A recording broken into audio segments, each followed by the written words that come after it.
I want to welcome everyone here today. Without objection, the chair may declare a recess at any time. I now recognize myself for the purpose of making an opening statement. Good morning. Today, the House Oversight Committee is holding its first hearing on the massive fraud in Minnesota's social services program. Minnesota's social services, which are funded by you, the American taxpayer, are being ripped off. The most vulnerable are suffering as a result. Federal prosecutors estimate that these criminals have stolen at least $9 billion. The fraudsters, many of whom are from Minnesota's Somali community, have stolen from programs meant to feed needy kids, provide services to autistic children, house low-income and disabled Americans, and provide health care to vulnerable Medicaid recipients. Fraudsters like these take millions to enrich themselves while providing nothing, overstating or outright faking the services. How many children have gone hungry because fraudsters stole money that was intended to provide them with food? How many autistic children were denied services because fraudsters instead sent this money overseas? How many low-income seniors, people with disabilities, or those with mental illnesses were denied access to housing because fraudsters drained resources and pocketed the money for themselves? The breadth and depth of this fraud is breathtaking, and I fear that this is just the tip of the iceberg. The U.S. Department of Justice is already investigating another Minnesota service program after a disabled man battling drug addiction under the care of a fraudulent full-time provider died because of neglect. Governor Tim Walz, Attorney General Keith Ellison, and Minnesota's Democrat leadership have either been asleep at the wheel or complicit in these crimes. How could they allow this massive fraud to go on for years? This is why we're here today. We must expose this theft of taxpayer dollars and hold everybody accountable who let it happen. Today, we're joined by witnesses from Minnesota State House of Representatives who have been fighting this fight for years. These legislators are on the front lines, uncovering fraud in Minnesota's social services programs day in and day out and trying to get their state agencies to fix it. Thank you all for what you're doing to uncover the truth. This isn't just a Minnesota problem. It's a problem for taxpayers across the United States. About 35% of Minnesota's budget comes from federal grants. 35% of Minnesota's budget comes from federal grants. Hardworking Americans pay those taxes, and that money is being funneled to fraudsters, funding luxury homes, fancy cars, and vacations abroad. Some of it is even allegedly going overseas to support terrorists. And yet, Governor Walz, Attorney General Ellison, and Minnesota Democrats failed to act despite countless warnings. They failed Minnesotans and all Americans, handing millions of taxpayer dollars to fraudsters. They failed children and others in Minnesota. They failed their own state employees, some of whom have come forward as whistleblowers. These whistleblowers have told us that the Walz administration retaliated against employees who warned and alerted the administration to the fraud occurring within these social services programs. Again, Governor Walz accused employees who were simply doing their jobs of racism, Islamophobia, and threatened surveillance to silence them. President Trump and his administration are taking a whole-of-government approach and prosecuting these fraudsters. To date, the U.S. Department of Justice has charged 98 defendants in Minnesota fraud-related cases, 85 of whom are of Somali descent. 64 have already been convicted. The U.S. Department of Homeland Security is on the ground conducting investigations of suspected fraud sites in Minnesota. The U.S. Department of Health and Human Services has frozen child care payments and started requiring documentation to prove entities are indeed providing child care. Other federal agencies are halting grant programs, investigating public housing fraud, and strengthening program eligibility requirements. The American people demand jail time for those who stole their hard-earned money and accountability for officials who sat by as resources were drained. Congress must ensure there is change and accountability so this does not happen again. I look forward to hearing from our witnesses today. Americans, thank you all for exposing this critical issue. And with that, I yield to Ranking Member Garcia for his opening statement. Thank you, Chairman Comer. I just want to start by thanking, of course, our witnesses for being here today and for all the members being back. We all agree, I think everyone on both sides of the aisle can agree, that fraud is a threat at every level of government, in every private sector business, and to every single American. Fraud exists everywhere. When I was mayor of my hometown in Long Beach, we worked for better and more efficient government and took on fraud whenever it existed and wherever it appeared to protect taxpayers. It's something that all of us take seriously every single day. When we find fraud, we should punish people and those that are committing it against the American public, especially when it damages services that people rely on. Now, what we should not do is use fraud as an excuse to rip away aid from innocent people who follow the rules and need help in our society. We should fight fraud when people rip off programs designed to help working families. And also, we should fight fraud when large corporations and wealthy individuals dodge their own taxes and rig the system for their own benefit. And especially, we should fight fraud when figures in our government, particularly those in power within the White House or our agencies, get rich and profit from their offices. Fraud is never acceptable, and it undermines public trust, whoever commits it. But let's remember that some of the worst fraud and corruption is actually found at 1600 Pennsylvania Avenue. Republicans like to talk about fraud in states with Democratic governors, oftentimes exclusively. But Republicans also have a president who has pardoned or reduced jail time for 25 criminals convicted of fraud in this year alone. Now, some of these fraudsters have made also huge campaign contributions to Donald Trump.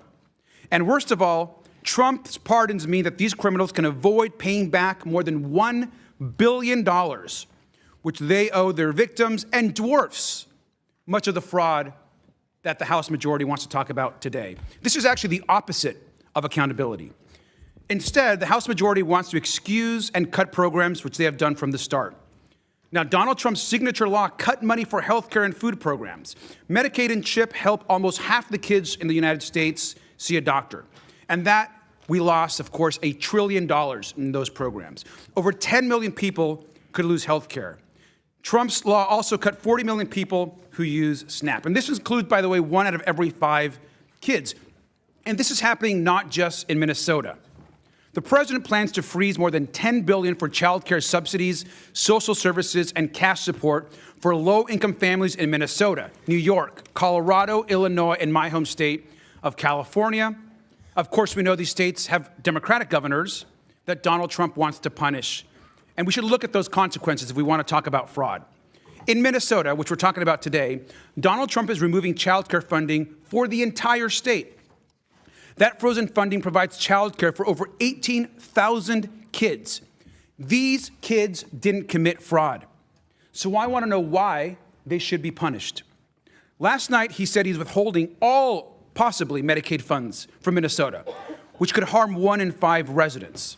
Now, in New York, another state he's threatening, that's over 66,000 innocent kids, while pardoning, of course, 25 fraudsters and robbing victims of over $1 billion. Donald Trump should have to face the kids and parents who will be hurt even though they've done nothing wrong. I want to know what the president and the House majority expect the parents of these kids to do. Many don't seem to care. He wants to pardon and protect more rich crooks and fraudsters who have robbed over $1 billion from innocent people. Now, in California, in my home state, this threatens over 176,000 kids. 176,000 kids.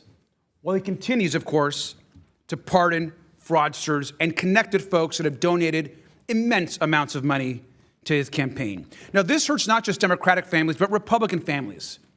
It's innocent kids, regardless of political party, who need child care. We are in an affordability crisis, and the majority is not going after the real fraud that's being committed to the American public. Now, in Illinois, he has threatened funding for more than 62,000 kids. 62,000 kids. And finally, in Colorado, the other state that he's going after, more than 16,000 kids will lose funding. But we know, of course, that the president will let his friends get away with crime. And I want to point out one last thing, which is so important. While Donald Trump attacks these states, the Wall Street Journal on Monday reported a massive Mississippi scandal. Mississippi, of course, isn't on Trump's list. We don't have witnesses from Mississippi here today. Oversight Republicans aren't calling in Governor Tate.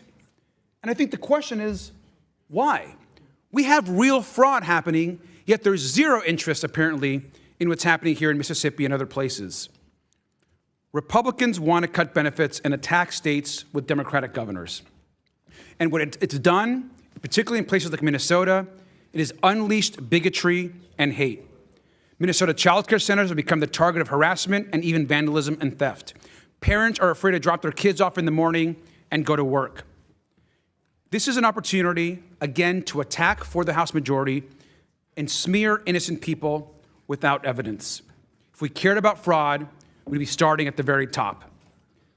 This is critical for the country and to actually take on fraud and abuse and the fraudsters that are being pardoned across the United States. Mr. Chairman, I yield back. Gentleman yields back. I would like to now welcome our witnesses here today. First, we have Kristen Robbins, Chairwoman of the Fraud Prevention and State Agency Oversight Policy Committee and representative for District 37A in the Minnesota House of Representatives. Welcome. Next, we have Walter Hudson, a member of the Fraud Prevention and State Agency Oversight Policy Committee and representative for Minnesota's District 30A. Next, we have Marion Rarick, a member of Fraud Prevention and State Agency Oversight Policy Committee and representative for District 29B in Minnesota. Lastly, we have Brendan Ballou, a former special counsel at the Department of Justice. So thank you all for joining us, and we look very forward to your testimony today. This is an issue the American people are very interested in. Pursuant to Committee Rule 9G, the witnesses will please stand and raise their right hand. Do you swear or affirm that the testimony you are about to give is the truth, the whole truth, and nothing but the truth, so help you God? Let the record show that the witnesses answered in the affirmative. Thank you all, and you may take a seat. We appreciate you being here today and look forward to your testimony. Let me remind the witnesses that we have read your written statements, and they will appear in full in the hearing record. Please limit your oral statements to 5 minutes. As a reminder, please press the button on the microphone in front of you so that it is on and the members can hear you. When you begin to speak, the light in front of you will turn green. After 4 minutes, the light will turn yellow. When the red light comes on, your 5 minutes have expired, and we would ask that you please wrap up. I now recognize Representative Robbins for her opening statement. Good morning, Mr. Chairman and members. Thank you for inviting us to testify. As chair of the Fraud Prevention Committee in Minnesota, I've been working to uncover the massive fraud under Tim Walz, propose solutions, and hold state agencies accountable. Today, I will highlight the scale of the problem, outline the work our committee is doing to fight the fraud, and provide a roadmap for other states on how to detect and stop fraud. Minnesota is one of the highest tax states in the nation, and hardworking Minnesotans have been told that they don't pay their fair share for years. In truth, Minnesotans pay much more in taxes than in other states. And when they pay their taxes, they expect that their money is going to things that help our communities: roads, schools, healthcare, and law enforcement. They do not want their tax dollars absconded by criminals to buy resorts and apartment buildings in Kenya, property in Turkey, and luxury homes and cars in the U.S. Tim Walz and his administration have willfully turned a blind eye to crime in the face of countless whistleblower and auditor reports, as well as stories by local investigative journalists and the Center of the American Experiment. These are actual crimes that must be punished. They are crimes against our moral values and erode trust in government. The time for accountability and justice is here. First, we are unearthing staggering amounts of fraud in Minnesota. As far back as 2014, there were credible whistleblower allegations of millions in daycare fraud. Instead of shutting it down, the state minimized whistleblower reports and allowed fraud to grow. Unfortunately, child care fraud was just the tip of the iceberg. Since 2019, Tim Walz and Minnesota Democrats have allowed fraud to absolutely explode in Minnesota. There's been more than $300 million in the Feeding Our Future child nutrition program scandal, and the Feeding Our Future prosecutions revealed that as many as half of those indicted also ran other Medicaid-funded programs. Yet despite this being known back in 2023, Tim Walz and his agencies have done nothing to stop those defendants from getting additional state money. We have now found fraud in multiple Medicaid programs, including autism centers, sober homes, non-emergency medical transportation, integrated community supports, and housing stabilization. Just last month, our committee held a hearing on credible allegations of fraud in 2 new areas: adult day services and assisted living. First U.S. Attorney Joe Thompson, the leading prosecutor in these cases from the Biden administration and the Trump administration, says the fraud could be an astronomical $9 billion. In the face of mounting reports and literal criminal indictments and convictions, the Walz administration has repeatedly and publicly denied or downplayed the fraud. Just last January, the commissioner of DHS, Jody Harpstead, who'd been on the job for 5.5 years, said, "There's a lot more rumors of fraud than there is actual fraud." You cannot make this up. The Walz administration has been gaslighting Minnesotans on the scale of the fraud problem for years. In response, when Republicans took control or ended Democrat control of the Minnesota House last year, we created the Fraud Prevention and State Agency Oversight Committee. Since last February, we have held 15 hearings where we have grilled officials, exposed new areas of fraud, and repeatedly flagged failures in internal controls. I authored a new law to expand whistleblower protection, and we created a portal, mnfraud.com, resulting in a surge of new whistleblower reports that our amazing staff is still working through. Under the leadership of our Vice Chair, Patty Anderson, we passed a bipartisan bill in the Senate to create an independent Office of Inspector General. When it got to the House, Democrats killed it because the DHS commissioner testified against it.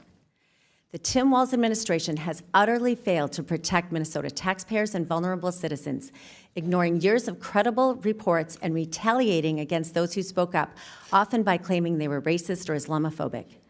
Tim Walz and the Democrats have repeatedly protected their political base at the expense of all Minnesotans. Other states should learn from the failures of the Walz administration, so I'll give you a quick roadmap on how to find and stop fraud. First, culture matters. Fraud flourishes when leaders ignore it and criminals see they can get away with it. Second, fraud flourishes when basic internal controls are not followed. This is not complicated. Third, you have to look at the interconnections of relationships in businesses in multiple program areas in Medicaid. It's a huge red flag that has been ignored in our state. Finally, it is important to say what is true and to stand up against fake allegations of racism or Islamophobia. Crime is crime, no matter who is committing it. It is true that the majority of the fraud in Minnesota has taken place in the Somali community. And it is also true that some of our best whistleblowers are from the Somali community. Democrats refuse to acknowledge this truth, and that has enabled criminals to steal billions and hurt our vulnerable citizens.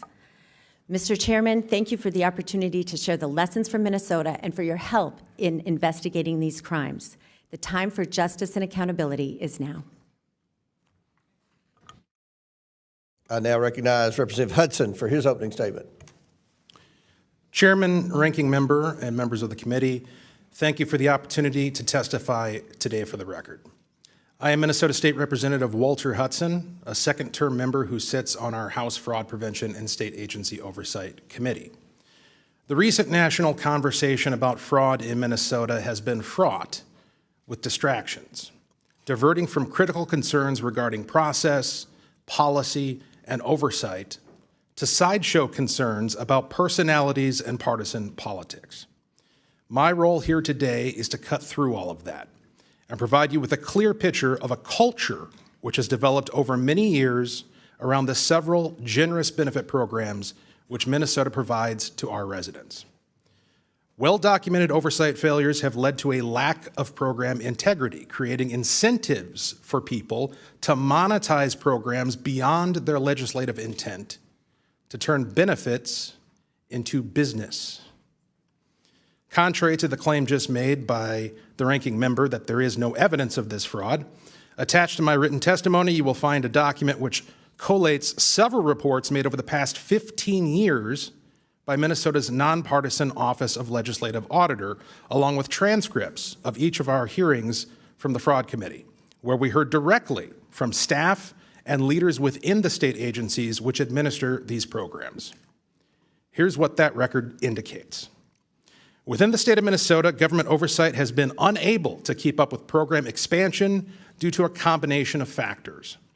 One, rapid expansion of funding and provider participation. Two, payment systems that prioritize access and speed. Three, verification mechanisms that occur after funds are distributed. Four, oversight capacity that does not scale with spending. And five, diffuse accountability across agencies and contractors. This combination of factors has fostered a booming new sector of the economy that relies upon the continuation of and expansion of government programs to fuel private sector profits. I want to be clear, even when the law is being followed precisely by every jot and tittle, incentives still exist to abuse these programs and waste taxpayer dollars by diverting funding to profit centers rather than providing a safety net for those in temporary need. Now, criminal fraud is rampant.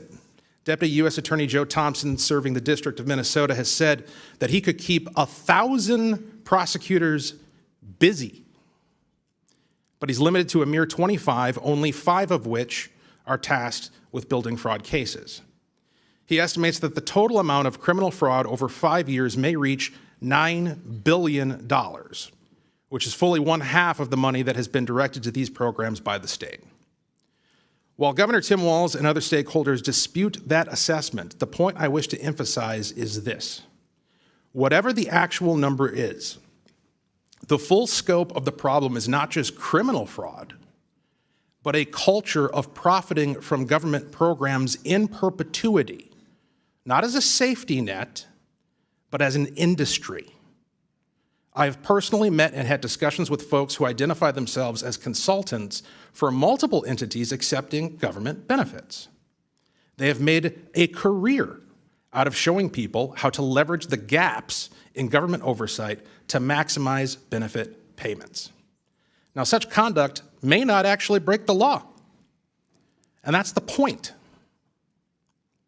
We have a system whereby an entire industry can operate under the color of law, raking in tremendous profits for individuals, all while having no incentive to save the taxpayer money or lift legitimate beneficiaries out of need.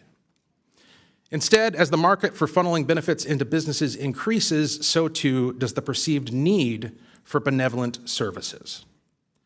If nothing changes, if oversight is not tightened, if incentives are not changed, spending on these programs will only continue to increase with no commensurate increase in either public good or public confidence in our governing institutions. Thank you for the opportunity to submit this testimony for the record. I look forward to answering what questions I can. Thank you. I now recognize Representative Rarick for her opening statement. Good morning, Mr. Chairman and members. For the record, my name is Marion Rarick, and I am currently serving in the Minnesota House of Representatives in House District 29B. I am a member on the Minnesota House Fraud Prevention and State Agency Oversight Committee, which was recently formed in January of 25. I was first asked to serve on the committee on January 4th, and soon after, the 5 Republican members began to meet. During one of those discussions, I was asked to reach out to the Department of Human Services whistleblowers on X, now called Minnesota Staff Fraud Reporting Commentary. I had been following them in the previous year. I reached out through a direct tweet on X on January 16th, and the very same day I got a response back that yes, they would be willing to speak to the Fraud Prevention Committee. Since that first contact, Chair Robbins and I and Representative Hudson have had multiple conference calls with them, and we have had one in-person meeting. At that meeting, they were both former and current employees. I've continued to message with them very often, sometimes daily, and their collective message has been completely consistent. Instead of focusing on fraudsters, DHS leadership instead focused its surveillance on employees. Since then, their expressed fear of retaliation has intensified under an avalanche of fraud in Minnesota. Their numbers have grown from 480 DHS employees, both current and former, to over 1,000 across multiple state agencies. They have told me repeatedly how grateful they are to the House Fraud Prevention Committee for focusing our attention on fraud in the state programs, using their inside information while keeping them completely protected. They have explained that they live in a constant state of fear of retaliation. One only has to look at what happened to Faye Bernstein to understand why. In a very recent Newsweek article dated December 13th of 25, Ms. Bernstein, a former compliance specialist, stated, Minnesota DHS functions in the opposite manner as you would think. Employees who suggest improvements or, heaven forbid, report fraud then face significant retaliation. The messenger is shot. In 2019, Bernstein said she alerted Minnesota DHS officials to sloppy contracting practices that were not legally compliant. But it's not what most people would even consider fraud. She says she was later escorted out of the building, faced lengthy investigation, got trespassed from all DHS-owned and leased properties, and received involuntary transfer to another state agency. So she says, so today if someone asks me, should I report fraud within DHS, I say no, no, no. It is career suicide plus a whole lot more. So let's talk about that plus a whole lot more. In our face-to-face meetings with a group of whistleblowers, they revealed that retaliation now includes threats of being fired with cause, which means you do not get unemployment insurance in the state of Minnesota, being blacklisted from all state agencies, and I would note most likely our largest counties as well, which are Democrat-run. And then there was a veiled threat of the use of military intelligence against them.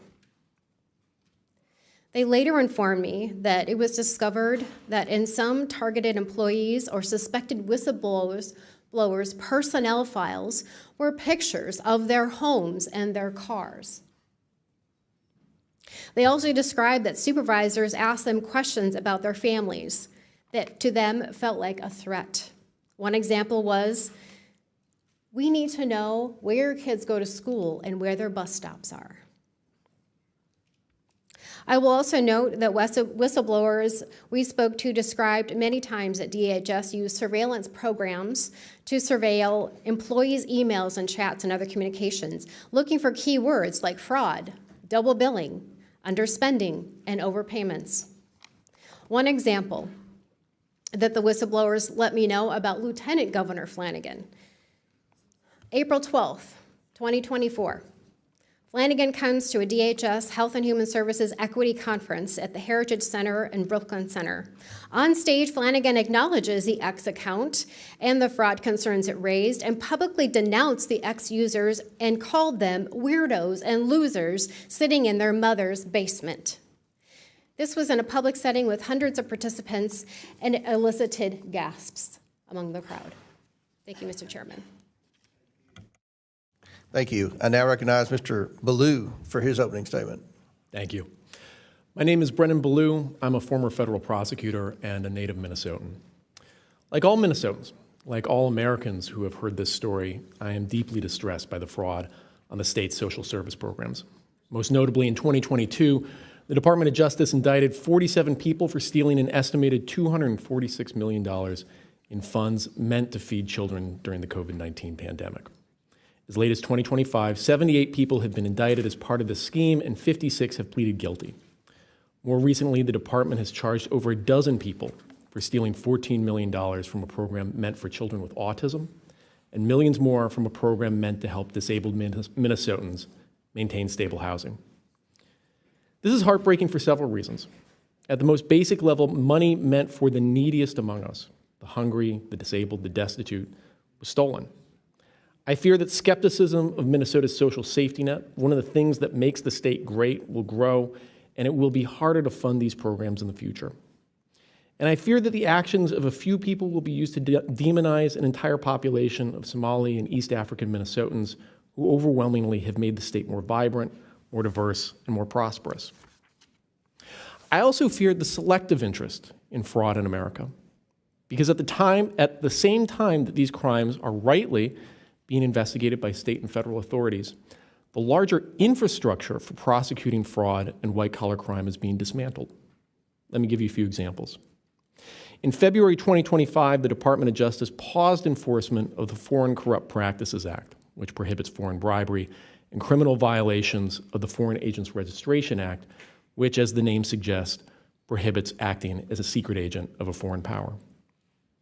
Between February and April of last year, the department disbanded its Klepto Capture Task Force, which enforced sanctions against Russian oligarchs, and the National Cryptocurrency Enforcement Team.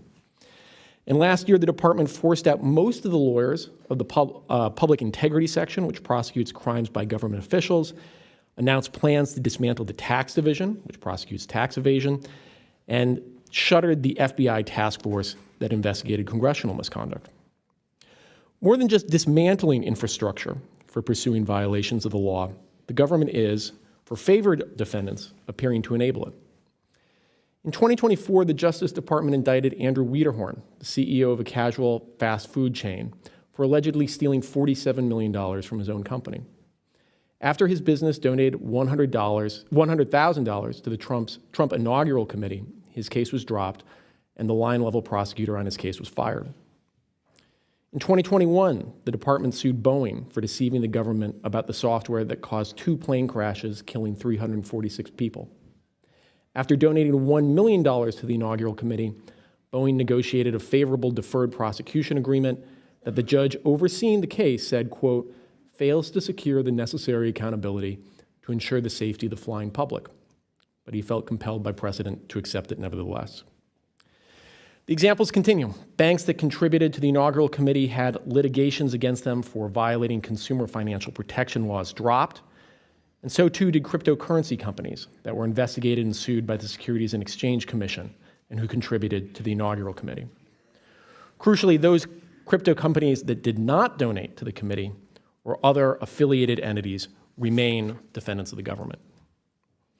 The scale of these frauds involve millions stolen and hundreds killed, and yet they have received a fraction of the attention of the fraud that happened in Minnesota. This concerns me because we are both dismantling our infrastructure for fighting fraud and providing a roadmap for how those fraudsters who are prosecuted can buy their way out of justice. While we need to pursue the fraud we're seeing in Minnesota's social safety programs for all the reasons I said, because it is the weakest among us who are being harmed, we cannot selectively show an interest in fraud. If we do, we put some people, the very powerful and the very rich, beyond the reach of the law. Thank you.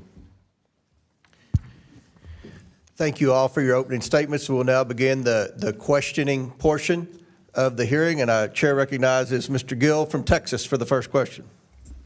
Thank you, Mr. Chairman. Thank you for holding this hearing so expeditiously. We all know this is an important issue, not just in terms of welfare fraud, but also immigration more broadly. So we appreciate it, and thank you for the witnesses for taking the time to come here. I want to start with you, Mr. Balu. Again, thank you for being here. Let me ask you, does large-scale Somali immigration make Minnesota stronger or weaker? Certainly stronger. Certainly stronger. Do you know what percentage of Somali-headed households in Minnesota are on food stamps? No. 54%. Do you know what that number is for native Minnesota-headed households?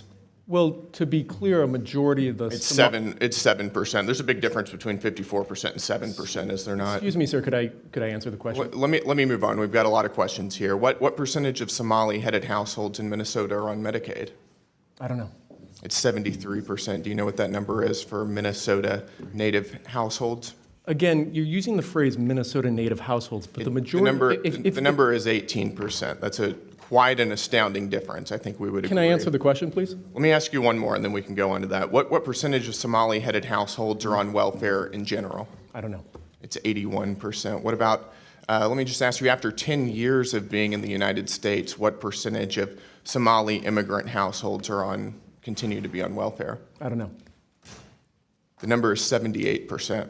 So even after 10 years, 78% of Somali immigrant households continue to be on welfare. Do you know what that number is for native Minnesota-headed households? Again, you're using the phrase, Non-Somali immigrant-headed households. if I can just answer the question, Go when for you're it. using the phrase native Minnesotans, the majority of Somali Minnesotans are as Minnesotan as any of us. They were born in the United States. It's only 8,000 of the 108,000 Somalis. in the state. Nevertheless, the welfare usage is astoundingly different. Let me ask you again, does that make Minnesota stronger or weaker? Again, I'd like the opportunity to answer the question here. Go for So, again, the majority of Somali Minnesotans are born in the United States, as I understand it. Okay, It's well, a- what percentage Again, of working-age Somalians who have been in the U.S. for 10 years or more, how many of them speak English very well? I don't know. About half. The answer is about half. That seems pretty low, doesn't it? Again, I keep It trying to doesn't make sound like something that makes our country stronger to me, and I think most Americans would agree with me on that. I need to move on. Ms. Robbins, when would you say we concretely knew that widespread welfare fraud was occurring in Minnesota? There have been reports since 2009 from the Office of Legislative Auditor. I would say the credible reports on childcare fraud started surfacing 2011 to 2013. So for over a decade. Yes, sir. When do you think Governor Walz knew about this fraud?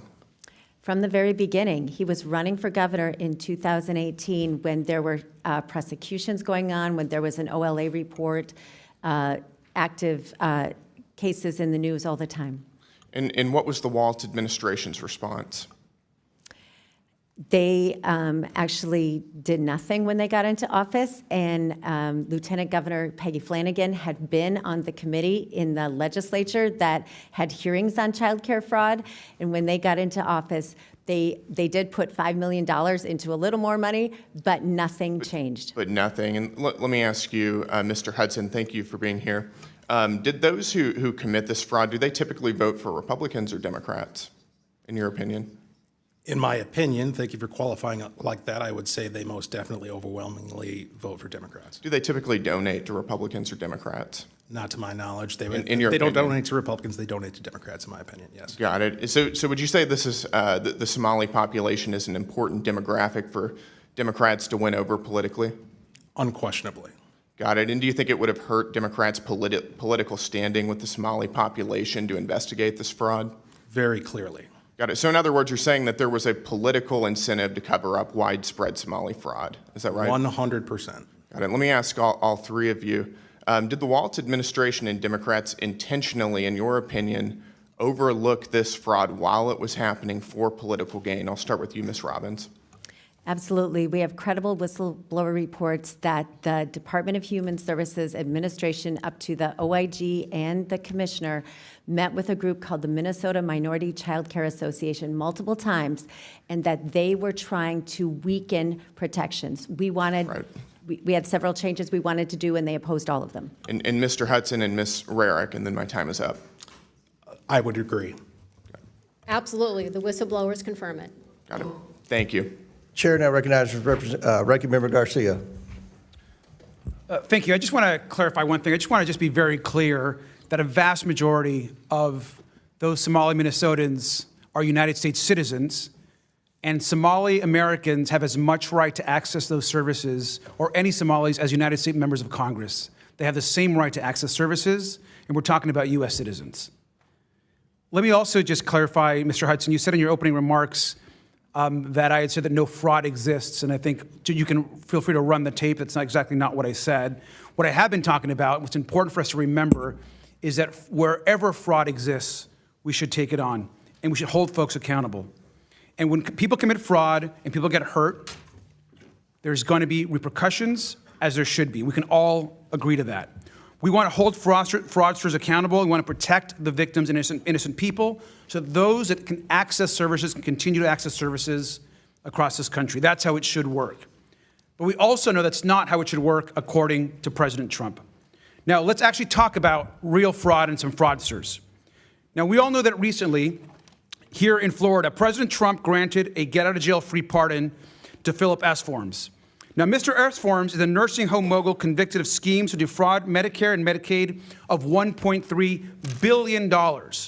Where is that hearing? This guy just didn't steal from taxpayers. He took advantage of thousands of people, admitting them to nursing homes and living facilities that could not help them. His network of doctors gave out dangerous and harmful treatments and prescribing opioids to drug addicts just to make more money. In 2019, when S-Forms was sentenced, Trump's own DOJ issued a press release that quoted that the man behind one of the biggest healthcare frauds in history will be spending 20 years in prison. 20 years in prison, the DOJ said.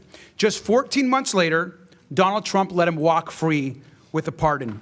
In October of this year, on his 56th birthday, S-Forms was arrested on domestic violence charges. Let's look at another case, another Trump case.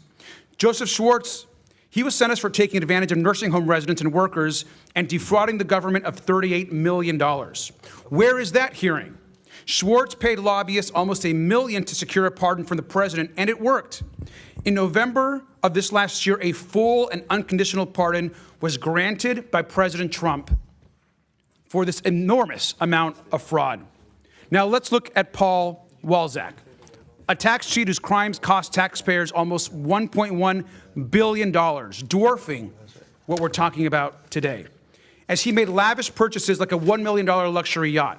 Now, Mr. Walczak was supposed to spend 18 months in prison, a fraudster who we want to go after. He should have been held accountable for his crimes. And he was supposed to pay $4.4 million back to the taxpayers.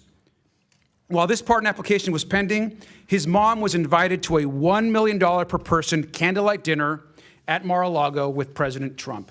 She attended, and less than 3 weeks later, her son received a full and unconditional pardon. Now, I'm assuming that our witnesses here today would think this is horrific fraud and would disagree with these pardons. I'd like to just, do you agree with this pardon? I'd like to begin with our witnesses.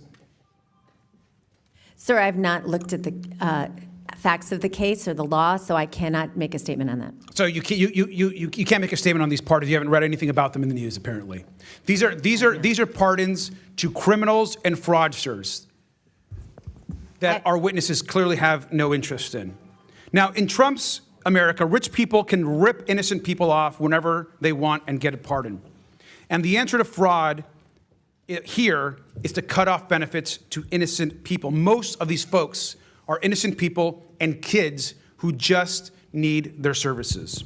Donald Trump's decision to freeze $10 billion in social services funding to 5 states does not hold criminals accountable. It hurts the very people who are harmed by fraud in the first place. Mr. Ballou, just finally, you are from Minnesota yourself. How are Minnesotans on the ground being hurt by Trump's political retribution crusade? Well, the practical effect is that the pause on payments for child care services and Medicaid services are going to result in hundreds of thousands of the neediest Minnesotans being denied, in some cases, literally life-saving payments.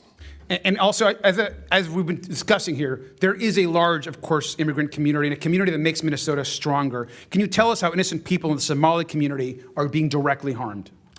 Well, you hear about the threats that are happening against the Somali community. You're hearing about the broad demonization that's happening against them in the media generally. I think, I know we're running out of time here, but if you look at the statistics, I believe it's 82 Somali Americans have been indicted so far. Out of 108,000 Somali Minnesotans in the state overall, that's something like a 0.07% criminal rate. When you compare that to 1/3 of all Americans have a criminal record, and I think it's 40% or approximately of white men under the age of 23 have been arrested. I don't think the statistics really compare. Thank you, sir, and I yield back. Without objection, House Majority Whip Emmer, Representatives Finstad, Fishback, and Stauber of Minnesota are waived on the committee for purpose of questioning the witnesses at today's hearing. Without objection, so ordered. Mr. Chairman, Chair I now seek recognizes- recognition to make 2 motions for subpoenas. I was going to recognize the whip, but if you have a motion or state your... I'd like to make a motion to subpoena Neville Singham, a U.S. billionaire with reported ties to the CCP that's been funding extremist organizations, fueling division and civil unrest in this country, especially regarding the ICE riots last summer, as well as I'd like to make a motion to subpoena the ADL CEO Jonathan Greenblatt for stifling free speech by listing the phrase America First as hate speech and Turning Point USA as a hate group. A motion has been made. The committee will hold this motion in abeyance until the end of the committee hearing. The committee will now proceed with today's hearing. On point of order, Mr. Chairman, will we get a written copy of that? Because that was a lot to go through. Okay, yeah, we'll work with Representative Luna and get a copy. Thank you. All right. Chair now recognizes Majority Whip from Minnesota, Mr. Emmer. Thank you, Chairman Comer, for holding this important hearing. As I said on Monday, good riddance to Governor Walz, but he cannot escape accountability for the estimated $9 billion in fraud. How did this happen? And where the hell has the Twin Cities media been? The Star Tribune is complicit. They have had this story for years, if you just heard, and they've refused to report anything on it. In fact, they continue to try and cover up. Our Minnesota Republican colleagues have demanded answers and accountability for years, but have seen nothing from Walz, his administration, our Democrat colleagues like Tina Smith, Amy Klobuchar, Ilhan, Omar, and Angie Craig, or the worthless Star Tribune. Thank God for President Donald J. Trump for finally bringing attention to this issue. Representative Rarick, I'm going to begin with you. You've been working on this issue for years. You've spoken to the whistleblowers personally. Is that correct? That is correct. You have an understanding that 1,000 whistleblowers running an account on X have come forward to expose fraud in Minnesota state agencies, and they have been entirely ignored by Tim Walz and have even been retaliated against. Is that accurate? That is correct. Even this morning, I got another message. Well, in your experience, are their claims credible or are they politically motivated against Walz? They are completely credible, not politically motivated. In fact, many of these are Walz administration employees, correct? They are actually Democrats as well. Can you quickly give us one example of the retaliation these folks have been facing? Yes, I can.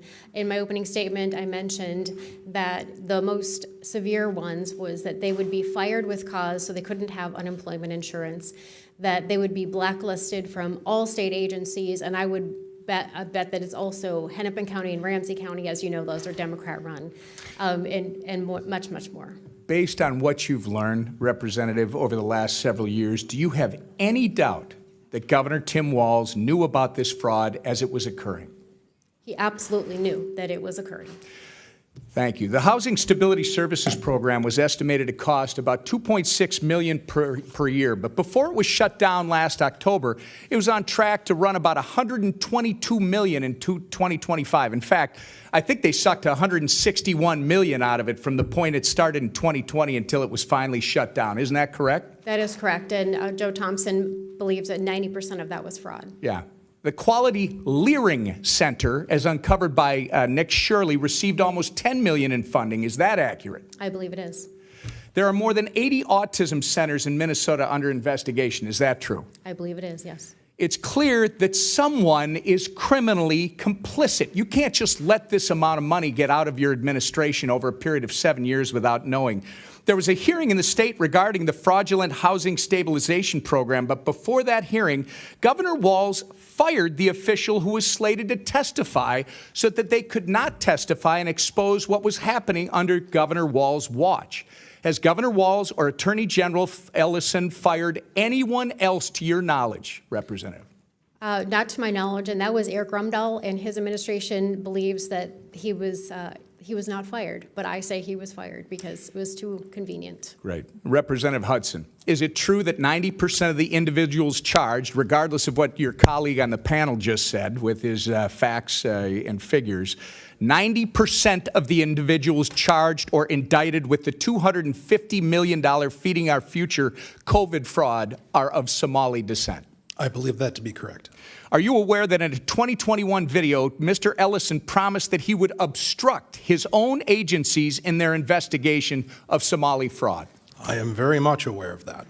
It's no wonder that criminals in the Somali community felt they were free to steal taxpayer dollars. I'm going to ask you the same question I asked Marion. Do you have any doubt that Tim Walz knew about this fraud as it was occurring? None whatsoever.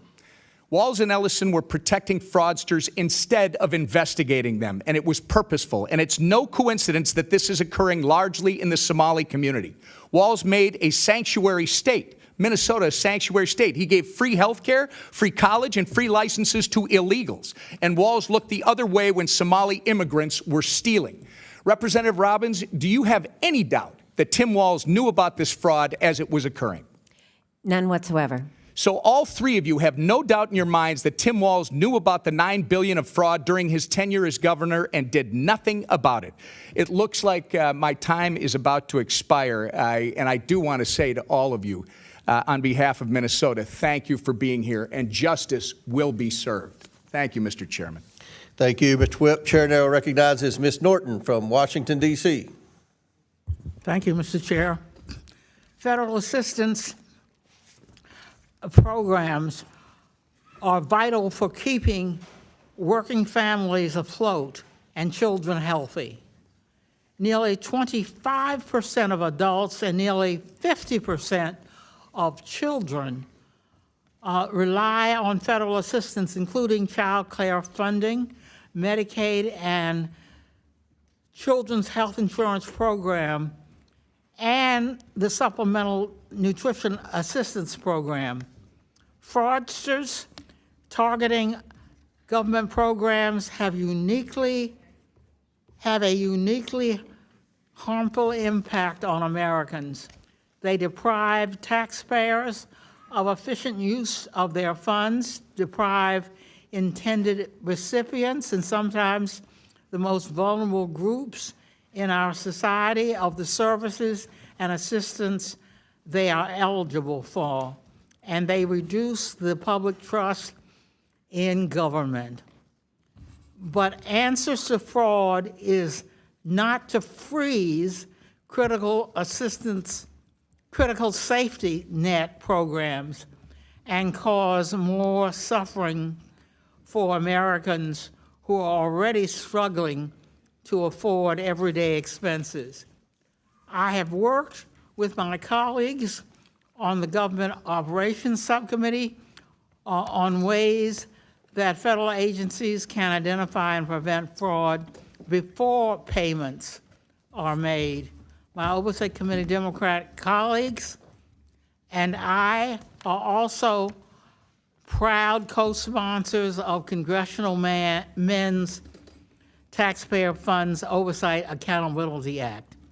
This legislation would strengthen the ability of federal agencies to reliably track federal funds, enabling more efficient analysis to identify and stop fraudsters. We can continue to reduce fraud and protect funding from bad actors by empowering oversight bodies like inspectors general and the Government Accountability Office, which are often best equipped to investigate red flags and sound the alarm when there are problems to address. Applying additional safeguards requires a balanced approach that does not pull the rug out from under people, including children, who rely on help these programs provide.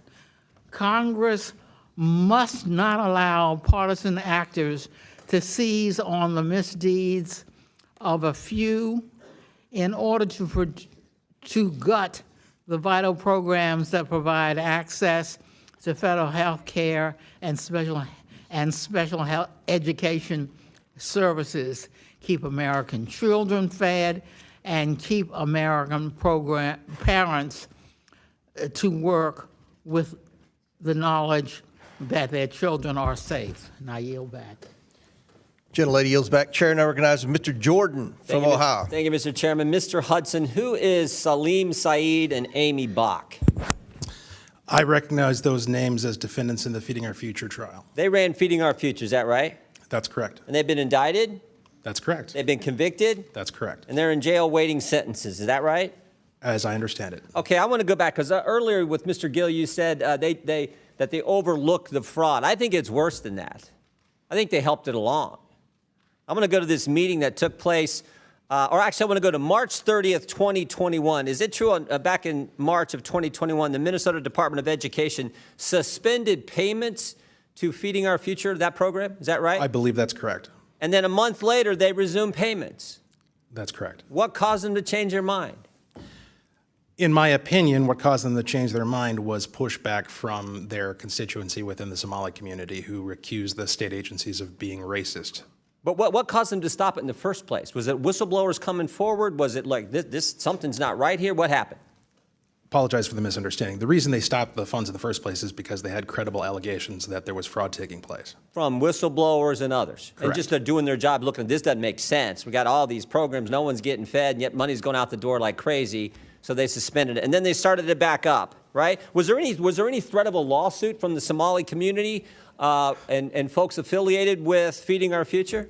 Mr. Jordan, there was more than a threat. They actually did it. They did? And what was the alleged claim in that lawsuit? That they were victims of racial discrimination. Oh, they played the race card, huh? All this fraud going on, money going out, and they played the race card. Now, it was when I talked about not just overlooking it, there was a meeting that took place between the Attorney General and affiliates of Feeding Our Future. Is that right? That is correct. And what happened at that meeting? Do we know? Yeah, we do, because we have it on tape. There was an audio recording made at that meeting that was entered into evidence in the Feeding Our Future trial, and it was later revealed through work from Center of the American Experiment, the full recording. And my observations of what took place in that meeting was that Attorney General Keith Ellison was focused on one thing and one thing only, and that was keeping these folks in business. There were no questions that he asked of these folks about how the kids are doing, the operation, how they're getting fed, who's being helped. Instead, the focus was entirely on ensuring that the money continues to flow. And I'll add that he went so far as to say that he was going to fight these people in reference to the state agencies. The state agencies are his client. Yeah, and when you said money's going to flow, did money flow to Mr. Ellison's campaign a couple weeks later from some of the folks who were in that meeting? Sure did. How much, do we know how much that was? I do not have that number. So it wasn't just overlooking the fraud. They were actively trying to make sure this program continued, and then they benefited from that politically with contributions to their campaign, all in this same year, all in 2021, when this was all coming to a head. Is that accurate? That is my understanding. And this fraud is much bigger than this, because as I look, it's like 6 different federal agencies. Department of Homeland Security, Health and Human Services, Small Business Association, Housing Urban Development, Department of Labor, Department of Agriculture. In this program and a bunch of others, they were shaking down the entire federal government, it looked like. 6 different federal agencies. I think you pointed out, over the last 15 years? That's correct. And not only are the Democrat administration overlooking it, they're helping it along. They're assisting it. They're going after whistleblowers, as your colleague pointed out, and they're benefiting from all this politically with contribution to their campaign, not to mention the voting issue that you referenced earlier as well. Is that all accurate? I believe so. Oh, now there's more than 6 agencies involved. There's 6 federal agencies that got shaken down, but there's 2 other agencies involved now, the FBI and the DOJ, right? How many people have been indicted now? I do not have that number in front of me, but it's significant. And I don't know how long y'all been in the legislature. We appreciate your work, appreciate what you do. But have you ever seen anything like this in your time in the legislature? I've never seen anything like this in an agency. Ms. Robbins, you're the chair.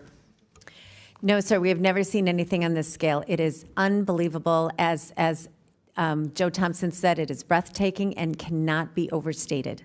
Yeah, well, God bless you all. Ms. Rankin, or Ms. Rarick, excuse me, I'll give you the last word. Thank you. So I've been there since 2013, and I have been yelled at by Democrats over and over again throughout our time there to say that there is no fraud, this is just made up. Yeah, this is the template. You see this all the time. The left will tell a lie, we're feeding kids, when they're not, when they're just shaking down the taxpayer. The left will tell a lie, the media will report the lie or not report when the truth comes out, and then when you tell the truth, they call you a racist. It's as old as time. We see it all the time. This is so wrong. God bless you all for coming forward and getting the facts to the people in Minnesota, and more importantly, to the people of this great country. I yield back. Gentleman yields back. Chair recognizes Mr. Lynch from Massachusetts. Thank you, Mr. Chairman. I want to be clear that fraud is unacceptable at any level. However, I did have an opportunity to spend the day with a bunch of my kids in my district at my local Head Start Center in Quincy and the Wahlberg Center. And they actually are able to feed those kids breakfast, lunch, and a snack for $6 a day. And I just want to say, from this committee, this investigative committee, if we're really looking for fraud, if we're truly looking for fraud, in addition to all the cases that Mr. Ballou listed, we don't need to go far. I can even suggest the address, 1600 Pennsylvania Ave. If we're looking for fraud in this country, that's a great place to start. That's a gold mine for looking for fraud. And I'll just give one example. You know, you don't have to go back in time very far to see a great example of the fraud that's been put upon this country. Last month, President Trump put his name on the John F. Kennedy Center for the Performing Arts. For those of you who are too young to remember, JFK was a war hero from my state.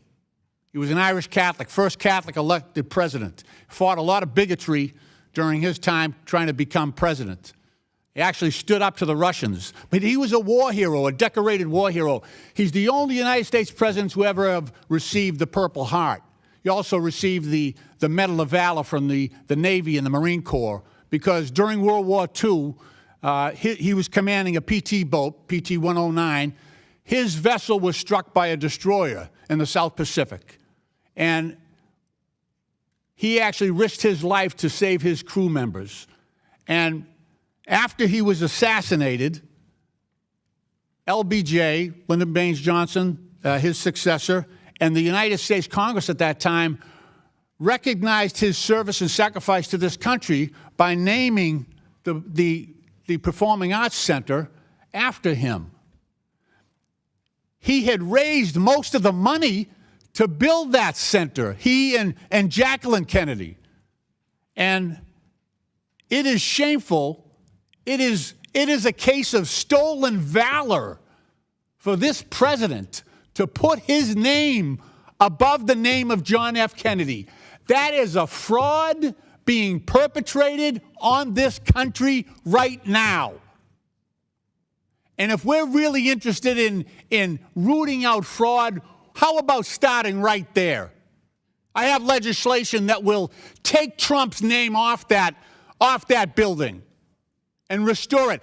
You know, Congress acknowledged Kennedy's service and sacrifice to our country. He sacrificed everything for this country. And yet, we have allowed this to happen.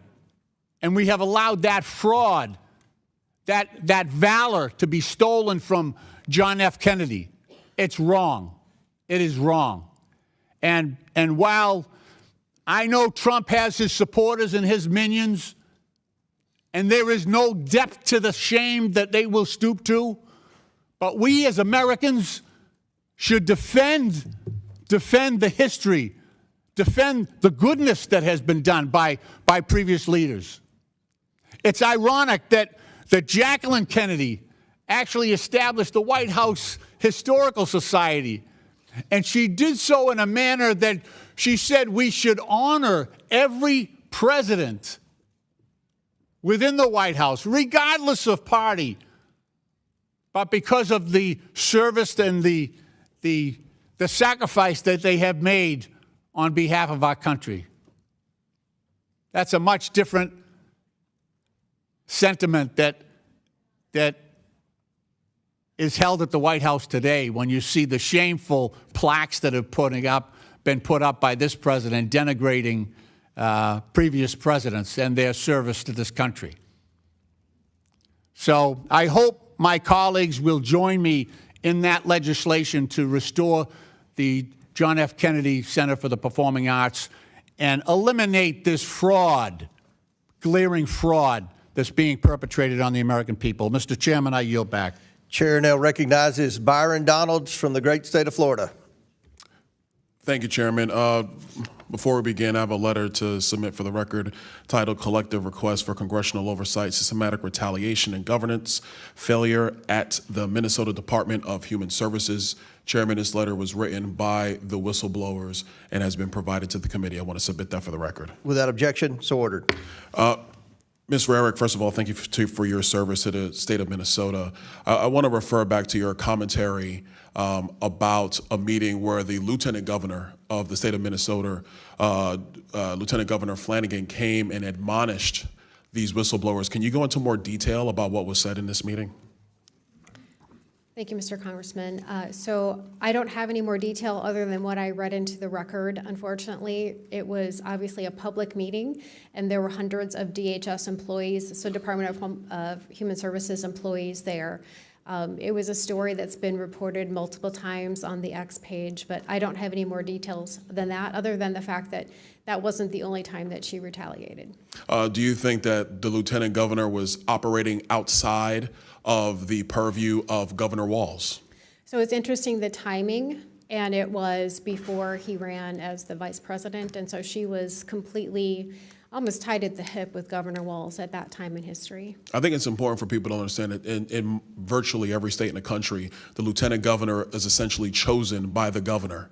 And so Lieutenant Governors typically do not operate outside of the purview of the governor. It's kind of their job to, play QB2, if you will, to the governor. So would it be clear to state that the Lieutenant Governor's comments trying to railroad whistleblowers, trying to demean whistleblowers and discourage whistleblowers was at the directive of Governor Walz?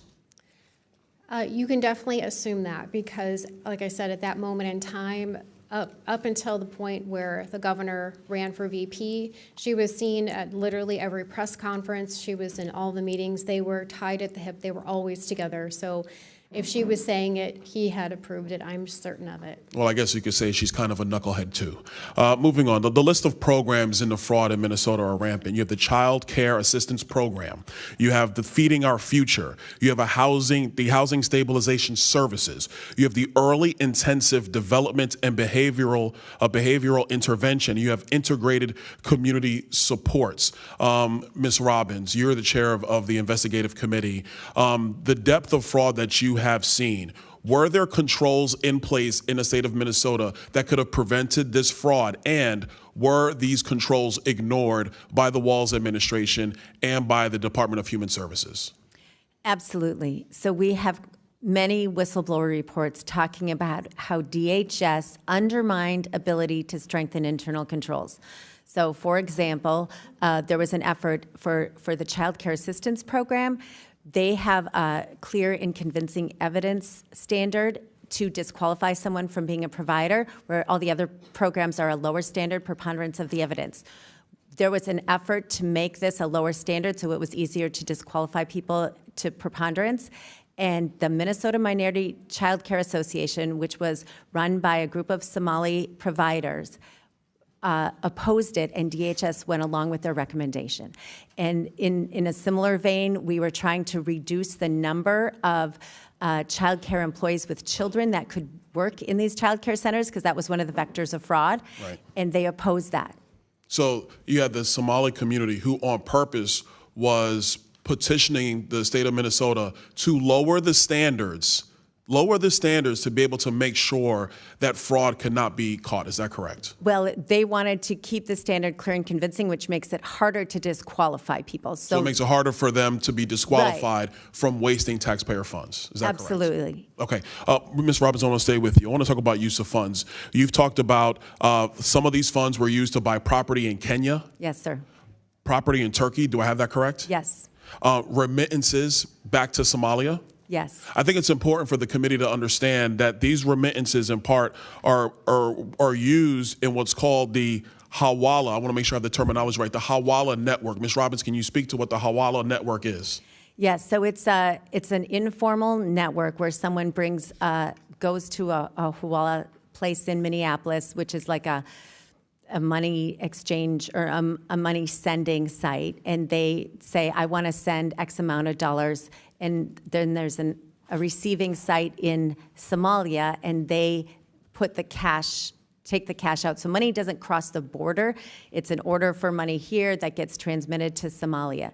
For the time, because I'm out of time, I want to expound. In Somalia and other parts in the Middle East region writ large, A Hawala network is a bunch of money exchangers, hand to hand, not bank account to bank account. Exactly. And what is clear in Somalia and other parts is that Al-Shabaab, the largest Al-Qaeda affiliate in Somalia, they have their hands all through this network. So taxpayer money, United States dollars, that are being remitted into Somalia, in part, have been utilized or have fallen into the hands of Al-Shabaab. Do you think that's a correct assessment? Yes, we have plenty of evidence of that, from money directly going to Al-Shabaab, but then also indirectly because they take a cut of whatever gets sent to Somalia. Thank you so much, Chairman. I know I'm over. Thank you for the additional time. Mr. Chair, I seek recognition for unanimous consent request. Chair recognizes Ms. Presley. I ask unanimous consent to enter into the record a December 2025 article from the Minnesota Star Tribune titled, "Contrary to Trump's Claims, Somalis Add $8 billion to Minnesota's economy." Without objection, so ordered. Chair recognizes Ro Khanna from California. Thank you, Mr. Chairman. Mr. Chairman, fraud, waste, and abuse is not a partisan issue. FDR in 1932 with the New Deal railed against inefficiencies and fraud and waste in state and local government. I want to be clear. Many in the Democratic Party stand against the misappropriation or misuse of taxpayer dollars. The reality is, as a progressive Democrat, I believe the ultra-wealthy should pay more. But I want that money going for the health care, the child care, and the education of the American people. It offends me if there is waste or fraud in any of our states. That's why I called for people in my state of California to share stories of inefficiencies, fraud, or wasteful spending. I partnered with the All In podcast to advertise that we need to be responsible stewards of our tax dollars. And I believe we should be doing this for all 50 states. I challenge my colleagues on the Republican side.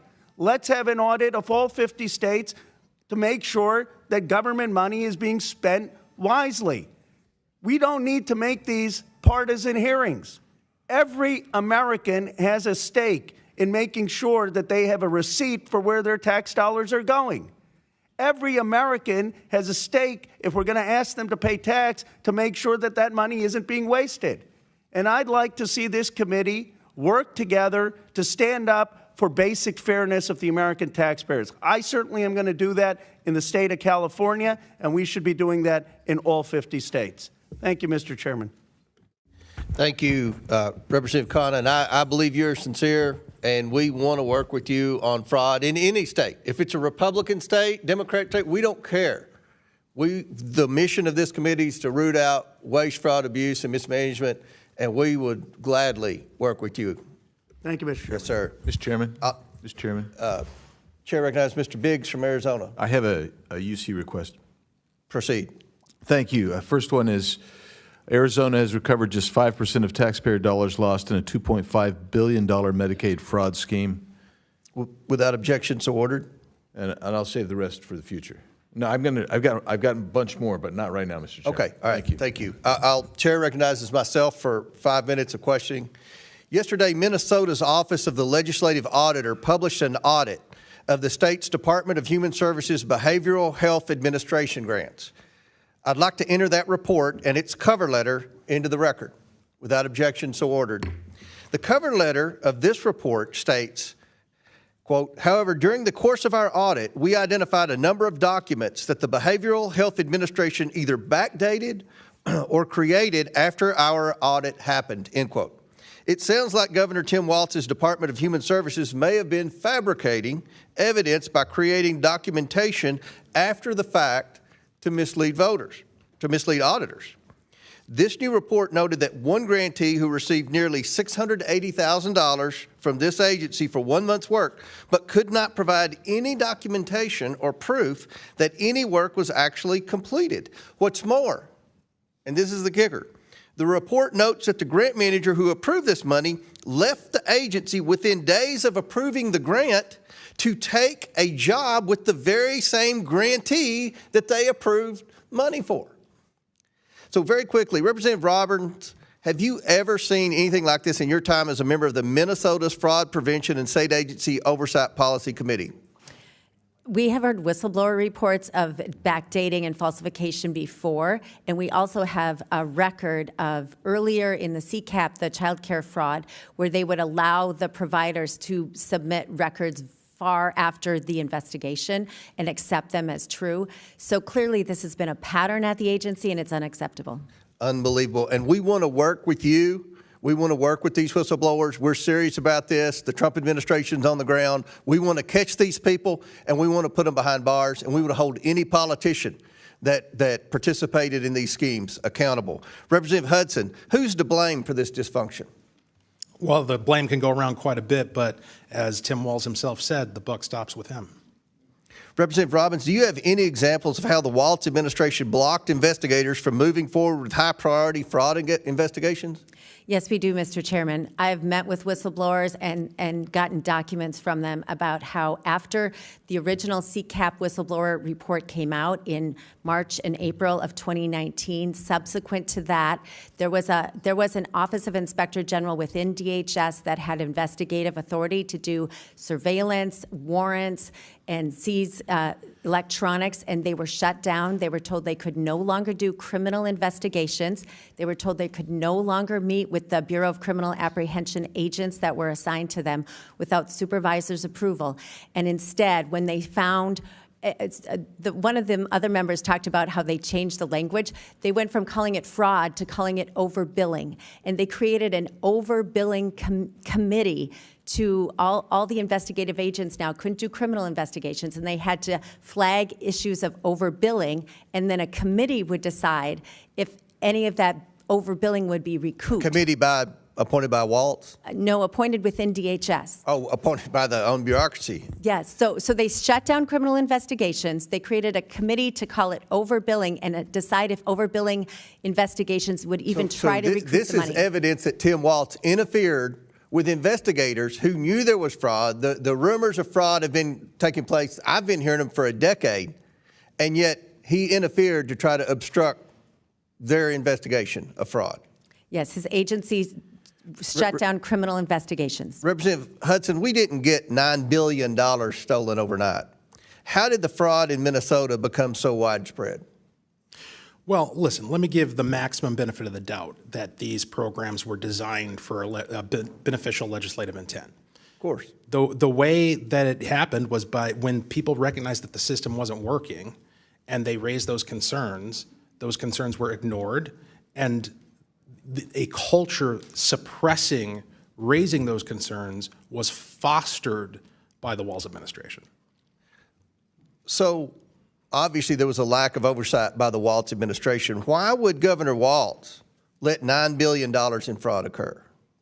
Mr. Hudson. In my opinion, because it was politically beneficial to Democrats. Again, the Somali community is a huge constituency group, and we've had some tight races in Minnesota, and it makes a difference for them. Because it's a huge part of the Democrat voting base in Minnesota. Is that correct? Correct. Representative Varick, Governor Walz's announcement not to seek a third term seems to be an admission of guilt, I think, to most Americans, and an attempt by the Democrat establishment to cover up his role in the rampant fraud. He claims this is so he can focus on defending the people of Minnesota against criminals who prey on our generosity. As someone who has been in the Minnesota legislature longer than Tim Walz has been governor, can Governor Walz actually be trusted to defend Minnesotans when he allowed fraud to fester for his entire tenure as governor? Mr. Chairman, if Governor Walz was serious about stopping fraud, he would have done it in 2019 when he took office. He has done nothing other than appoint commissioners that suppressed fraud and retaliated against their own employees. And just think, this man was almost elected Vice President of the United States. This was the pick for the sitting Vice President of the United States to be the next Vice President of the United States. This is unbelievable. If people aren't held accountable, if people don't go to jail for this, this will continue, not just in Minnesota, but other states. And we're going to do everything we can on this committee to work with you all and every whistleblower in Minnesota and any other of the 49 states who wants to come forward to expose waste, fraud, and abuse. We're going to work with you and eliminate it and hold people accountable. Chair now recognizes Mr. Mfume. Is that right? Mr. Chairman, I just have a UC request. Okay, go ahead.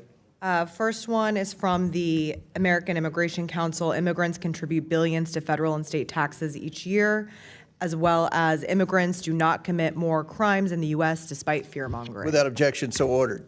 Chair now recognizes Mr. Mfume from Maryland. Thank you very much, Mr. Chair. I want to thank you and the ranking member for bringing us together on this today. I have a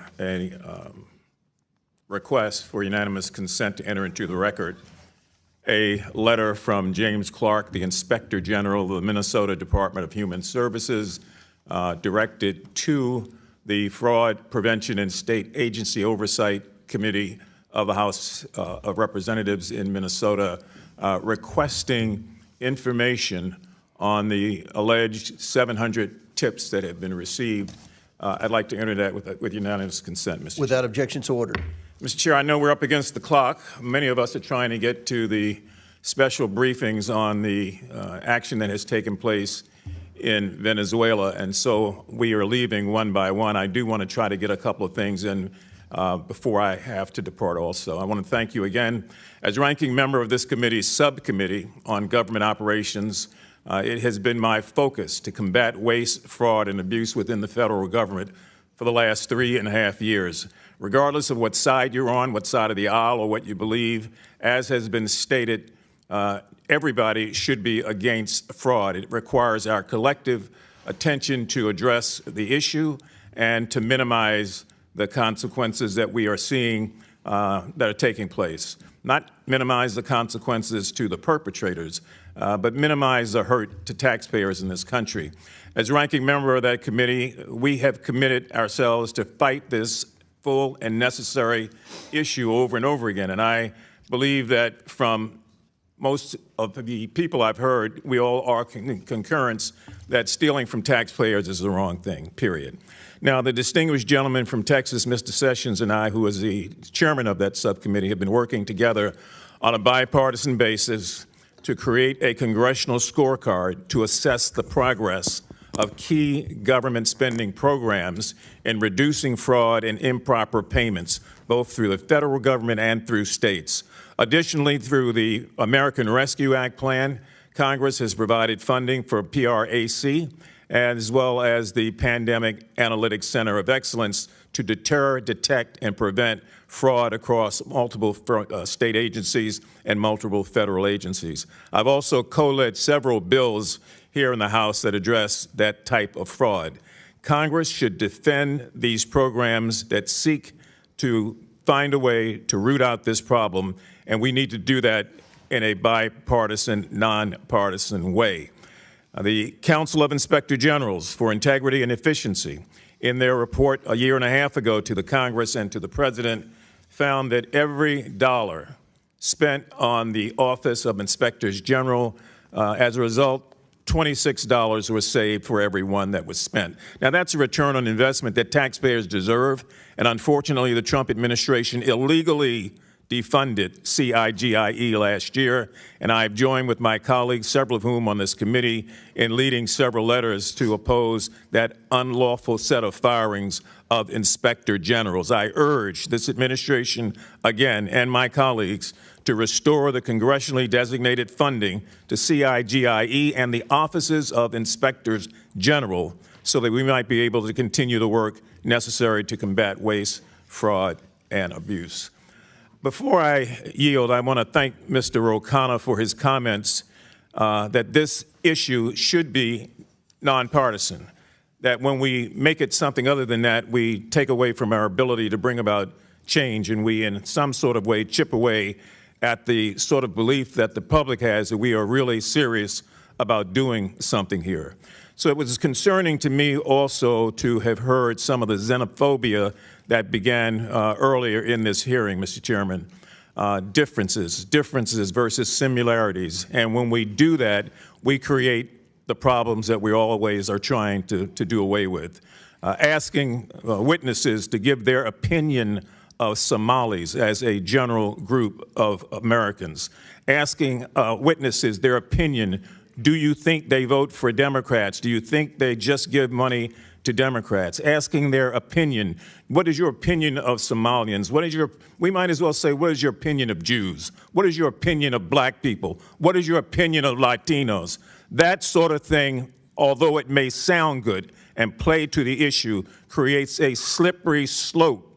I want to caution people, a slippery slope. We heard earlier that of over 100,000 Somalis in this country, 87 were indicted in Minnesota. That comes out to 0.087%. Those sort of things create, I think, the disbelief that a lot of people have that we're about doing the business that we ought to do. And it gets back to the point that the gentleman from California raised, that we've got to find a way to keep this from being partisan and to keep it from being subjective. I would yield back, Mr. Chair. Gentleman yields back. Chair recognizes Mr. Biggs. Before I go to Mr. Crane, Mr. Biggs, you have a UC? Yes, sir. First one is Tim Waltz claims he fired people amid fraud scandals but won't name names.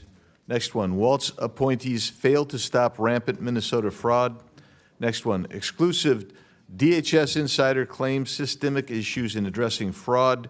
Next one, here's what the Trump administration is doing to crush Minnesota's fraud epidemic. Next one, Minnesota Fraud Committee Chair claims Waltz turned a blind eye to fraud warnings for years, and I'll yield back. Without objection, so ordered. Chair recognizes the gentleman from Arizona, Mr. Crane, for 5 minutes. Thank you, Mr. Chairman. Grateful to have elected officials from Minnesota here today who can provide more intimate information regarding this mind-blowing fraud coming from the Somali community in Minnesota. According to Assistant U.S. Attorney Joe Thompson, there is an estimated $9 billion or more in fraud. Many obviously believe that this is just the tip of the iceberg. I want to thank and acknowledge the independent reporters Nick Shirley and Dave Hawk who broke this story wide open. Today I'm introducing a bill to award Nick Shirley with the Congressional Medal for his explosive work in exposing astronomical fraud in Minnesota. And the reason I'm doing this is because the American people are sick and tired of this, and they're sick and tired of mainstream media not covering any of it. The biggest question that most Americans, however, have is this: is this incompetence at the executive level with the governor and attorney general?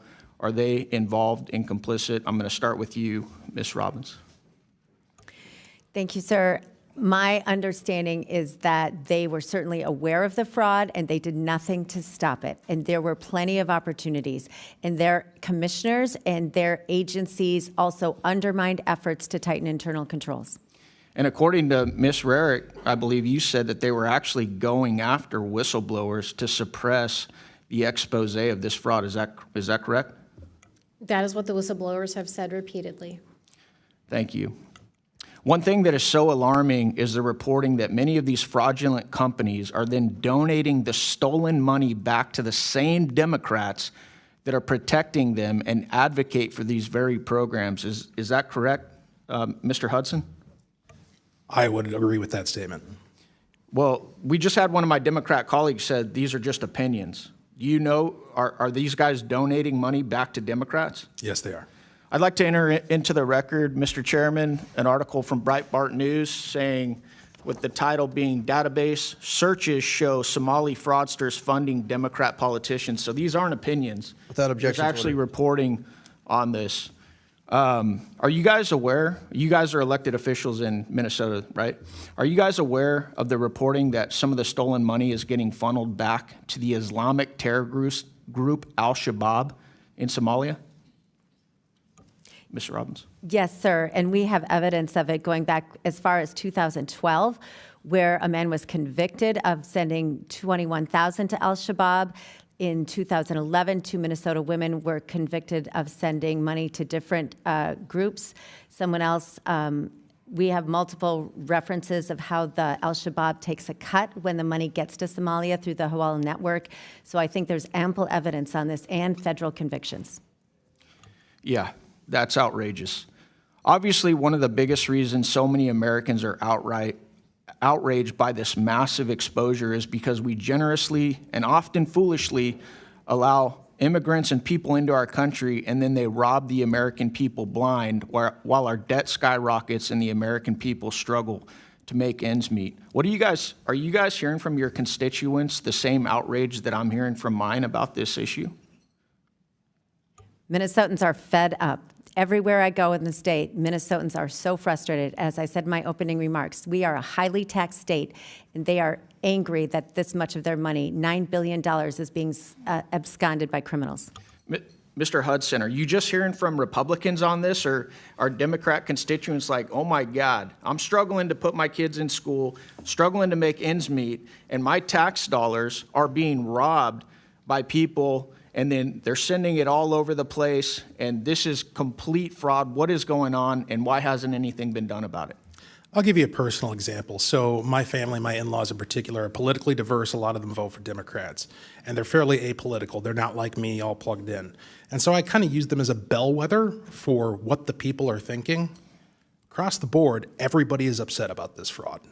And I'm guessing when you guys bring this up, whether it's to the Walz administration, whether it's to the AG, the number one thing that comes back at you is you're a racist, you're a white supremacist, or you're an Islamophobe. As we've seen Governor Walz now trying to answer for these questions, he's doing it at the national level. Do you guys hear the same thing at the state level as well?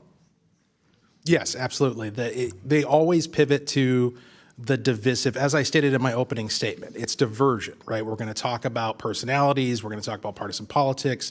We're going to find some way to get people yelling at each other rather than looking at the problem. Or, like you've heard my colleagues do on this panel, it's Donald Trump, baby. Yep. It's all about Donald Trump, right? The old pivot. We're not going to talk about what's going on in Somalia and not going to talk about what's going on in Minnesota with this massive fraud scandal. We're going to talk about Donald Trump. With my remaining seconds, can we play the video I have, Mr. Chairman? Or did we run out of time?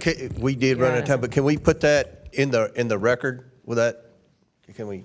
Thank you. Thank you, Mr. Chairman. I yield back. Okay. Thank you. Representative Crane yields back. Chair recognizes Ms. Stansberry from New Mexico. Thank you, Mr. Chairman, and Happy New Year. Welcome to our guests. Thank you to our legislators for being here today and to our guests. You know, I come to these committee hearings. I'm ready to debate the topics. I'm grateful that you're bringing this case to our attention. Yes, we need to prosecute these crimes, period. Let's do that. And I'm also grateful to see that this committee is actually conducting a hearing that is in its jurisdiction, which is oversight over government fraud. But I do have to say, to my colleague's point that was just made, that I am surprised to see the focus, given that the President of the United States and the administration are engaged in fraudulent behavior literally daily, including just a few days ago, invading a foreign country, using the United States military to take their oil, and notifying oil and gas companies before the United States Congress, and the president claiming last night that he is personally going to control the oil and give government kickbacks to oil and gas companies. So why are we not investigating that? It definitely gives you the impression that there's a double standard in this country. I also want to say that I'm troubled to see that this hearing is being held in conjunction with an announcement that the administration made just yesterday that they were going to freeze $10 billion in federal funding for childcare and family assistance to 5 states across the country. And if you watched the president's crazy address yesterday, you heard him say it himself. But I want to say one thing, because my colleagues have pointed out all about weaponizing the government for political purposes. Well, these 5 states happen to have one thing in common. They all have Democratic governors and gubernatorial elections this year. Is this a coincidence? I don't think so, my friends. And this, of course, comes after weeks of viral videos from a young man YouTuber who was literally creeping around daycares by himself, making claims about fraud that were not there. And then the vice president and the FBI director were retweeting these videos without even verifying if they were true, unleashing a furor of anti-immigrant and anti-Somali hate across the country, wherein thousands of Somali people got targeted and harassed, including by the President of the United States, who literally used his platform as the President of the United States to call an entire community garbage. He literally said that. So we're not accusing people of being xenophobic and racist. They are being xenophobic and racist, including the President of the United States. And I want to say, for one, that I stand with the Somali and the immigrant community standing here today. But there's a bigger policy point here, which is that this is being used as a politically expedient moment to take away the immigration status of Somalis in the United States as part of the mass deportation plan of this administration. And it is also being used by the 2025ers in this administration to freeze critical programs that we know low-income families depend on, and which they call part of the woke agenda. This is part of a larger effort to defund these programs, as we are seeing across these 5 states. So I think it's important to pull back the curtain a little bit about what is actually going on in this hearing and its coordination with the administration, that this is about, 1, demonizing political opponents in Democratic states during a major election cycle. 2, it's about demonizing the immigrant community to support cruel and illegal mass deportation policies. And 3, it's about demonizing poor people and struggling families to justify taking away the basic programs that are helping them survive in this country. So I want to just close out by saying that I grew up in a low-income family. Many of you have heard my story before. But as I woke up to the news that the president was freezing child care funding to these 5 states, I had to think about the millions of families that would be impacted by it. I think about my own mom, a single mom, just barely struggling to get by, working multiple jobs. These programs are a lifeline. They make it possible for people like me to ultimately have a pathway to success. And you all are sitting here running legislation on shower heads while millions of Americans' health insurance is expiring, while millions of Americans can't even put food on the table right now. And you're over here parading around state officials, demonizing immigrants, talking about cutting basic programs, and you're passing legislation to redefine shower heads in Congress while the President of the United States is illegally invading foreign countries. Order. Gentlelady's time's expired. I find it appalling. Order. Gentlelady's time's expired. Chair recognizes Dr. Fox from North Carolina. Oh, before Chair recognizes Mr. Biggs from Arizona. Thank you, Mr. Chairman. I have UC requests. First one, HHS freezes child care payments to Minnesota after massive fraud alleged. Next one. Minnesota's Quality Leering Center fixes sign at address still misspelled. Minnesota made it easier to get into daycare business. Trump's deputies freeze child care payments to Minnesota amid alleged Somali fraud. Jonathan Turley explains why feds can dig deep into Somali scammer special. Without objection, so ordered. Chair recognizes Mr. Gill.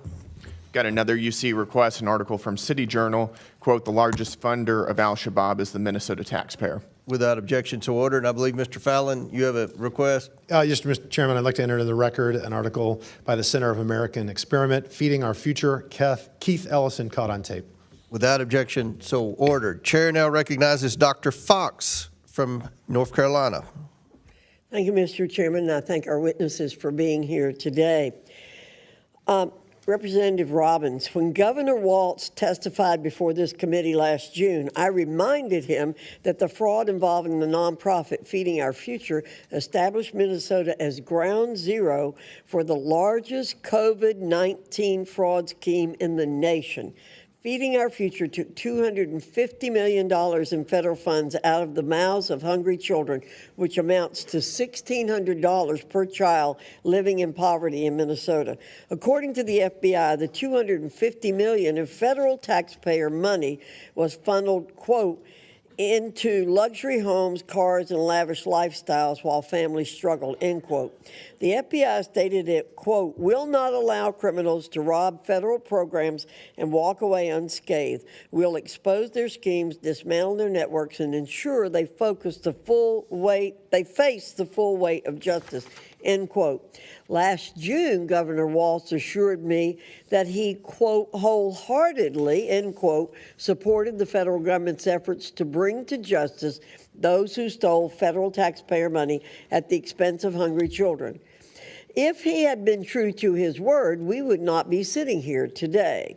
However, the committee's back today because the Feeding Our Future scam is just the tip of the iceberg of fraud in Minnesota and perhaps beyond. Representative Robbins, Democrats in your state have tried to dismiss your inquiry into the Feeding Our Future fraud as a partisan political exercise. Is exposing fraud and theft of taxpayer funds a partisan activity?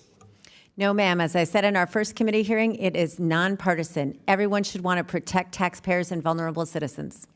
And we completely agree. Representative Robbins, did Governor Walz work with you and your committee wholeheartedly to bring justice to those involved in the Feeding Our Future fraud? No, ma'am. They have ignored the documents we have provided to them. We did a hearing in February of 2025 on child care fraud that was outlined in the Nick Shirley video, and we gave them a list of 72 child care providers that we were concerned about that got $1 million each or more. And as we saw in the Shirley video last month, they have done nothing about it. Representative Hudson, for several years we've heard about whistleblowers, highlighted by some of us in Congress who noted instances of fraud in Minnesota. With this in mind, the recent allegations from Nick Shirley regarding staggering amounts of fraud involving child care centers come as no surprise. What kind of climate did Governor Walz create for whistleblowers? Well, I think he did a really good job of demonstrating for us the kind of climate that he's created yesterday when in an unhinged rant, he tried to throw Deputy U.S. Attorney Joe Thompson under the bus, a guy who's been doing this for, I believe, 16 years. If he's willing to throw a Deputy U.S. Attorney under the bus, what do you think he's going to do to a state agency employee? That's the climate, and everybody who works for the Walz administration knows it. Thank you. Representative Rarick, do you believe the Walz administration seriously pursued whistleblowers' reports of fraud? I think that the Walz administration seriously retaliated against whistleblowers and ignored them and dismissed them. And, in my opening statement, I talked about the threats of firing them and blacklisting them and things like that. So that's what the Walz administration focused on. Representative Rarick, innocent American taxpayers are collateral damage in the Democrats' reckless disregard for taxpayer funds. Hard-working Americans and their communities are left to pay the price. What lessons can other states and federal officials take from your work to expose the stunning amount of fraud and the network of those who enabled it that you all have exposed in Minnesota? Yeah, the answer to that is very simple, and that is if you just do simple, basic good governance like reconciliation and a few other financial controls, you won't have the problems that you have here. And if you don't retaliate against your employees, your frontline workers that point out fraud, you won't have this problem either. Representative Hudson, do you have anything you'd like to add to that? Yes, absolutely. You have to have a culture of good faith, and that is what is lacking in Minnesota. There is not a culture of good faith. And you see a very strange strategy going on right now with Minnesota Democrats, where every day they're denying this problem, which really strikes me as bizarre because we know there are more prosecutions coming. So what are they going to say as story after story drops, and we can cite time and date where they said it wasn't a problem? Thank you. And Mr. Chairman, I'd like to note that it was the Education and Workforce Committee when I was chair that first brought this issue to the public's attention, and we got nowhere under a Democrat administration. Thank you, Mr. Chairman. I yield back. Exactly correct. Thank you, Dr. Fox. Chair recognizes Ms. Summer-Lee from Pennsylvania. Thank you, Mr. Chair. I think like so many people on this committee have already articulated, nobody here believes that rooting out fraud and waste and abuse is not a top priority of this committee, of our caucus, of their conference. It is. If you're on this committee, it is the top charge that we all undertake incredibly seriously. But I think, like so many things with the modern Republican Party, it's like you're skulking right around the edge of things, but too often, your bigotry, the Republican Party's own bigotry, is imprisoning them and keeping them from ever actually doing something that helps, not harms, the American people. And this is another one of those instances, right? When it's a person of color, if it's 2 or 3, it's a pattern, and the entire community must be indicted. But if it's 100 Republicans, it's just not bad. Neither here nor there, because it's important.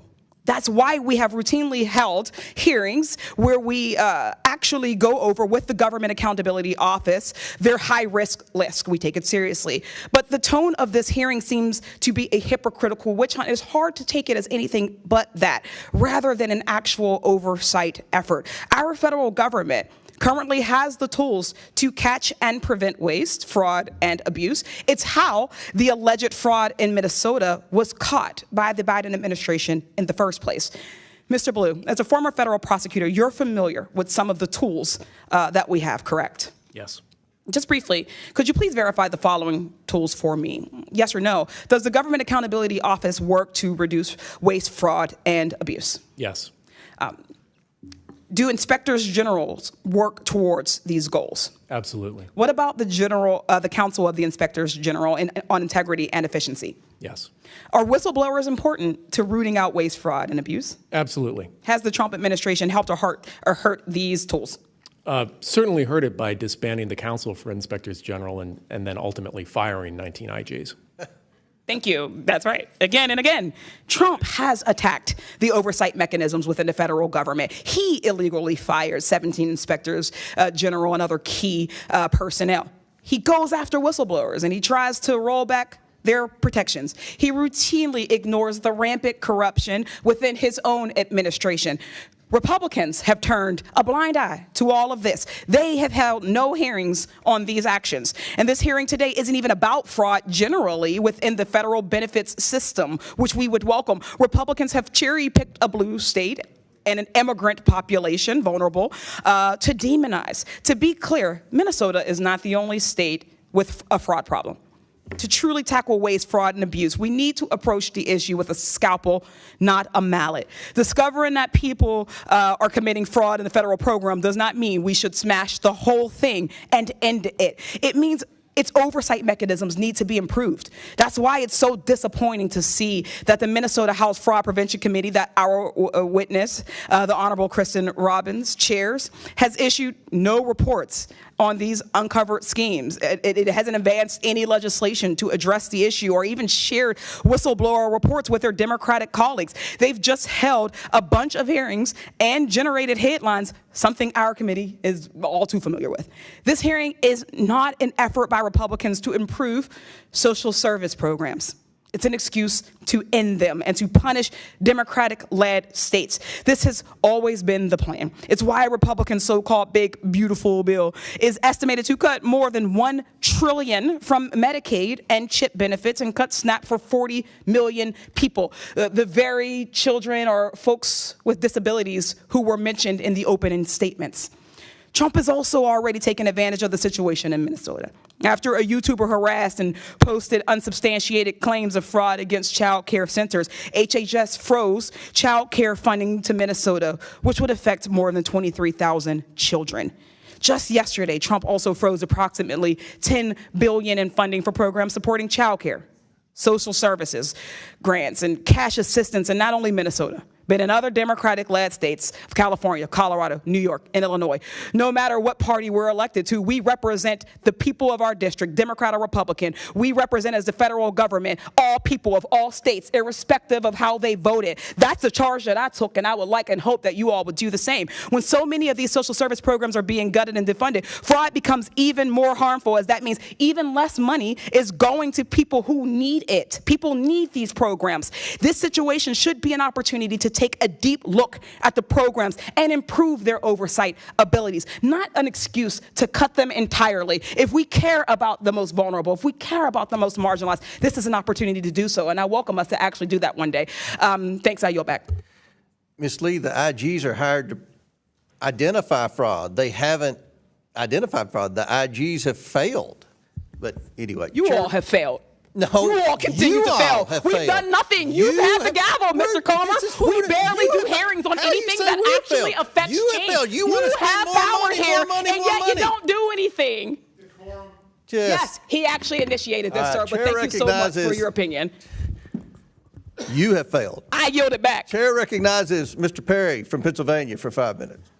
Thank the chairman. And I'd just like to point out to everybody that at this very moment, we're going to consider an appropriations bill that had an earmark in it for $1 million for another Somali-led organization whose family has ties and convictions to ISIS and fentanyl-related addiction.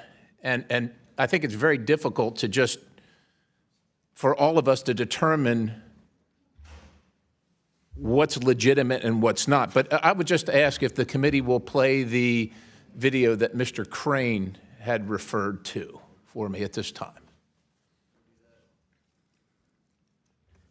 Can you stop the, okay, go ahead.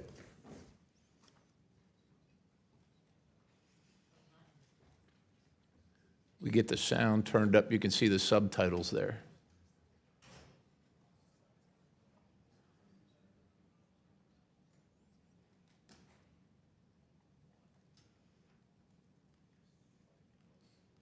If you'll notice the campaign contribution at the bottom for $4,700, and then the $250 million fraud scheme associated with said individuals. Listen, ladies and gentlemen, it's not me calling out one community or another, one individual, representative or another. It's fraud. Representative Robbins, Hudson, and Rarick, thanks for your service. I know it's difficult, and you're operating in difficult circumstances where it doesn't sound like you got a lot of support. And I imagine that as Ms. Robbins, Representative Robbins, you're the chair of the Oversight Policy Committee. Is that right? Yes, sir. Yeah, I imagine at the state level you don't quite have the resources you need to track down all this stuff. This federal jury found that Feeding Our Future mastermind and co-defendant, and also the contributor to one of your representatives from your state, one of our colleagues here, $4,700 for a $250 million pandemic fraud scheme. Like, you don't probably have the resources to find that kind of stuff. It's massive, right? And I suspect, as someone who, you know, you serve at the pleasure of your constituents who want to see you elected and contribute to you, a $4,700 campaign contribution for a $250 million of, I guess, spending at the federal level is a pretty good investment for people. We're not here to pick on anybody, but I will tell you, I think the American people are particularly affronted when their goodwill is returned by stealing their hard-earned money. I just want to, if you can comment on that particular case, this Feeding Our Future, and the fact that these folks pled guilty to $250 million and then connections to the political operation in your state, which is dismantling your state. Thank you, sir. Yes, so this is the big problem. There's a network of people who have been politically supporting the Democrats, who have also been contributing to them, and who have been involved in multiple schemes. So a woman who is in this child care group, the Minnesota Minority Child Care Association, Ikram Muhammad, she was later indicted in the Feeding Our Future scandal, as was her brother and her mother, and I believe a sister.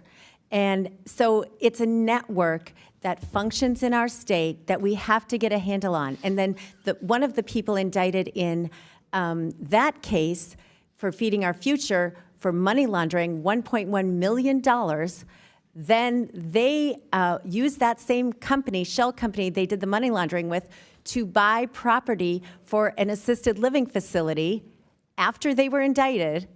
And then his wife has a company getting millions of dollars from the state to provide services to the assisted living facility bought by his shell company he's already been indicted for. They do not shut off the spigot. So That's the problem. This is completely outrageous, obviously. I'm not an attorney. Are any one of you three attorneys? Are you? So, No, sir. You said, Representative Robbins, that you informed the governor of these things. That's what you said, right? That's your testimony here today. Yes, sir. I did a hearing on it, and I brought charts and laid out the roadmap. So there are crimes of commission and crimes of omission. So if the governor didn't actively be involved in this fraud, that would be a crime of commission. But if he knew about it and didn't do anything about it, would you consider that a crime of omission? Yes, sir. And what should be done about crimes of omission regarding taxpayer funds?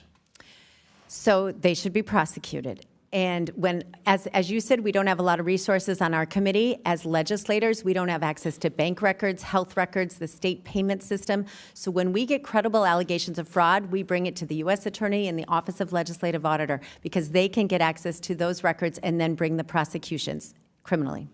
Thank you, Chair. I yield. Mr. Chairman. Before I go to Ms. Randall, Chair recognizes Mr. Biggs for UC. Thank you, Mr. Chairman.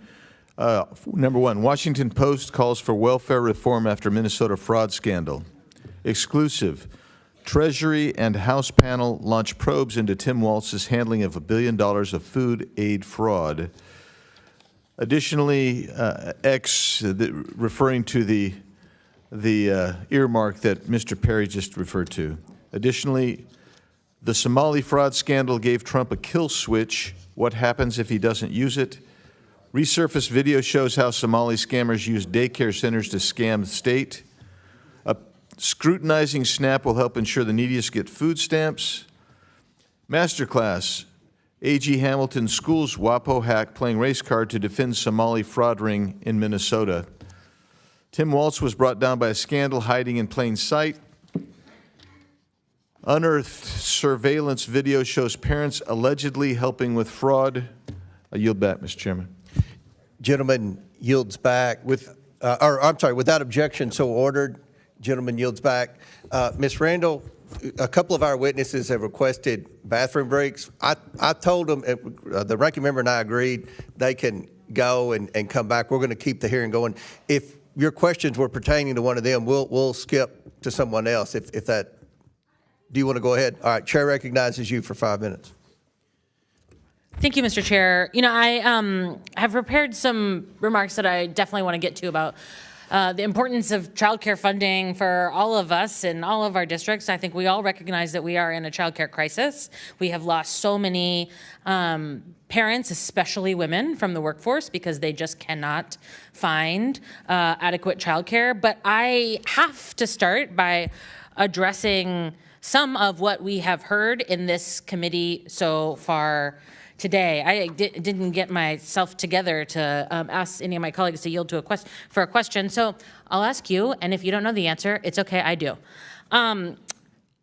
What % of sexual assaults in the United States are committed by white men?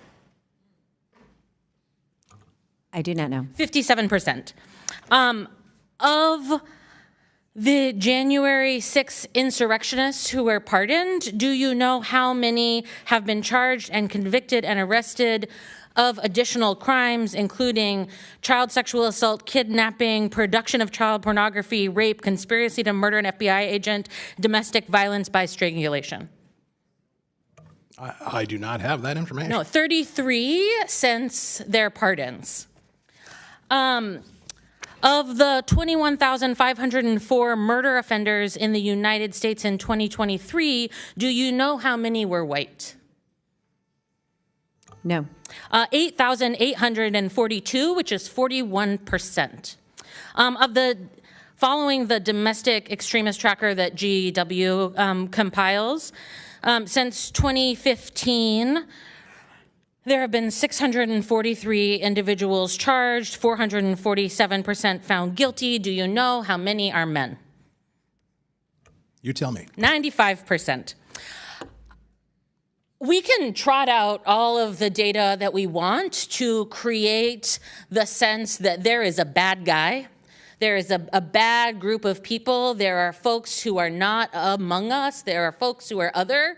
And I think we should spend a lot more time looking at ourselves, looking at American citizens looking at white men who are committing violence at disproportionate rates in our country, who are committing crimes at disproportionate rates in our country, including the President of the United States, who is sitting at 1600 Pennsylvania Avenue, as so many of my colleagues have pointed out. I also want to say, I've heard a lot about the Somali donors to political campaigns. We all acknowledge, right, that you cannot donate to a political campaign in the United States unless you are an American citizen, right? I'm just going to acknowledge that. You know who else is getting rich as a campaign donor? The expense of the U.S. taxpayers and because of the decisions that this government has made. Yes, Elon Musk, but also billionaire Paul Singer, a Trump donor who is getting rich off the military actions that this president engaged in Venezuela. Now about childcare. $7 for every $1 spent on childcare and early learning are returned to our U.S. economy. It's good for families. It's good for kids. It's good for our economic growth. But we are still facing a childcare crisis in this country. Chair Robbins, I understand that you have 3 kids and that they were enrolled in daycare at one point before you became a stay-at-home mom. What would your reaction be to an unknown, potentially armed, angry individual showing up at your home with a camera, demanding to enter while your children were at home? So we used a neighbor to do our childcare. What if they showed up at your neighbor's house? Yes, I don't think they would be coming in. But Yeah, honestly, how would you feel about it if someone who was armed and angry showed up in the house where your children were? I'm not sure I understand who was armed. What are you asking about? Thank you. I imagine you'd be scared. I think many families would be scared if that happens to you. I want to share a story of a provider from Washington State who said, following these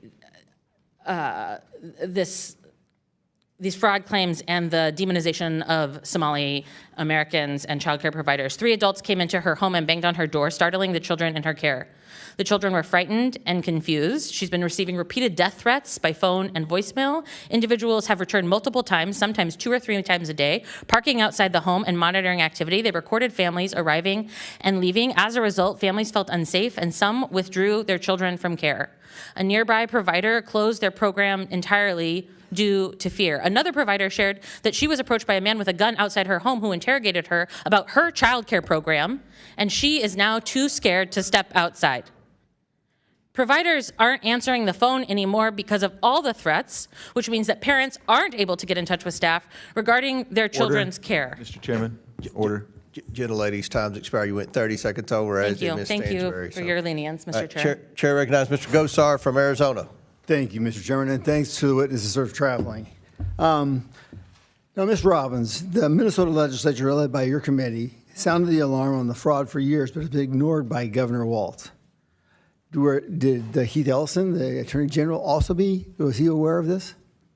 Yes, he was aware of the fraud, and he came before our committee, and I feel like he did not do his job prosecuting these cases. Most of the cases have been prosecuted federally by the U.S. Attorney, both under President Biden in Feeding Our Future and currently under President Trump.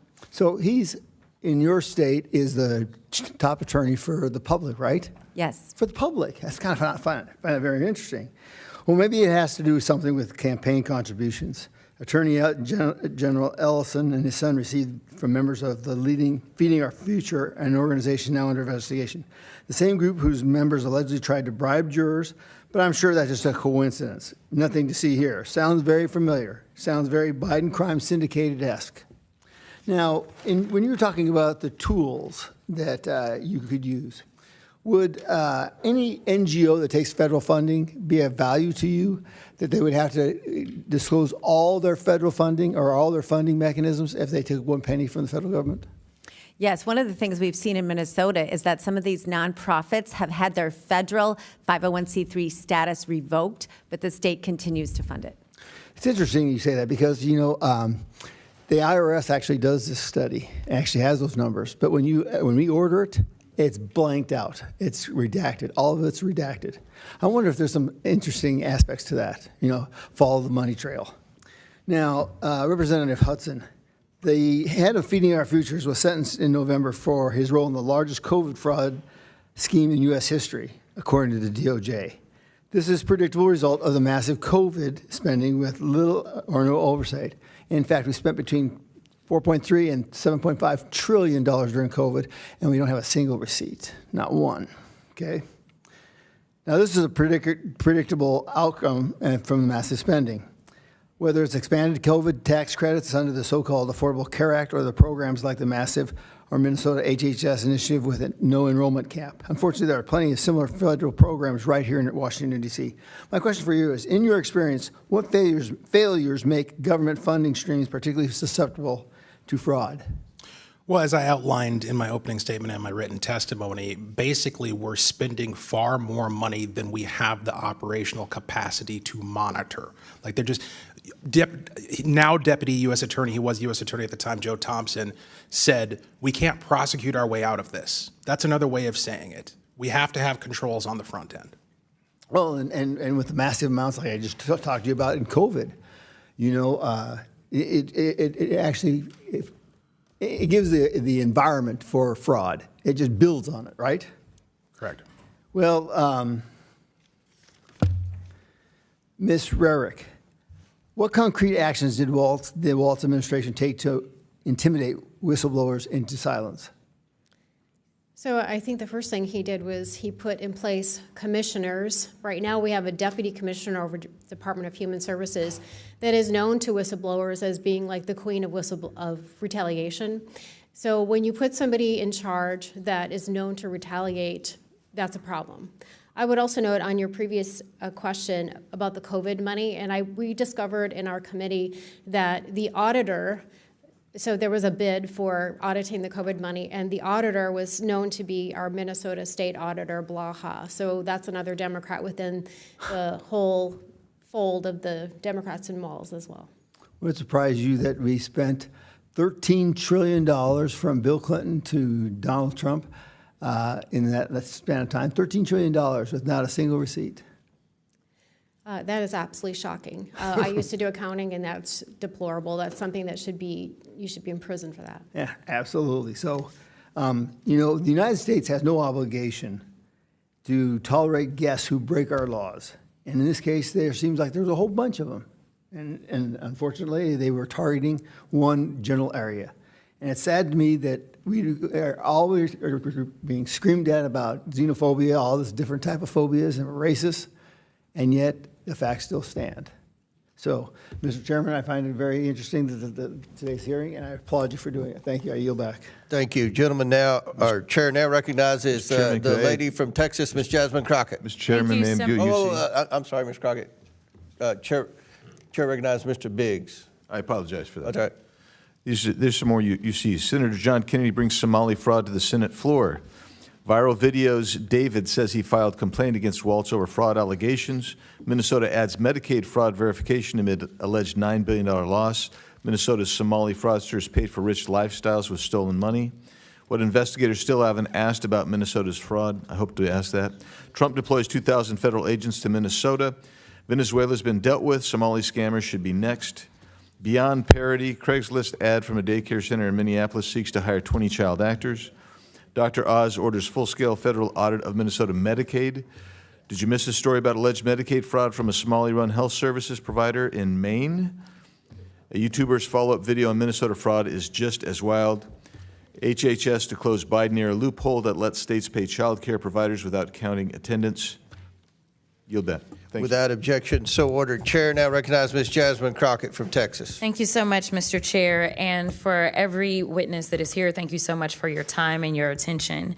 I just have one quick question. I have not been here the entire hearing, but I don't think this question has been posed for each of you, and we can start at the far end. Do you believe that all Somalis are engaged in fraud? I do not, and I'd like to... Okay, just yes or no. Next. Of course not. Oh, absolutely not. We have good Somali people in our state. Okay. Absolutely not. Okay, thank you so much. I just want to make sure I level set because it seems like we want to continue to, especially as we just heard those particular articles entered into the record, we want to continue to just make it seem as if you are Somali, then somehow you are a fraudster. And this administration has decided that it wants a target on their backs. And so when my colleague, Ms. Randall, decided that she wanted to talk about the threats that are being made towards various Somali people, the reason she brought it up is because this particular side of the aisle has a tendency of, if one person does something bad, especially if they are an immigrant, then we are going to cast aside that entire community. So I wanted to level set, and I appreciate your honesty because that's something that we very rarely get from my colleagues on the other side of the aisle. In fact, if we want to talk about fraud, I got a lot of fraud that we're going to talk about because we're going to get into this, but I am very curious to hear. Let me ask you, Mr. Ballou, are you aware of allegations that $50,000 in taxpayer dollars have been given to someone that is currently sitting in this administration by the name of Tom Homan? Are you aware? Okay, that's a yes. I am. Okay.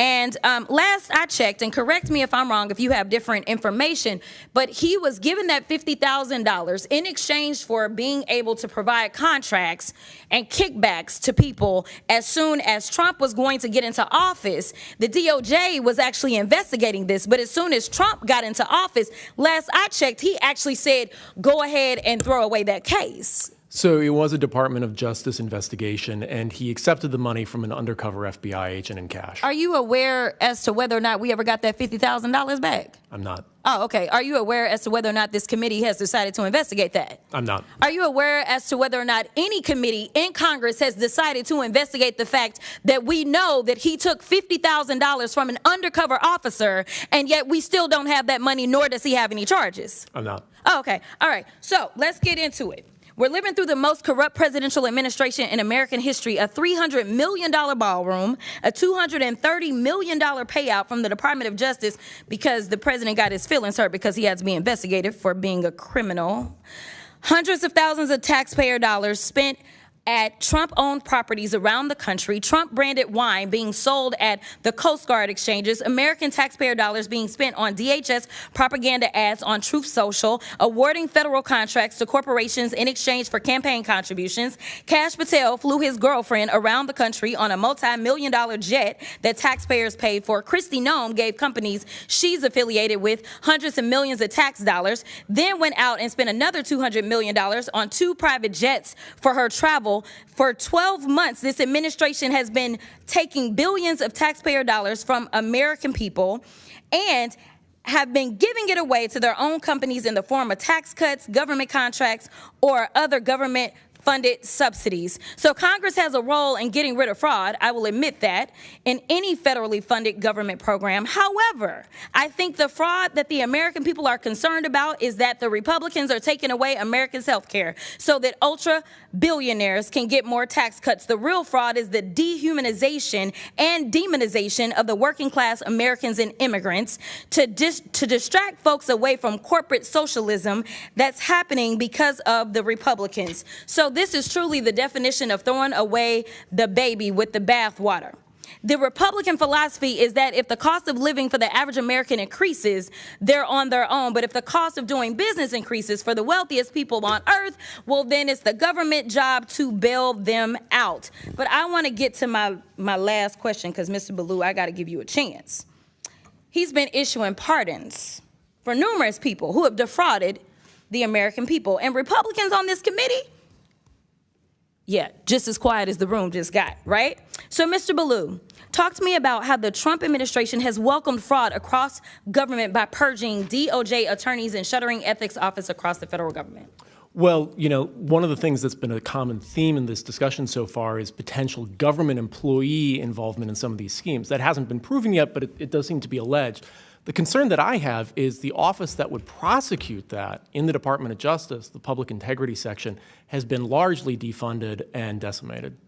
Thank you so much. And my time has expired, but I do have some UCs, Mr. Chairman. You want to do them now? I do. Okay. The first one is from Truth Out.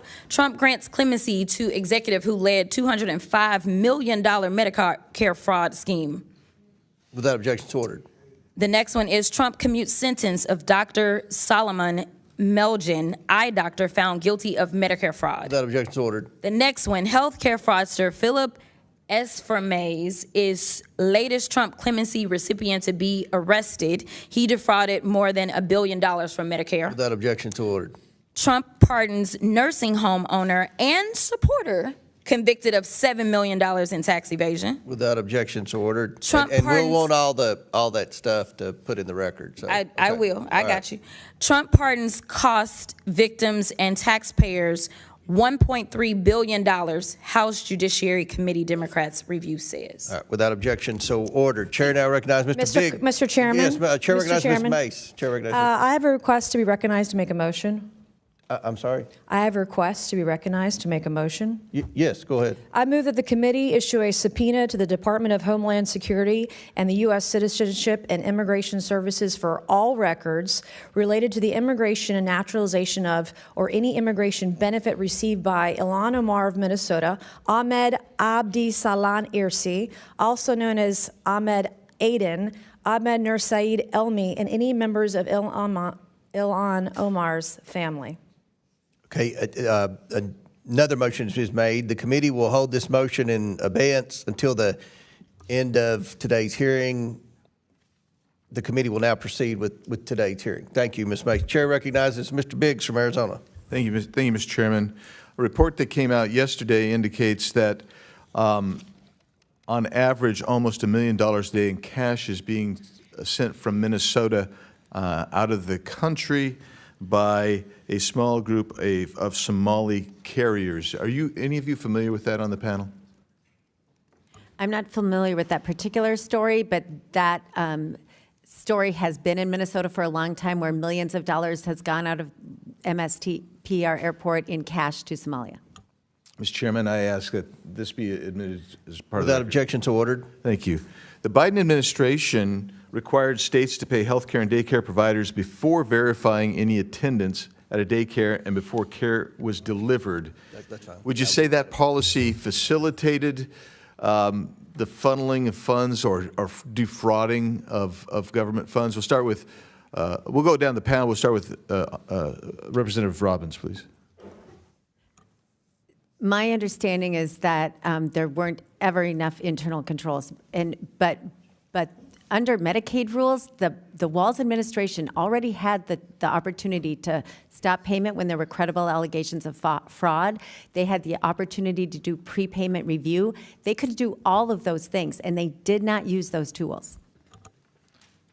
Not only does paying people before they deliver a service introduce an obvious opportunity for people to abscond with public dollars, but we've heard these arguments in our communities back in Minnesota from Minnesota Democrats that it's just so important that we pay people up front because they can't afford to wait for the reimbursements.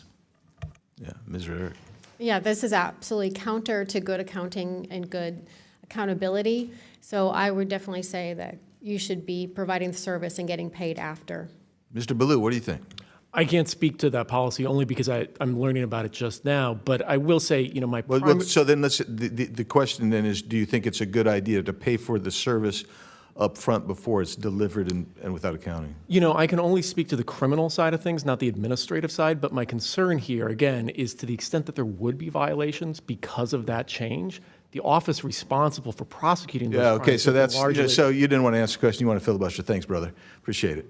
Now, here where we're going to go is one of the things that you mentioned, Representative Robbins, is physical facilities and real estate. And as we've seen and looked at this, as I've looked at this, all of the public reporting that's out there, looked at a little bit of Exhibit A, that's like 2,800 pages or 2,300, whatever it is. Didn't get to look at all of it, but looked at some of it. I want to know, did anybody go in and find out who's owning all these properties? Because you have basically vacant properties ostensibly holding themselves out to be daycare centers. Who owns those properties? Anybody look into that? So some of our staff is looking at it currently, And I would encourage people to think about this as you look at your other states. So we have people who own the properties and then other people related to them or close to them that provide the services, and they both get remuneration. And then we have people who homestead assisted living facilities, small single-family homes, and say it's a business, but then they shouldn't be allowed to homestead. We have instances where there are multiple assisted living facilities that have been homesteaded. So the ownership of the properties and the ownership of the business is very important. This has gotten to be such a problem in Minnesota that people invest in the daycare business as an investment. And so getting not only who runs the facility, but who the ownership is critical, because that's where a lot of the money goes. That's my point, is that you're setting up a series and facilitating straw man purchases of actual real property to actually launder or hide money coming from the state and defraud the state. And I would encourage both the feds and the state to really take a close look at that. I did find it interesting. Well, let me just ask the last question I've got time for here is, well, I got to ask two. The $18 billion, I'm saying $18 billion, that's the total nut over the last 5 years, if I understand your testimony right, Representative Hudson, and half of it was defrauded. That is the estimate from the U.S. Attorney's Office. Okay.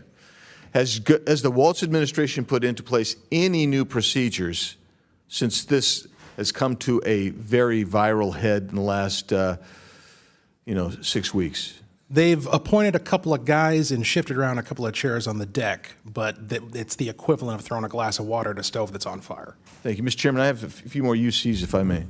Go ahead. Thank you. Victims shocked after Biden grants clemency to Kids for Cash judge and $54 million embezzler. Shocked. Biden clemency for convicted fraudsters met with outrage. It's a slap in the face. Comer on Fox News. Biden crime family pardons serve as a confession of their corruption. Biden pardons more people in his criminal clan and commutes sentence of Leonard Peltier. Op-ed from the former legislative auditor, Jim Nobles, what's the right number? And then finally, Mr. Chairman, 18 U.S. Code 666, theft or bribery concerning programs receiving federal funds seems apt in this case. Mr. Chairman, I'll yield back. Thank you. Gentleman yields back. Chair recognizes Ms. Presley from Massachusetts. Thank you, Mr. Chair. Let me just begin by making this plain. Credible fraud must be investigated and prevented. Every dollar that is stolen from public programs is a dollar that is taken from a child who needs care, a senior who needs food, or a family that is already struggling to make ends meet. Ms. Robbins, I want to just begin with a basic question, and please answer yes or no. When someone is convicted of defrauding the public, do you believe that they should be held accountable? Yes. So if we're serious about fraud, then we also have to be serious about accountability. Ms. Robbins, do you mind just expounding, what does accountability look like to you? We want to prosecute everyone who's committed a crime, and we want to fire officials in the agencies that are liable for allowing the failure of internal controls. Okay, so Ms. Robbins, let me be more clear. What should happen to fraudsters who steal public dollars? They should go to jail. So in my opinion, accountability means restitution. It means consequences, like incarceration, that help ensure that it doesn't happen again, as a real deterrent and accountability. It means that money taken from families and the public is returned to them. But that is not the standard that is being set by Donald Trump, who is wielding his clemency authority to allow fraudsters to escape accountability altogether. Last month, my office published a clemency report titled Trump's Clemency Gap, How Trump's Pardons Are Ignoring the People Who Need Them the Most. I ask unanimous consent to enter this into the record. Thank you. Now to the witnesses who serve in the Minnesota State Legislature on the Fraud Prevention Committee, let's walk through these pardons for fraudsters, and we all care about fraud. So Ms. Robbins, Mr. Hudson, and Ms. Rarick, Donald Trump pardoned George Santos, who defrauded voters and owed them $370,000 in restitution to victims. Raise your hand if you oppose this pardon. Thank you, Mr. Ballou. Ma'am, I would have to look at the law and the facts of the case. We cannot know the facts of all these individual cases. Don't deflect. This is a very public case. You know who George Santos is. You know exactly what he did. We just agreed that, fraud is unacceptable. And you just talked about accountability. You said if people commit fraud and exploit the public good, that they should be incarcerated. So this is not a complicated question. So I will give you all one more opportunity. Ms. Robbins, Mr. Hudson, and Ms. Rarick, raise your hand if you oppose the pardon of George Santos. Not playing this game. It's not a game. It's real life. It's not a game at all. Okay, but I will take your refusal to go on record, not only as cowardice, but that you do agree with that pardon of that fraudster. Moving on. Donald Trump also gave, and this has never been done before, presidential pardons to corporations that committed fraud. One example is the crypto company BitMEX that violated U.S. law and was fined $100 million. Now raise your hand if you oppose Trump's pardon of this crypto company. Not participating. Thank you, Mr. Ballou. Okay, again, I'll take your refusal to raise your hand in opposition. That means that you support this pardon of this corporation that frauded folks to the tune of $100 million. Refusal to participate is not an expression. Reclaiming my time. To participate is not an expression one way or the other. Do you know the rules of committee? This is my time. I know that I am here as a member of the public. Reclaiming my time. You are not, Mr. Chair. Mr. Chair. That's what I know. You are not in order with the rules of the committee. This is my time. This is my time. And it's our dollars. I ask the questions and you answer, but you're too much of a coward to answer. So we're going to move on. Now, yesterday was the 5-year anniversary, and I want to note of the January 6th insurrection. And on Donald Trump's first day in office, he pardoned 1,500 insurrectionists, including Brian Christopher Mock, who's from Minnesota. Are y'all going to say you don't know who that is? He's from Minnesota. Now, he kicked, shoved, and threw a flagpole at police officers, law enforcement that you claim to support. And he did all of that in the name of fraud. He was an election denier. So an election fraud lie. Now, he claims he did these things in the name of patriotism, but really he's just a criminal. So raise your hand if you oppose Trump's pardon of this Minnesota individual. Ma'am, this grandstanding nonsense this is not grandstanding. Exactly this is what Minnesotans hate about D.C. This is accountability, and you are hypocrites. So again, I will take your refusal. Thanks for demonstrating my opening Mr. Chairman, order, decorum. She's off the rails. Reclaiming my time. I'm not off the rails, please. You are totally off the rails. Nancy, enough with your tropes. Give me my time back. Order, Mr. Chairman. If Republicans were serious about reclaiming my time, you my constituents. You have no time left. You don't get to accuse me of things in the chamber. You're out of time. You're out of time. We're done here. Touch in out of time. At least 10 Mr. Chair, she's out of time. Time's expired. Out of order and out of time. Ms. Presley, you've already secured your MSNBC spot tonight. Your time's required. Chair recognizes Ms. Mace from South Carolina. Chair recognizes Ms. Mace. And this administration. Thank you, Mr. Chairman. Chair recognizes Ms. And Mace. Mr. Chairman, I agree. She's going to be a great host on MSNBC. This is my time. I wouldn't want to jump in front of Ms. Mace if I were you, Ms. Presley. I reclaim my time. This is my time. I wouldn't want to interrupt Ms. Mace. It's her time. Chair recognizes Ms. Mr. Chair, she did not get all of her time. Mr. Chairman, she wants to insult us for 10 more seconds. What do we have to do to get this woman in order? Her time is expired. Chair recognizes Ms. Mace. You're going to be great on TV. You're really good. No, baby, you're not. No, baby, you're not. You are not in order. You're out of order. Goodbye. You're done. All right. Mr. Chairman, it's my 5 minutes. Recognize Ms. Mace. Are we good here? Mr. Chairman, thank you. As I listen to the witnesses answer questions today, I'm struck by the truly breathtaking amount of fraud, the scope and scale perpetrated against the American people by Somalians in Minnesota. Screeching Democrats, like you just heard, at our witnesses. Democrats on this committee don't want to talk about Minnesota fraud because Minnesota fraud is Democrat fraud. You're going to make a great host on MSNBC. You're going to be great. And this is a cover-up. I mean, the very definition of cover-up. And so while we're still trying to understand the scale of the fraud, it appears that the amount of fraud we are talking about could exceed the size of GDP in Somalia. The size of its economy is what we're talking about. So let that sink in, the amount of fraud we're talking about. My first question is this, Mr. Balyu, this afternoon. Should Somalians in Minnesota be required to speak English, their citizens? Yes or no? Should they be required to speak English if they're American citizens? I think that question is really inappropriate. Should they? It's not inappropriate. This is the United States of America. Do you speak English? Should Americans speak English? Citizens speak English? Yes or no? Point of inquiry: is English the official language of the United States? It's a question. Mr. Chairman, I'm being interrupted again by That's not a another valid parliamentary inquiry. I would like to reclaim my time, Mr. requirement? Chairman. Mr. Chairman, I'd like to reclaim my time. She's that asking seems the to be witness. a popular theme today. That's not a valid inquiry. It's a point of inquiry. Women have a right to speak in this committee. Conservative women have the right to speak here and not be interrupted by my male colleagues. Mr. Chairman, I would like to reclaim my time. I lost like 10 seconds there. Okay, we'll give you 10 seconds. Okay, my next question is, should Somalians who committed fraud be denaturalized and deported, Mr. Balyu?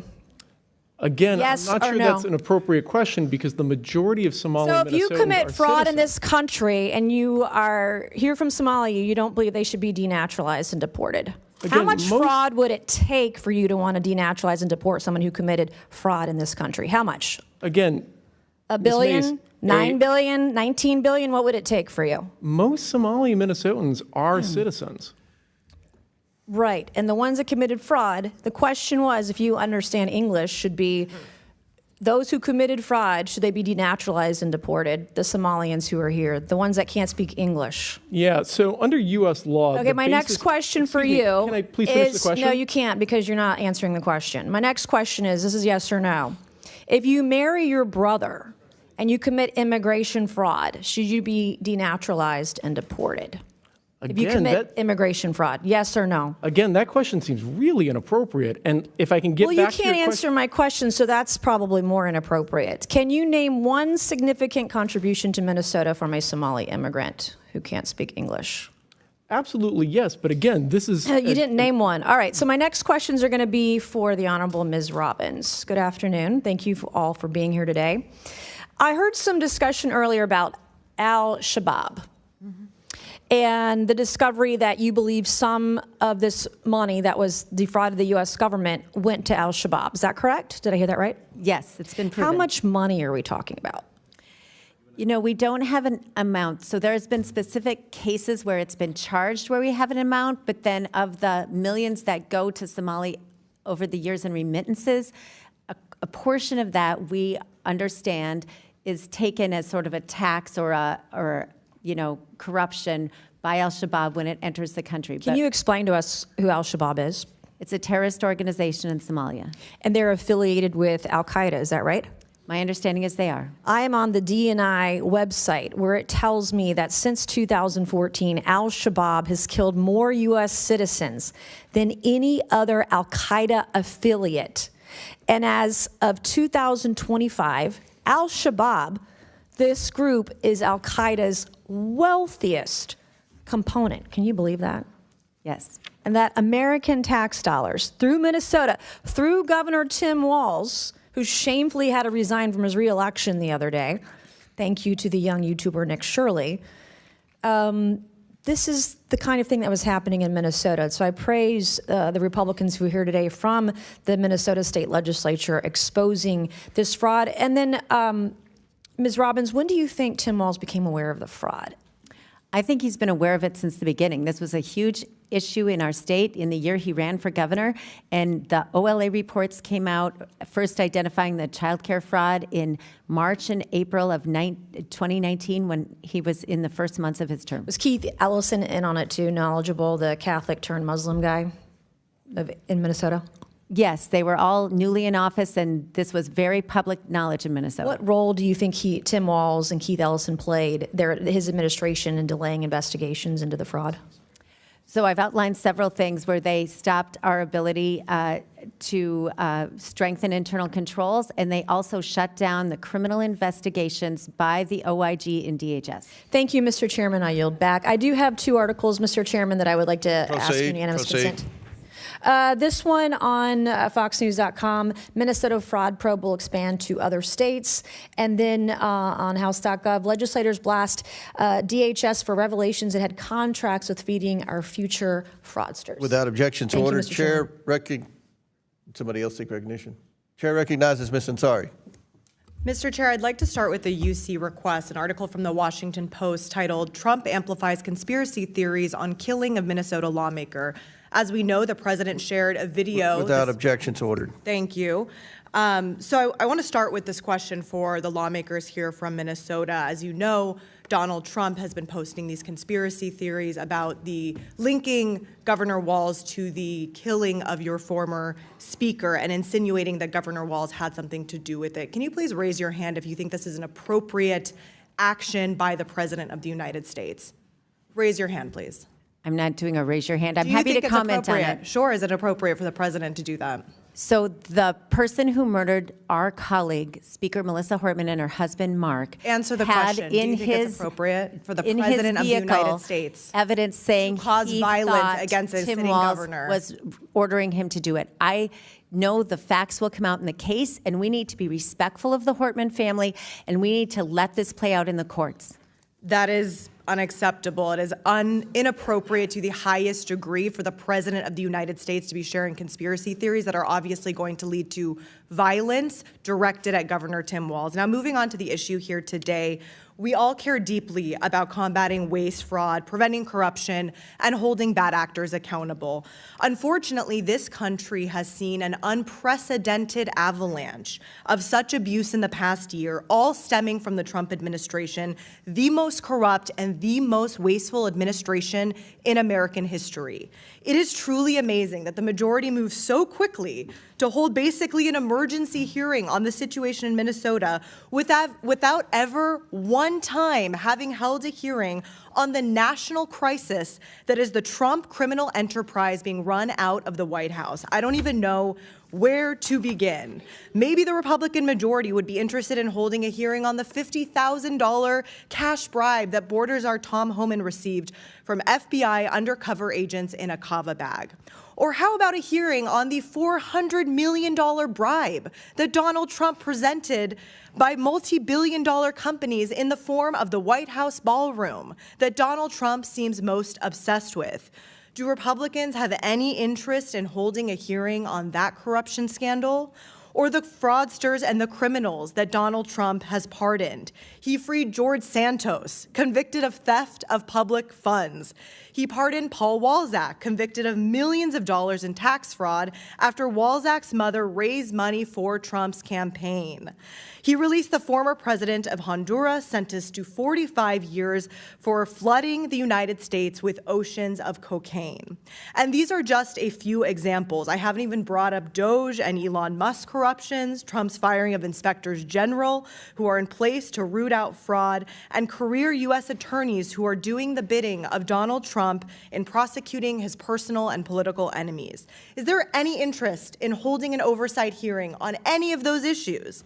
Now, I want to talk about one specifically appalling instance of blatant corruption in the Trump White House, reported by the New York Times, that the Republican majority has shown literally zero interest in investigating. This is regarding World Liberty Financial, the cryptocurrency company founded in 2024 by Eric Trump, Donald Trump Jr., Alex Witkoff, and Zach Witkoff, among others. If those names sound familiar, it is because the company is a joint project by the Trump and Witkoff families, Steve Witkoff being Trump's special envoy in the Middle East.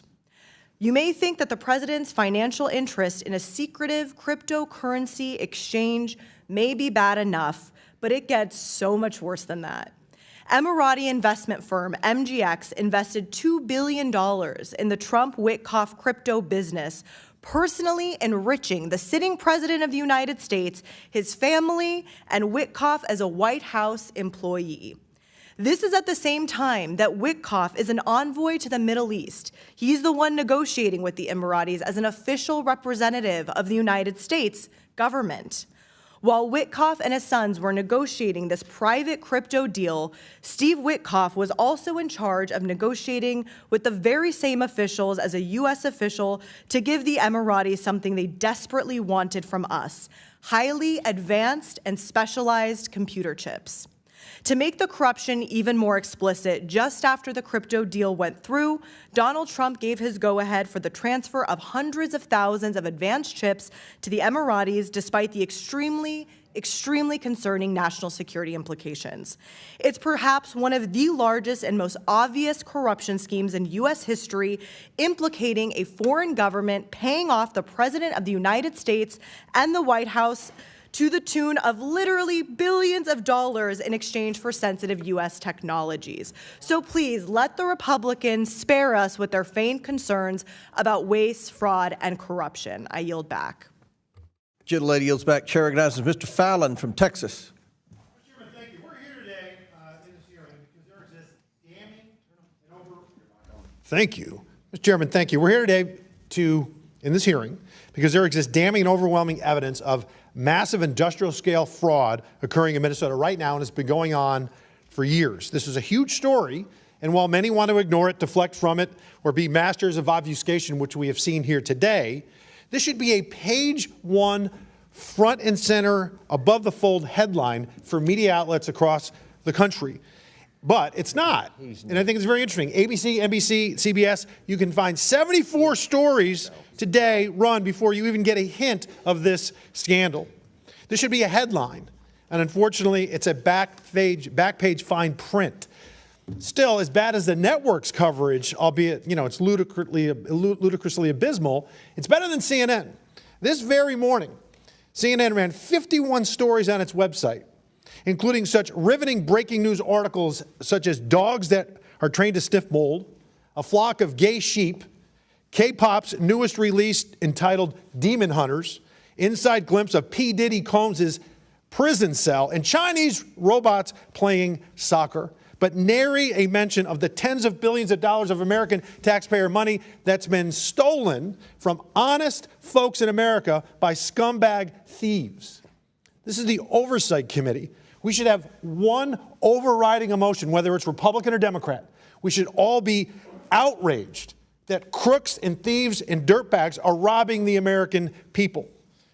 So I was very curious as to see how the Democrats would play today. Would they expose this fraud and be willing to work with us, or would they go to their playbook of Donald Trump bad? And when we were in Doge, it was Elon Musk and billionaires bad. And they haven't really disappointed. January 6th, as well, has been mentioned, has nothing to do with what we're talking about today. The ranking member's opening comments even bizarrely talked about presidential pardons, and he railed against POTUS. It's nothing to do with the matter at hand. But for the record, Joe Biden issued 250% more pardons and commutations than Donald Trump. In fact, 2,545 more. Again, back to the matter. This money's been stolen systemically by a gang of thieves, while the very people charged with the oversight, namely the Waltz administration, have been complicit. They've looked the other way. And the Democrats didn't disappoint either with ists, isms, and phobes, quotes like bigotry and hatred, and we're hypocritical witch hunt. And then they were taking a hero, Nick Shirley, trying to make him a villain. Mr. Chairman, I'd like to enter into the record an article, "It's Not Racist to Notice Somali Fraud." Without objection to order. 98 defendants that have been charged thus far in this case, and I think it'll end up being hundreds, 85 of them happen to be of Somalian descent. It's just a fact, despite how unfortunate and inconvenient these truths may be to leftists. The Assistant U.S. Attorney Joe Thompson thinks that this fraud can equivalent to maybe $9 billion. The entire federal budget of the country Somalia is $1.2 billion. Medicaid fraud does exist in all 50 states, but uncovering it aggressively clearly is not a blue state priority. If you talk to any expert, I was in the state legislature for 8 years, they will tell you objectively that no matter where it is, about 10 to 20% of all Medicaid spending is fraudulent. In the state of New York, they spent $96 billion. So did they recover in fraud 9.6 billion, 960 million? No, it was a pittance. It was 0.06% was recovered. In the state of Minnesota, 18 billion. It was 0.08% recovered. Representative Robbins and the other reps, thank you for coming. Thank you for your courage. You know you're going to be, smeared, and I'm not going to ask you, raise your hand. We're going to have a conversation, okay? When, Ms. Robbins, Representative Robbins, when you first uncovered this tectonic fraud, what was the reaction and actions taken by the Walz administration and your Democratic colleagues? Was it working hand in hand to create synergy and offer full support and help to unmask this fraud, or did you face significant headwinds and fierce pushback to the point of opposition? Throughout our hearings, they would either deny or deflect or say, oh, they've handled it, or they're new on the job and they don't know. So those were the answers in the tenor of our hearing. I provided documents to them outlining, as I said, in February of 72 child care centers I thought they should look at. They haven't done it. I've sent 6 FOIA requests or data requests that have not been responded to. So they have not been good partners in rooting this out. So block votes in Minnesota in 2016, it was so close that I think Hillary Clinton won the state by about 44,000 votes. But if you have block 50,000 you can rely on in Minneapolis, that's rather helpful to win an election in Minnesota. But you know what, Mr. Chairman? Our Democratic colleagues, whether they be in Minnesota or here on this Oversight Committee, they'll eventually learn. I'll yield back. Gentleman yields back. Chair recognizes Mr. Bell from Missouri. Thank you, Mr. Chair, Ranking Member, and our witnesses for being here today. I believe in protecting our social services and recognize the need for comprehensive legislation that ensures transparency in the collection and use of federal funds to support these critical programs that serve our communities in need. The resources provided through social services ensure the welfare of the everyday person and family, and these resources and individuals deserve to be protected. These protections should come at all times, not just when politically beneficial. What we're witnessing from President Trump and this administration is an attempt to use social services and the welfare of the American people as pawns to promote their political agenda. Instead of caring for the challenges of the average person, this administration has deprived them of the very things that the president promised, which is affordable health care, housing, and relief from the rising cost of living. Through rolling back essential health care affordability, cutting funding for assistance programs, implementing harmful tariffs, and advancing legislation such as the One Big Ugly Bill, the administration's actions have ultimately caused more harm than good for the American people. Reports show that since taking office, President Trump has raised the average cost of living. Health insurance costs have risen by hundreds of dollars for the average person, with insurance plans increasing by more than 20%. Housing costs remain at an all-time high. And everyday grocery items show a steady increase, with prices rising by 15 to 20%.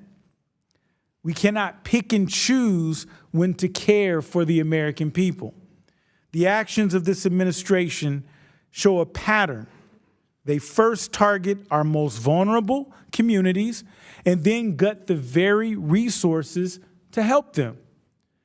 Today, it is our Somali communities and our child care assistance. Tomorrow, it could be your communities and the resources you and your family rely on for well-being. At its core, this is about the well-being of the American people. If we truly cared about those we have sworn to represent, we would be working to dismantle all the challenges they face, not just the ones that serve political interests.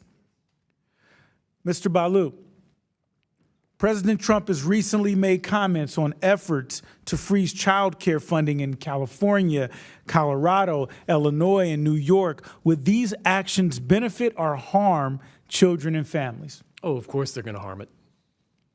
President Trump has fired thousands of employees across critical departments and has issued Executive Order 14356, restricting agencies from filling vacant positions or creating new ones unless approved under the order or required by law. Can you speak to how these actions could harm the government's ability to root out waste, fraud, and abuse? Absolutely. So, it's going to make it harder both to administer these services and then to identify fraud in the first place. One of the things that I'm particularly concerned about is to go after fraud. One of the easiest ways to do it is to prosecute tax crimes. The challenge that we've got right now is the administration has announced a plan to disband the tax division of the Department of Justice entirely. And that's going to make it much harder to prosecute these sorts of crimes.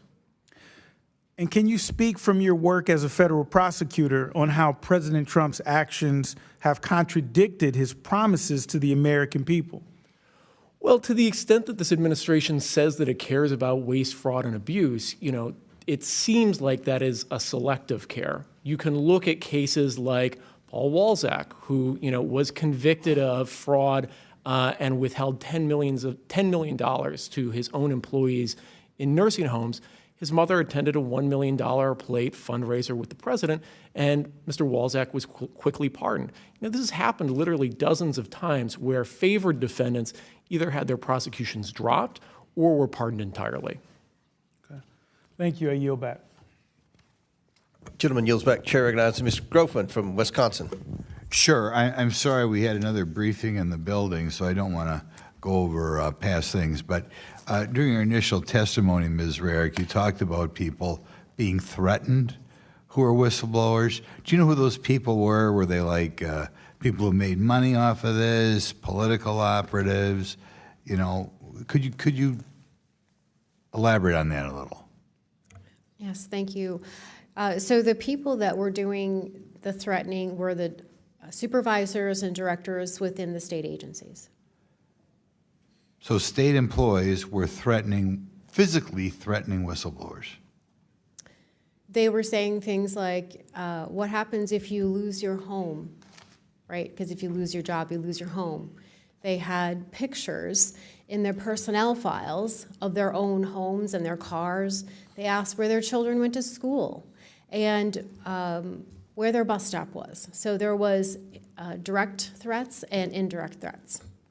Okay. Were any of these people brought to justice, or this is just the way they deal with things in Minnesota?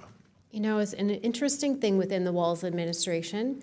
Those people were promoted. He just defines evil, doesn't he? Almost Vice President of the United States. There's a good book out there called The Tragedy of American Compassion. And in it, they went over the history of welfare and whether it should be done by the state or done privately. And they pointed out the danger that certain nefarious politicians would always want more welfare because they were buying votes.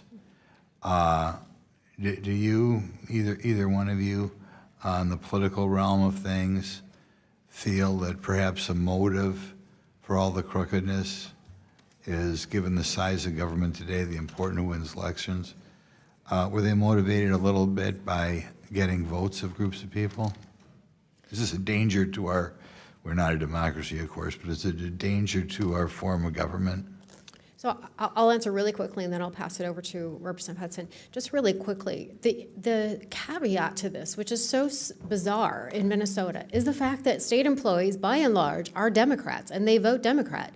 And the Walz administration, including Flanagan and his former chief of staff, Schmitter, were so brutal that these former Democrat employees want nothing to do with the Democrat Party anymore in Minnesota because they have been treated so horrifically.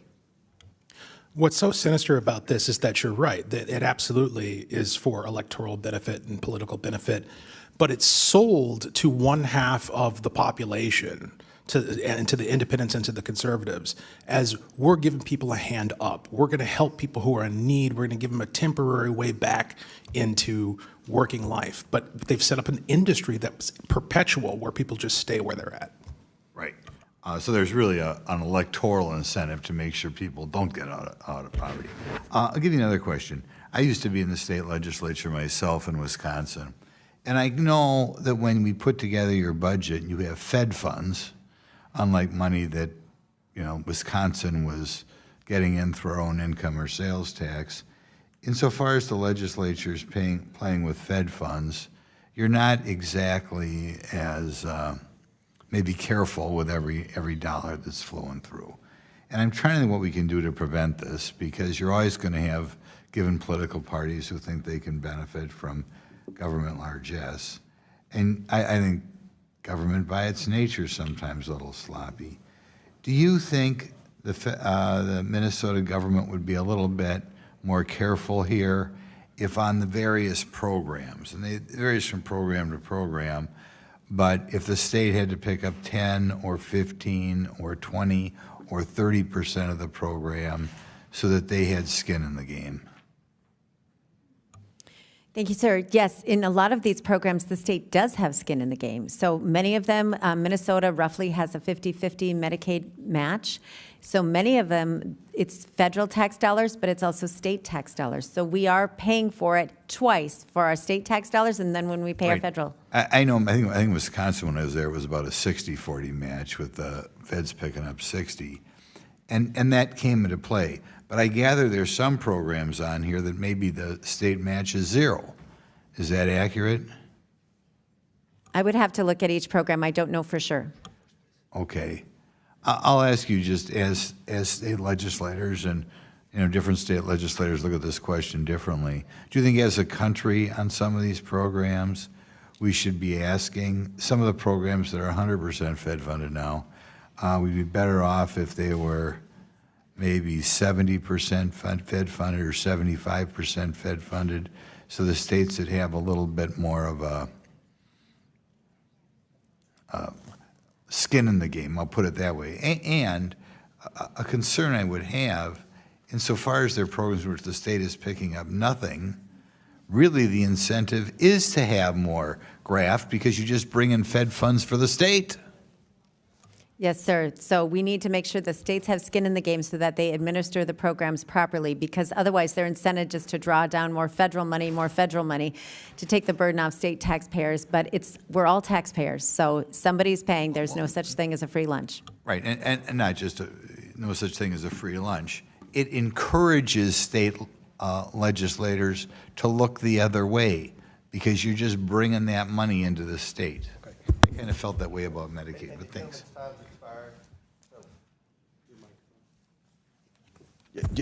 I'm sorry, Glenn. Gentlemen, time's expired on that. Yeah. Okay. Chair recognizes, who's next? Ms. Simon. Thank you, Mr. Chairman. I ask unanimous consent to enter into the record a January 6, 2026 article from the New York Times, Health Department to freeze $10 billion in funding to 5 Democratic states. Without objection to order. Thank you, sir. I appreciate us having this conversation, and I do apologize to our witnesses. Being in the last briefing took us out of this space, but you coming here to provide us some opportunity to discuss this is important, because I think it is true. We have to recognize that fraud is fraud, and theft is theft. And anybody, and I say anyone, who takes away food out of the mouths of children, who denies child care to women, particularly young women, who are going to school and working and doing everything right, who need a little hand up. I don't know who in here has had to walk their baby to childcare and go to school full time and work full time as a young mom. I know I did. And I know that I received, but 27 years ago, child care stipend. So we can be mad at the criminals in every state, including your state, who took resources from children. But I also want to go back to the unanimous consent that I just talked about. I think we don't have to go too far back, maybe 2 days, to recognize that the President of the United States and the administration is halting billions of dollars now, billions of dollars to child care providers and centers around this country. In fact, I have a story that we just received in my office. We heard today that there needs to be accountability. But what about accountability to a young woman that we talked to today in our office who was told by her child care center, and she is going to school full-time at the local community college, that the President of the United States will be halting all funding, and within 6 weeks, she may not have an opportunity to continue her studies because guess what? There's a party in power that wants to punish the poor, not just in Democratic states, but all over the country. The reducing of SNAP benefits, the shocking taking away of resources from sick children, the halting, and I'll say it again, the stopping of clinical trials for sick babies. What we will do as Democrats is acknowledge that fraud is fraud. What we will not do is allow a conversation to go on to problematize immigrants in this country writ large. Can you imagine a society where we took the wrong of a small few and relegated that wrong to a whole community? Well, that's what we're doing here today, not just in Minnesota, but now accusing thousands and thousands of child care providers all over the country before they get their day in court, proposing that they, in fact, shouldn't be taking care of kids across the country. I think it's shocking. This story that I want to end my quick testimony with, Nancy Harvey, she's a child care provider in Oakland, California, where I represent a beautiful constituency. She's in my congressional district. Nancy has been a long-term child care provider, an advocate for early care and education for our babies, no matter who their parents vote for. Services that we know that are critical for every child, every child. Collective punishment is what the folks across the aisle want to do. We know it's wrong, it's reckless, and the Trump administration, we believe, must immediately reverse course so that families have access to vital federal funds that they are entitled to. Because you have a party that says they want everyone to work in this country. You want everyone to do their fair share. And yet, because we are so angry at a small few folks who, in fact, broke the law, that we want to create a collective punishment for all poor people, working families who are trying to do their best. I don't have any questions because they have been answered. This is a politic of cruelty. This is a politic of anti-family. This is a politic of anti-poverty. And for someone who grew up in poverty, I know how it feels when you wait and wait and wait to just get a chance to do better. And folks who've never met you, talk to you, believe in you or love you, are telling you you are not worth it. That is what this administration is doing to millions of children because of this halting of funding. And I yield back. Gentlelady yields back. Chair recognizes Mr. Higgins from Louisiana. Thank you, Mr. Chairman. Ms. Robbins and Mr. Hudson, Ms. Rarick, you're all members of the Minnesota State Legislature. Is that correct? Yes, sir. And Ms. Robbins, you're the chair of the Fraud Prevention Oversight Committee. Is that correct? Yes. And Mr. Hudson and Ms. Rarick, you're members of that committee as well, correct? Yes, sir. Correct. All right. So you three collectively, America should clearly understand you have an excellent perspective what's going on inside Minnesota, in specifically regards to the fraud that we are investigating and discussing today. Is that correct? Yes. Yes, okay. So we have a particular community, a Somali community in Minnesota that has stunning percentages are participating in government programs where they're drawing a lot of money, big money. This has been discussed and revealed and reported and is factual. You have a tremendous amount of criminal fraud taking place that one of my colleagues, the gentleman from the other side of the aisle, mentioned transparency. I would argue that from a regular American's perspective, it's quite transparent that something criminal is going on when you have billions of dollars disappearing into child care centers with no children in them, and you have a tremendous transfer of wealth into a relatively small immigrant community.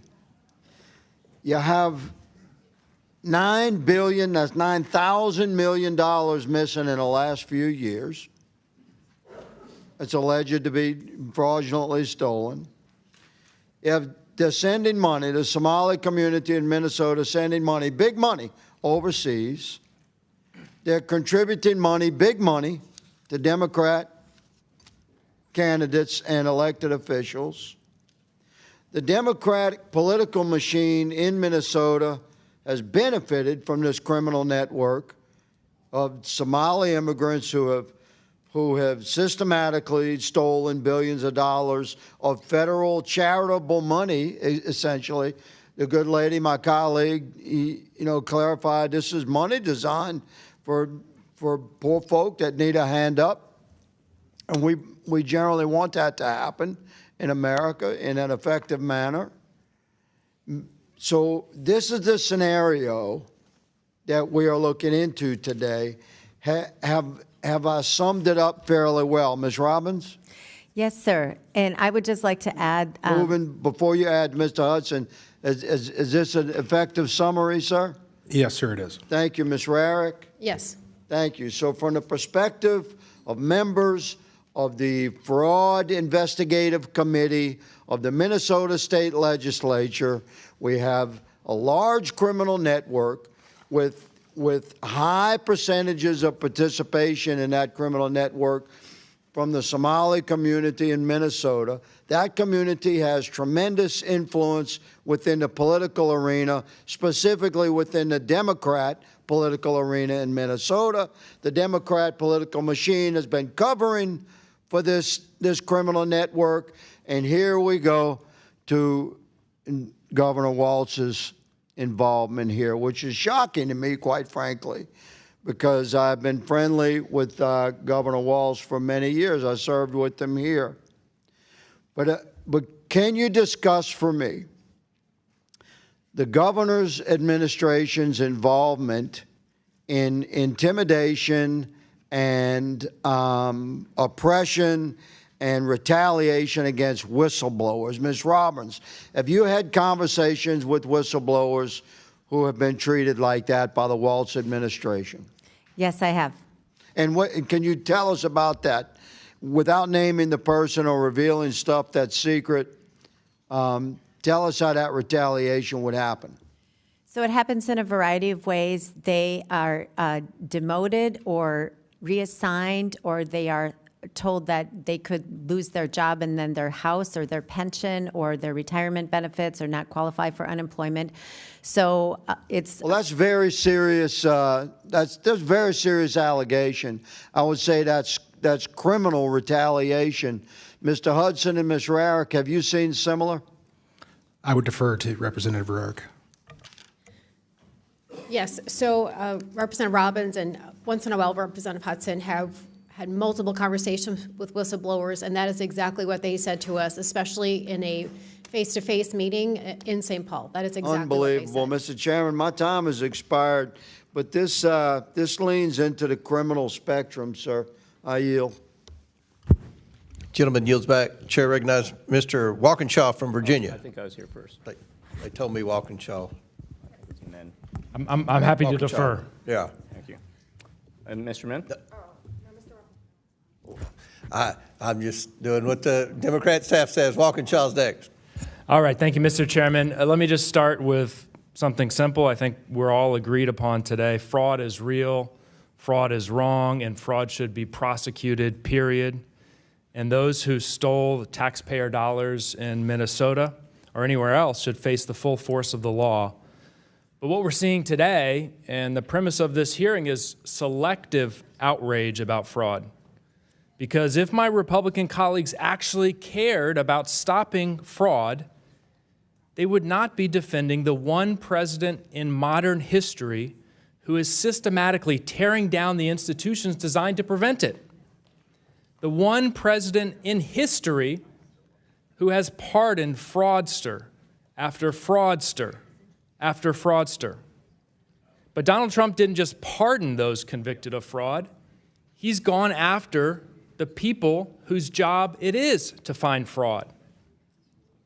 He fired the independent inspector general at the State Department. He fired the independent inspector general of the intelligence community. He removed the acting inspector general at Health and Human Services in the middle of a pandemic as massive emergency funds were going out the door. He pushed out the Defense Department IG. And why has Trump gone after these independent inspectors general? Simple. In each case, they were investigating his or his administration's misconduct and fraud. Donald Trump's approach to fraud is to fire the referees and then say that the game is clean because no one blows the whistle.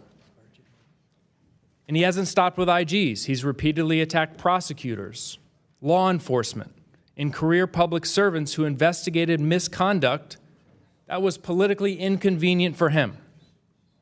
He's turned oversight and fraud prevention into a Donald Trump loyalty test. That is not draining the swamp. So forgive me if I find it difficult to take seriously lectures about fraud from people who have cheered while the most corrupt president in modern history has dismantled protection after protection against fraud. You don't get to scream fraud on Tuesday after you fired the fraud investigators on Monday. We can protect taxpayers. We can root out corruption and fraud, but we can't do it by turning fraud into a political weapon and ignoring the record of the person who did more than anyone to weaken accountability. Representative Robbins, in Minnesota, the governor doesn't have authority to pardon independently. There's a board, I think, and the governor is a member of that board with the attorney general and some others. But if that board in Minnesota were to pardon individuals convicted of fraud, clearly convicted of fraud, do you think a pardon like that would damage your efforts to root out corruption and fraud in Minnesota? It would really depend on the specifics of the facts of the case and the law, and I'm not going to comment on a hypothetical. You're not going to say that pardoning fraudsters would make it harder to prevent fraud in Minnesota. You're not willing to say that today. I want to root out fraud and corruption and make sure people are prosecuted. You're not willing to say that. You're comfortable with fraudsters being pardoned. You don't think it would damage the work. I want everyone who's committed a crime to be prosecuted and held accountable. And pardoned? It would depend on the case. I don't participate in the pardon process in Minnesota, but every case is very unique, and every governor and attorney general should look at the specifics. Okay, Mr. Ballou, can you just talk us through, I know this has come up already, the firing of independent inspectors general, the intimidation of them, making it harder to do their jobs. How does that impact fraud prevention and the prosecution of fraud from the perspective of a former prosecutor? One of the best investments that the government can make is in its inspectors general. Last year, IGs identified an estimated $50 billion in savings, either through duplicative programs or for specifically criminal fraud. The challenge that we have is with 19 IGs being fired, that work literally is not happening, and there's evidence to suggest that at least some of them have been fired specifically because they were going after enemies or allies of this administration. Thank you. Mr. Chairman, I ask unanimous consent to enter into the record a CNN article from February 11, 2025, USAID IG fired day after report critical of impacts of Trump administration's. Without objection, so ordered. Chair now recognizes Mr. Burchett from Tennessee. Thank you, Mr. Chairman. I think that it needs to be said that Governor Walz needs to step down. Him saying he will stay on to investigate is like O.J. Simpson saying he will investigate the murder of his ex-wife. Just doesn't work out. I have a question to the representatives, and thank y'all for being here. It's a tough gig. I did that for many years. Do you think that the Walz administration suppressed fraud and abuse in social service programs because they're afraid of exposing Somali residents? Just go down the line here. Yes, ma'am. So not only do we think that's what happened, Mr. Burchett, but it is also what a Somali American investigator associated with the Bureau of Criminal Apprehension said. He said in an article, fraudsters also have sought to exploit the burgeoning political power of the Somali community and the feckless fear that establishment politicians and state agencies show when confronted with charges of racism and Islamophobia. This is from a Somali federal prosecutor or investigator. Sir? Indeed, it's not just a theory. We have the record of the recording of Keith Ellison meeting with defendants in Defeating Our Future case, where it was very explicit that the motivation for keeping scrutiny off them was based on perceived racism. Ma'am? From the mouth of a whistleblower. You appear to be so this is what a whistleblower was told. You appear to be holding back these contracts because they are going to a diverse community. It's not a good look. Okay. Do you think Somalians should be tied to these crimes should be deported, ma'am? If they're not here legally, yes. If they are citizens, they should go through the criminal justice process. And then there might be other categories, but I would have to better understand. I agree. So some of these, I mean, some of these folks are born here and then they're naturalized, so they would have the constitutional protection thereof. So yes, ma'am. Sir? If there is any legal pathway to do so, absolutely. Ma'am? So you've got quite a big bucket of people, right? You've got people that were born here, that's a different situation. You have a people that were naturalized, right. And then those are here illegally. So you have to treat each one completely separately with different paths. Ma'am, who is helping these folks navigate this complex grant application process? It seems to me that it's orchestrated. They've got a go-to. We've always found that out in my dealings with state government. There was always somebody in there, a gatekeeper. Yes, my colleague, Representative Hudson, could speak to it. There is a sort of a cottage industry of Somali consultants who help this. I bet there is. Yes, sir. Yeah, as I said in my opening statement, I've personally talked to two gentlemen who have worked as consultants for multiple entities receiving government benefits. And they don't believe they're doing anything wrong, and by the letter of the law, they might be legally acting, but they have created an industry out of benefits that were intended to lift people up, not become a business. Add to that, ma'am? So that is something that we have heard repeatedly from whistleblowers and others, that there is, yes, I would call it a cottage industry of people that when you land on our soil, that they are going to teach you all the different ways to sign up for multiple social service programs. And there's also that. So they sign up for the max amount, which is probably why there's a report that just came out on December 13th of last year that says that 81% of Somalis were receiving some sort of welfare in Minnesota. If you don't know the answer to this, just tell me. Do you have any knowledge or have heard any talk that the Somalis are directing any of these funds to American U.S. tax dollars to Al-Shabaab, terrorist organization? There have been past criminal convictions in this, and currently we believe it's mostly happening indirectly as they send money to Somalia that Al-Shabaab takes a cut. Y'all agree with that? We good with that? Do you think the design of the social service programs incentivizes fraud and abuse? Absolutely. There's no doubt about it. When you are willing to hand over a sack of money to somebody on the assumption that they're going to provide a benevolent service and then you never check to see if they actually did, obviously you're going to invite fraud, waste, and abuse. Ma'am. Yeah, absolutely. We just stood up a new program that we'll probably talk about in a little bit, which is the Paid Family Leave Program. It was literally designed by Democrats to have waste, fraud, and abuse on a grand scale. Okay, I'm going to be out of time. Mr. Chairman, thank you. But I think America, we're sick of the hearings. We're sick of all this. We need justice. We need convictions if these folks are guilty, and that needs to happen. America is sick of this, and it needs to happen. Thank y'all so much, and thank you for your bravery. Very well said. Chair recognizes Mr. Subramanian. Thank you, Mr. Chair. I'm so glad that committee Republicans finally want to talk about fraud and corruption and misuse of federal funds. This majority, though, has conveniently avoided this topic, but let's talk about the fraud in this administration. Let's start with President Trump accepting a $400 million plane as a gift from Qatar, which the president announced he would transfer afterwards to his presidential library, basically to himself. And then the president announced a $1 trillion economic agreement with Qatar and a security guarantee for them as well, an unprecedented one. Next, Trump has also accepted hundreds of millions of dollars in undisclosed amounts for his ballroom project, including from companies who had civil and potentially criminal charges that were then dropped against them by this administration.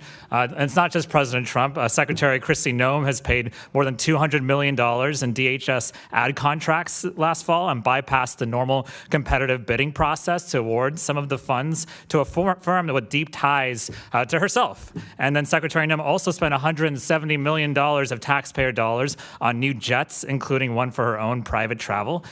Family members of the president have entered into $2 billion in business deals with the UAE government and their government officials, while the U.S. Conveniently then signed a major CHIPS agreement with the UAE. And then after his election, President Trump put $4 billion in shares of his media company in a trust to be run by his son. And then President Trump maintained ownership of his business empire while letting his family run the day-to-day. And then in September, Forbes estimated that President Trump's meme coin tokens were worth $709 million, and his World Liberty financial tokens were worth more than $338 million, but we don't know exactly how that happened. Then President Trump also stopped the enforcement of foreign and bribery and fraud so that we could have American companies commit fraud abroad as well and not get prosecuted.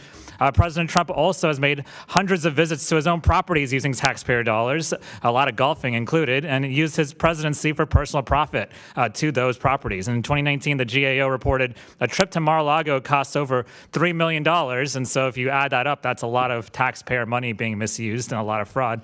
The interim U.S. attorney for D.C. ended prosecution of a January 6th defendant after he represented that defendant in private practice. President Trump pardoned fraudster Trevor Milton, a former CEO convicted of fraud in 2022, who, with the stroke of Trump's pen, escaped paying the $600 million in restitution that prosecutors argued he should pay to people who've invested in his company. According to the Washington Post, at least 20 people who have received clemency from Trump were given forgiveness for financial penalties totaling tens of millions of dollars. And then President Trump pardoned Binance founder Changpeng Zhao, a money launderer, after getting support for a family crypto venture. And then President Trump also pardoned CEO Andrew Weidenhorn for stealing $47 million of his own money from his own company, but had his case dropped after he donated to the president. And then President Trump also pardoned the founder of the electric vehicle company Nikola, who was convicted of fraud and donated $1.8 million to political committees supporting President Trump. And then prior to his confirmation, Secretary Hegset's wife owned thousands of dollars in defense stocks, including companies that contract with the DoD. And DoD Secretary Hegseth brought his wife, who has defense company investments, to meetings with foreign defense officials at a NATO gathering where Ukraine policy was discussed. And from recently passed funding legislation, U.S. senators can claim over $500,000 in taxpayer dollars over phone record collections during the January 6th investigation. We just commemorated the 5th anniversary of January 6th. And then border czar Tom Homan dodged FBI background checks and accepted $50,000 from undercover agents acting as business people in exchange for government contracts. The DOJ investigation of that was shut down by this administration. President Trump wrote on his social media platform, Truth Social, "This is a great time to buy DJT," less than 4 hours before lifting the tariffs he imposed days earlier, raising accusations of improprieties. I'd say the accusations are probably well-founded. President Trump's FBI director has reportedly used taxpayer dollars to escort his girlfriend's friend home from partying in Nashville. RFK Jr., the secretary, refused to fully cut ties to a vaccine lawsuit against a pharmaceutical company while serving as secretary, arrangement that profits from the suit would go to his son. Saudi-funded golf tournaments moved events to Trump golf courses, providing a financial windfall for President Trump and his family as his administration sets Middle East policy. FBI Director Kash Patel refused to divest from stock holdings in a company that controls a Chinese fast fashion firm accused of using forced labor and child labor, raising questions about the extent to which he'd enforce human trafficking laws. President Trump's God Bless the American Bibles, which was a $3 production cost and $60 tag per copy, are printed in China. The Bible, however, is exempted from Trump's tariffs on China due to an exemption for religious materials. And I could keep going. Tom Krause, the CEO of Cloud Software, was hired to work on a payment system at the Treasury Department, raising questions about competitive advantages for future contracts. A Cloud Software subsidiary previously donated $1 million to Trump's inaugural fund. And the first directive issued by the U.S. Department of Energy Secretary Chris Wright focused on advancing geothermal energy, which benefits Fervo, and which his former company Liberty Energy had invested $10 million in. Commerce Secretary Lutnick... Gentleman's time's expired, 40 seconds over, and I've been cutting members off. I have more. You have what? I have more, but I'll yield back. Okay. Chair recognizes, and you can submit anything you want to the record. We'll put it in there. Chair recognizes Ms. Boebert from Colorado. Thank you, Mr. Chairman, and thank you to the witnesses for being here today. Representative Robbins, did your Fraud Prevention Committee raise formal concerns about suspected child care fraud to DHS or state leadership before federal indictments were issued? So the original federal indictments came before I was elected back in 2015 or so, and then we thought DHS had cleaned it up, and they did not. So we did a hearing last February of 2025, and we provided them a list of child care facilities we thought they should check out. My understanding is they have not, and so we're hoping that they will take this seriously and go investigate with on-site visits what's going on in these child care facilities. And when you raised awareness, were the Governor Tim Walz and the Attorney General made aware of these warnings? Oh, I'm sure. Did the state leadership fail to act promptly? I mean, it kind of sounds like they did if you still haven't received any information regarding these warnings. Yes, we don't know that they took any action with the list we gave them. And Representative Robbins, what recommendations from your committee were given and ignored? So in general, we always try to look at internal controls, and we've asked, I mean, it's not complicated. We want them to go make sure recipients are eligible, that providers are eligible, that services are actually being provided. Our staff has gone to many of these places, and so it's not just the Nick Shirley video. Our staff has gone and looked at this, and there are literally no one there during business hours. Some of the offices where we have the address are empty. Like there's no furniture. So they are not doing their job. Thank you. Mr. Ballou, does the Department of Justice have more resources to uncover fraud than a 20-year-old YouTuber? Yes, but those resources are declining. Are they still more than a 20-year-old YouTuber with a cell phone camera? Yeah, as I mentioned earlier, the primary office that would be responsible for prosecuting public corruption, which is what is being alleged today, has essentially been decimated. Most of the attorneys have been fired or left. Was it decimated when you were there? Was there funding there then?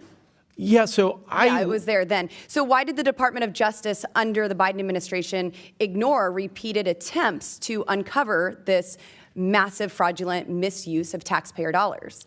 As you may recall, the indictment actually happened during the Biden administration. And what action has been taken in the state to ensure that this isn't happening? Because we just saw dozens and dozens of centers that are receiving hundreds of millions of dollars collectively that are not functionally operational. Yeah, well, in 2022, under the Biden administration, over 70 people were indicted for exactly this scheme. So, Mr. Ballou, yes or no? A Medicaid program with low barriers to entry and minimal reimbursement requirements, that's something that would be highly vulnerable to fraud if oversight is weak, correct? Exactly, and the challenge is that oversight is being cut further because Thank you for your answer. Mr. Ballou, yes or no? When a program projected at $2.6 million explodes to over $100 million annually, that's a glaring red flag. The problem that we have is that all the oversight at the federal level yes or no? Is that a red flag when a $2.6 million program the challenge that we have explodes to over $100 million? Yes or no? The offices that yes are no, responsible for identifying those red flags are being defunded.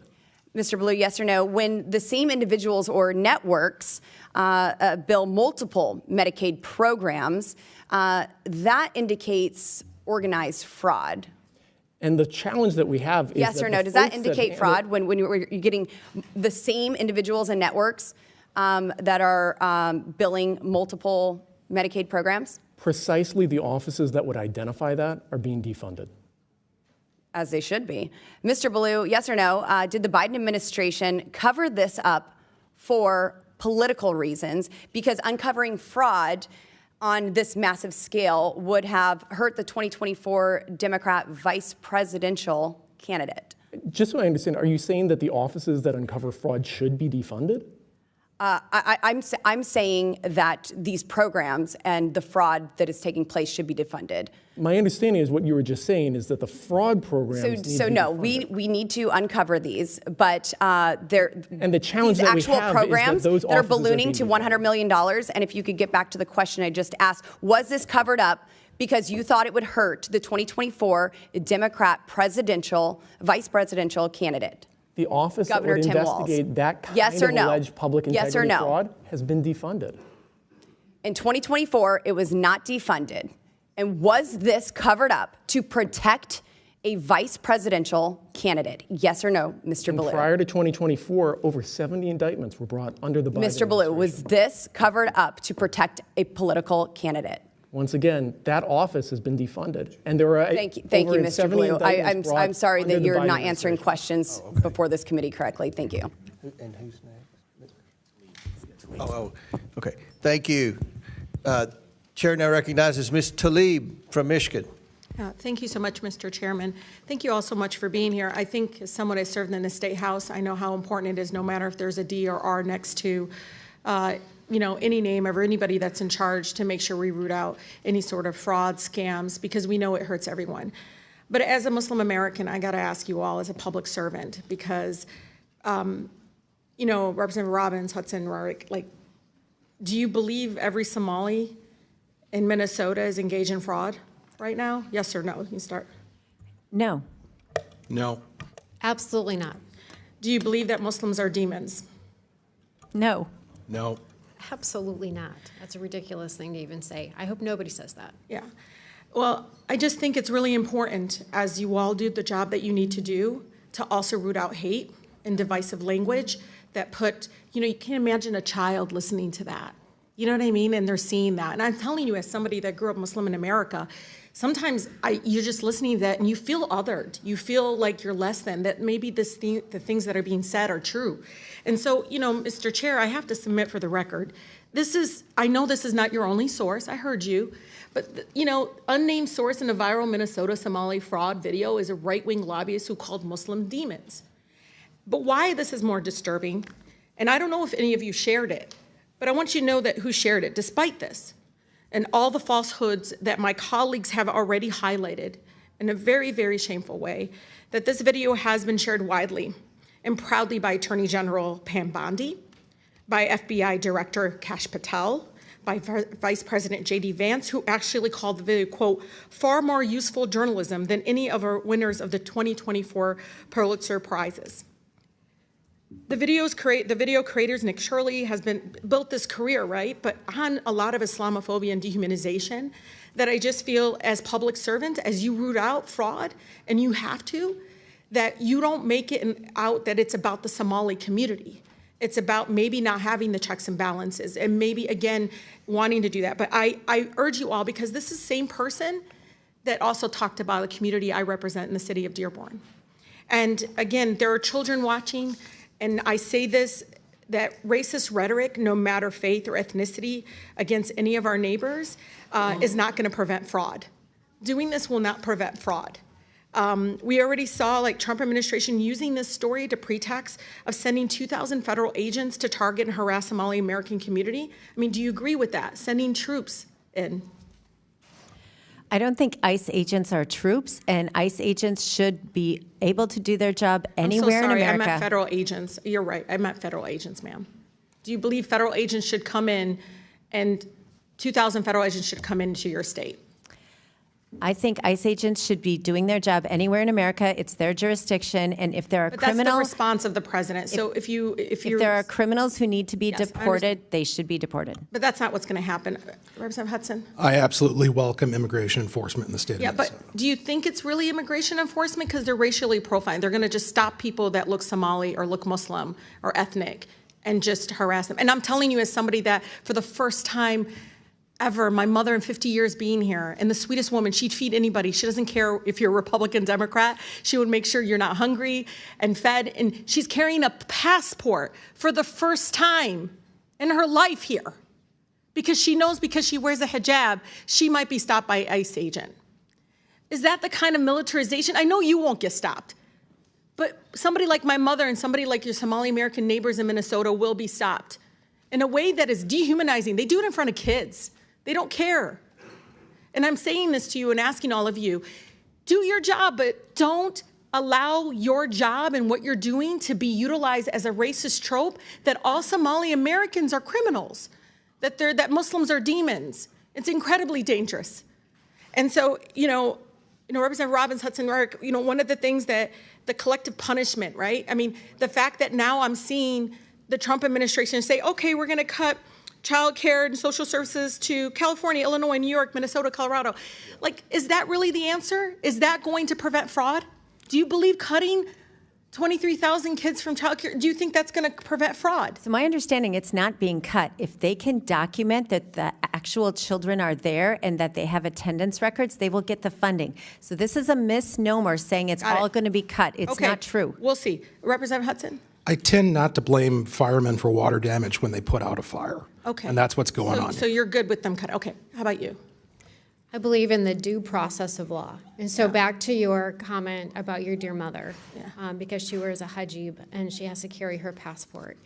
So I think that every person has value. Everyone is a child of God, right? And we may have a different name, but here's the thing, is that they all deserve respect. Absolutely. They all deserve kindness. They all deserve the process of law and due process. And I'll tell you, that is what we believe in. And I see it among my community. It's a very diverse community. We're calling people on other, folks that are, no matter what their background is, because we don't want any criminal activity or fraud because we know it hurts everybody. But I'm asking all of you, as you do this, your job, call out against the racist comments. Protect everyone in Minnesota, no matter their faith or ethnicity. So be careful in sharing these videos. I'm sorry, Chairman, this is important. Be careful as you do your job not to allow people that you all are trying to root out fraud to be used as a ploy to go after Muslims and Somali Americans. Time's expired. Thank you. Chair, before I recognize Mr. Cloud, Mr. Gill has a unanimous consent request. Sure, yep. This is from the Minnesota Reformer, Somali American former investigator, why you're hearing about fraud in my community. Without objection, so ordered. Chair, now, do you have another one? Okay. Chair recognizes Mr. Cloud from Texas for 5 minutes. Thank you, Chairman, and I appreciate you holding this hearing. It's important, as you have mentioned at the outset, that we continue our work to uncover waste, fraud, and abuse, and especially in holding this hearing, kind of brings some light to this issue that the media really, they were scooped. And so in a sense that they're having to cover this issue when really they should have been the ones to investigate and reveal this is telling. No doubt there's fraud everywhere. When you're spending trillions of dollars, there's going to be pockets of fraud. But one of the things that's been revealing this year as we've worked through the DOGE process is uncovering the extent of the fraud, how it's been systemized, weaponized, and how we've really unveiled that it's the world's history's largest money laundering scheme. And much of this should be a bipartisan issue to go after the waste, fraud, and abuse, but what we found out is much of the taxpayer funding is going to uphold leftist organizations and their campaign practices and the like. What's particularly telling about this issue in Minnesota isn't the fact that there's waste, fraud, and abuse. No doubt that's happening in a number of states, and we need to continue the work to clean it up. But the way that this has been systemized, institutionalized, and the corrupt and corrosive nature and even criminal coercion that went on from the governor's office and his administration is particularly troubling. I think it's notable that the Biden administration was aware of this, even as they tried to sell the the Harris-Walz administration on the American people, and perhaps that's why we didn't see this come to light as we should. But Representative Hudson, I appreciated something you said in your testimony in the sense that you said how the structure of these programs creates incentives that reliably produce the waste, fraud, and abuse across multiple service areas, regardless of the program or intent. And this is kind of what we see oftentimes, that for good intentions maybe, Congress upstands these programs, but over the decades what we've seen is they've expanded to where many of them almost end up being a system of waste, fraud, and abuse with a veneer of care and concern for people. And our job in Congress is to help bring the tools to make sure that that doesn't happen. And so the ranking member said, where fraud exists, we should look into it. We should hold people accountable. What we see coming from the left a lot of times is they're fine with the reactionary. We're fine in bringing prosecutions after the fact because the money's already gone out. We're fine with prosecuting people who do ballot harvesting once the ballots are in the pot and we can't separate them. But it's far better for us to prevent it. I'd like to talk to, I'll start with you, Mr. Hudson, but if y'all want to jump in, what controls states should be putting in, but really it comes down to us in saying whatever federal dollars you are receiving, you should be getting these controls in place. So could you speak to the institutionalization of this fraud and the schemes that are in place, maybe list some examples and then speak to some of the controls that you would recommend that we take on legislatively to make sure states are doing their job? It's a very big question, and I'll try to be concise. So I haven't put a whole lot of thought into what Congress should do, given my state legislative role, but I can tell you that states are primarily responsible for the administration of these programs, for setting up rules, for engaging in verification and compliance. And so what I imagine Congress can do is provide either incentive or some form of, for lack of a better term, punishment to states who fail to do that. Currently, states are actually incentivized, in a sense, to game the system against the American taxpayer. 100%. Yeah. Absolutely. And so the programs in Minnesota need to be redesigned from top to bottom. I mean, it needs to be like a demolition and a rebuild, because the way they're currently structured, I think most Americans, when they think about benefit programs, they think about like their neighbor and how they would help out their neighbor. But that's not how these programs work. It's not relational. It doesn't come with expectations or gratitude or an incentive to make your life better. It is set up to create a perpetual industry out of taking money from taxpayers. Yeah, that's troubling. Would you like to speak to that? Yes, I think one of the most practical things you can do is to require documentation from the recipient and from the provider. In Minnesota, most of these providers are set up and the recipients based on attestation. And nobody then goes and checks, are they really eligible? Are the services actually being provided? We had the Housing Stabilization Program. They estimate 90% of it was fraud. Nobody checked if services were actually being provided. And I think you could also require repayment to the feds if there's fraud, and that would make states pay attention to administration if they had to repay the money if it was not spent on the proper services. Thank you. Those are a few good tips. We'll hopefully stay in communication. My time's up. Chair, I know we opened up a can of worms there that could take another hour or two, but thank you, Chairman. I yield back. Thank you. Chair recognizes Mr. Min. Thank you, Mr. Chair. Appreciate today's hearing, and I am deeply concerned about the allegations of fraud that we are learning about around the disbursement of social services funding in Minnesota. This is fraud of the worst kind. It's literally taking food out of the mouths of hungry kids so that people can enrich themselves. And just for your clarification, I've actually spent my career fighting fraud. My first job out of law school was at the SEC.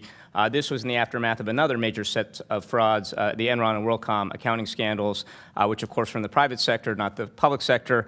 In Congress, this has been my just over a year at this point, but I was happy to sponsor H.R. 1156, a Republican-led bill that came before this committee last year. And I think that we need aggressive enforcement and accountability when it comes to taxpayer dollars and their disbursement. That being said, I have concerns about this hearing, as well as recent actions taken by the Trump administration. And it's hard for me not to look at this hearing and the context in which it's taking place and not see this as a partisan and racist hearing. And for the reasons mentioned by my colleague, but we have not had other hearings when it comes to fraud that takes place in Republican-led states. We've not had hearings in this committee, as far as I'm aware, or in any other committee this year, as long as I've been in Congress, that go after those who are not Somali American. And so I hope you all can appreciate that by holding this hearing in isolation of any other hearings around oversight or fraud, that it looks like we're going after one community in one state when we know it's rampant. So I guess my first question to you all, and you all can raise your hand, or if you don't want to raise your hand, feel free to not raise your hand, but do you believe that fraud only takes place in Democratic-led states? No. Okay. No. And do you believe that fraud only takes place in Somali communities? No. Absolutely not. No. Would it surprise you to know that the Congress has not done hearings on either frauds that have taken place in Republican-led states or on frauds that have taken place in non-Somalian communities So this year, since I've taken Congress, or that this oversight committee in particular in this session? the Minnesota legislature, we are literally drowning in fraud. That was a yes/no question, And so I'm going to so reclaim my time. So we thank you very spend much. all of our time And so I would just say doing that if this was a serious hearing, if this was a more serious attempt at oversight, we'd be looking across the board. This is also hard to not take in the context of President Trump's announcement, I think just yesterday, that he would be illegally, I would add, withholding funds for child care and other purposes from states led by Democratic governors, including not only Minnesota, but my home state of California, as well as several others. Kids are going to go hungry in my district when we have not seen evidence of any type of fraud on the scale we're talking about in California, in Colorado, in Illinois, and yet Donald Trump is withholding funds from those states. And so it looks like a very partisan effort here to go after blue states. $10 billion is being withheld. $10 billion. And we already have struggling people right now trying to pay the bills because of rising health care costs, inflation, et cetera. It's cruel and vindictive. It is also, I think, another example of the ways in which President Trump and this committee and this Republican-led Congress look increasingly like they're weaponizing the government to go after Democrats and people they perceive as their political critics rather than going out and trying to address fraud in all ways, shapes, and forms. We know, for example, that there have been massive frauds that have been uncovered in places like Florida, Texas, Louisiana, and Mississippi. And I want to highlight Mississippi because Mississippi has made a lot of news recently because they've had the largest public corruption scandal in their history. And yet this committee has not addressed that once. We have not done a hearing on it. There's been no letters or inquiries, as far as I understand, this year at my time in Congress. So this is quite problematic. It includes celebrities like Brett Favre, we all know about. And so it's very problematic to me that we are not actually doing this. Now, Mr. Ballou, you mentioned earlier that it's hard to uncover fraud or know about fraud or know the motivations when we are getting rid of Inspector General. I think that was your implication. And I just want to lean into that just a little bit because I think what the Republicans have done in your state actually makes a lot of sense to me. Receiving tips from the public, investigating those tips, and then trying to provide transparency around your findings. And yet that is, Mr. Ballou, that is what Inspectors General do, right? That's precisely their job. And would it surprise you to know that this committee, which is tasked with overseeing the federal government, has done 0 hearings since Donald Trump fired all the Inspector Generals at the beginning of his term? That's unfortunate. We really can't have a discussion around fraud, misuse of taxpayer dollars, or waste if we aren't talking about the fact that we just got rid of all the people that are supposed to oversee that. So I have one last question here. And your time's expired. You've gone over a minute, but you No, I did go over a minute. firing the 7 Inspector seconds General over. when you 7 seconds admit over. there's massive fraud in Republican states too. The IGs have failed. Can I Why ask should we you, keep funding point of these parliamentary- agencies when there's evidence that the money has been defrauded? I have a parliamentary inquiry for you, sir. Well, go ahead. Are we allowed to use this committee's resources to only go after fraud or states of one party? No, we can go after fraud in any party. So are we going to look into Mississippi the way that we're looking into Minnesota? If you bring stuff forward, you have whistleblowers come forward, we'll look after it in any state. You will hold a hearing. Do I have your commitment? Well, it depends on the evidence. Chair now recognizes Mr. Burleson from Missouri. Thank you, Mr. Chairman. I've already recognized Mr. Burleson. Thank you, Mr. Chairman. I appreciate it. And actually, I'd like to remind the committee that this party, this side of the aisle, has dedicated tremendous resources to rooting out waste, fraud, and abuse. In fact, the chairman set up a committee called DOGE that the other side of the aisle demonized and criticized in our efforts in which we had multiple hearings to identify waste, fraud, and abuse throughout all of the government agencies. And so I applaud the chairman and this side for the work that we've been doing. But sadly, Minnesota has become an example because of the extent of the waste and the fraud.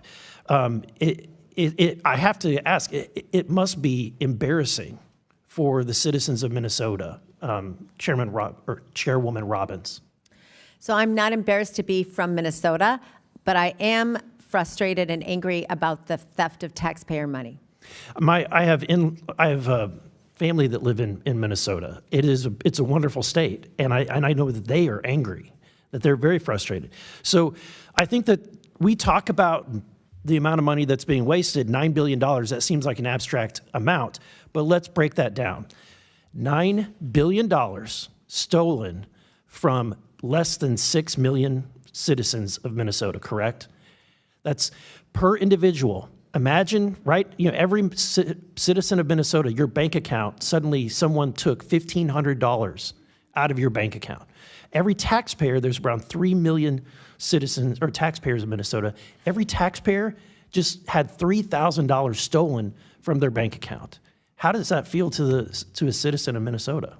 Minnesotans are so frustrated because not only have we had that money stolen from us, but we had an $18 billion surplus that Tim Walz spent and then raised our taxes $11 billion and left us with a $6 billion deficit. So we've had the fiscal mismanagement on top of the fraud, and Minnesotans are completely fed up. In Missouri, there's also an opportunity cost to all that money. So in Missouri, we just greenlit a project to add more lanes to I-70, which runs from one end of the state to the other, and it was less than $3 billion. You could imagine people in Minnesota could enjoy adding additional lanes on interstates, on 3 of your interstates, I-35, I-94, I-90. Don't you think the people of Minnesota would love to have wider lane or more lanes added to their highway infrastructure? They absolutely would. But even if we stayed in the social service realm, there was $104 million in 1 year that was fraudulent in the Housing Stabilization Service. If we could have taken that $104 million and put it into supportive housing, we would have done a lot to solve the homelessness problem. So every time these dollars are fraudulently stolen, it is a huge opportunity cost for Minnesotans. Absolutely. And you've been sounding the alarm for quite some time. Why has it taken until 2025 for these to fully come to light? The Fraud Prevention and State Oversight Committee was formed in 2025 once we had a tie in the House. So when the Republican took majority, you were able to actually root out the waste, fraud, and abuse in Minnesota, which is why we now know about it. Yes, we're in a tie technically, but we were able to negotiate this as part of the power sharing agreement. I seek unanimous consent, Mr. Chairman, to enter into the record a article from the New York Post. Former Homeland Security agent claims prosecutors ignored Minnesota daycare fraud cases. They just evaporated. Without objection, so ordered. Thank you. So there's been investigations been going on for some time. I understand you don't report them or have really kind of bypassed the state agencies. You report directly to the federal government. Can you elaborate on why that is? It's pretty obvious why, but. So when my staff, we have a very small staff. We have one researcher on our committee, and then we as members also do a lot of our own research. And when we get an investigation that is credible, we do as much research as we can. But as I said earlier, we don't have access to bank records, health records, or the state payment system. And so based on that, when we get something that's credible, we turn it over to the Office of Legislative Auditor and to the U.S. Attorney's Office. I have been accused of hiding whistleblower data from the department, but when the department comes to hearings, we provide documents every time. I flagged 72 child care centers. We've given them lists of all of the housing, multiple addresses where there's more than 5 providers, sometimes up to 22 providers at the same address. They've done nothing with it. But what I don't give them is the whistleblower information, because I'm protecting our whistleblowers in Minnesota. They finally are stepping up, and I have their back. Good for you, and I appreciate you for doing that. And then finally, with that, I'll end. I have more articles to submit for the record, Mr. Chairman. Do you want to submit them now, or are you going to submit them? Okay, go, proceed. Okay, one is an article produced was about child care welfare fraud. Without objection to ordered. A report produced by the Office of Legislative Auditor of Minnesota, Child Care Assistance Programs Assessment of Fraud Allegations. Without objection to ordered. And then from the Minnesota House Research Group, the Child Care Assistance Programs and the Fraud Within. Without objection, so ordered. Thank you, Mr. Chairman. Chair now recognizes Mr. Frost from Florida. Thank you, Mr. Chairman. It is very important that we eliminate fraud in our social programs, and I'm glad that Governor Walz has taken real concrete steps in Minnesota to combat fraud, like signing legislation to strengthen states' agencies' ability to detect, prevent, and prosecute fraud, and establishing a statewide Inspector General Coordinating Council and appointing an independent state auditor to investigate claims. Mr. Balu, how will these actions help uncover and prevent fraud in the state? Well, it's the funding and staffing that's necessary to uncover fraud that's happening at a state level, but that staffing is not being mirrored at the federal level. What do you mean by that? Well, bluntly, most of the enforcement mechanisms for going after white-collar crime are being decimated, especially in the Justice Department, but also the Consumer Financial Protection Bureau and the Securities and Exchange Commission. Of course. As you pointed out, it's important for governors to play a big role in fighting fraud in their state. I want to give you a hypothetical. Let's say that you have a state's governor that funnels millions of dollars from the state's money over to the governor's wife's nonprofit. Let's say then that nonprofit takes that same money and gives it to political action committees that help her husband's causes. Would that be worth investigating? Absolutely. What say the rest of the witnesses? In that hypothetical, is that something we should also investigate? So I don't think we're in a place to talk about hypotheticals, but thank you for the question. The rest of the witnesses, you don't think we should investigate fraud? What do you think? I think I came here prepared to talk about the fraud that's taking place in my state and contain my testimony to the purpose of the hearing. Representative Robbins? I think we should investigate credible allegations of fraud wherever they are, but we don't know the Thank you. I specifics of 100% that agree with you, Representative. And circumstance. actually, I want to talk about something that's really important because my colleague Dave Min just brought up something. Chair Comer, you had said if there's credible allegations, if there's evidence, we should look into it, and I have something for us to look into. This is not a hypothetical. This happened in my state of Florida. Governor Ron DeSantis, Casey DeSantis, and the Hope Florida Foundation have been subject to a bipartisan investigation and now a criminal investigation for this exact same thing I just talked about. So if we're going to be here going state by state in this committee talking about fraud, I'm okay with doing that. But let's make sure it's not just Democratic states, like Dave Min said, and let's also look at Republican-led states as well. Because what happened in my state of Florida is $10 million of Medicaid money was funneled to the governor's wife's nonprofit. Then that nonprofit took that money and gave it to political action committees helping her husband. I'd like to insert for the record a unanimous consent from the New York Times. Why did a charity tied to Casey DeSantis suddenly get $10 million boost? Without objection, so ordered. Chair Comer, will you commit to working with me to schedule a hearing on this? Get the stuff to me, and we'll definitely look at it. $10 million. We're talking about $9 billion today. does But the yeah, $10 million get that to me. Appreciate I'll get it to you. Definitely a lower amount of money, but $10 million of Medicaid money going to being funneled from taxpayer Floridians to political action committees is fraud and is criminal. And this is a bipartisan investigation looked at by both Democrats and Republicans, and I definitely expect this committee to do the same thing. And I have one more thing I want to talk about that Representative Ansari brought up. President Trump reposted conspiracy theories on his Truth Social account about the murder of Minnesota state legislators Mark and Melissa Hortman that suggests that Minnesota Governor Tim Walz had the Hortmans assassinated. Governor Walz says this behavior will get more innocent people killed, and the Hortman children have come out on the president and called on the president to take the statements down. I think it is very important that we are very clear that we condemn this type of behavior. So I just want to go down the line and hear if you agree with the Hortman children that we should condemn, and we ask the president to take down this post. Mr. Bayou? Yes. Representative? So as the longest serving member on this panel in Minnesota, I am so offended that anybody would accuse anybody of the assassination other than Lance Bolter, because this was a deep scar in the state of Minnesota and all of us personally. I served with Melissa Hortman my entire 13 years, and it is just unbelievably beyond the pale. Do you agree that we should call on the president to take down the post? That's it. I said what I said. I think that it's beyond the pale that anybody talk about anyone murdering. Okay, you can't come to call on the president to take down the post. So it's okay. We'll move on. Representative Hudson, we'll move on. Thank you, ma'am. Thank you, ma'am. We'll move on. You can't call on the president, take down this post. We'll move on to Representative Hudson. It's just a yes or no. I cannot deceive the committee by giving it a binary. I have spoken to this many times. I have renounced the content of these ridiculous conspiracy theories, and I've called them ridiculous on multiple occasions. That's great. Do you think it's appropriate for the President of the United States I am not going to engage in the silly condemnation game. No. This is not. No. This is not silly. This is the What did you have to say about the assassination of Charlie Kirk? What did you have to say about Jay Jones, who's the chief law enforcement officer in the state of Virginia, fantasizing about shooting Republicans I will reclaim my time. Die Gentlemen will stop talking I'm not playing this game.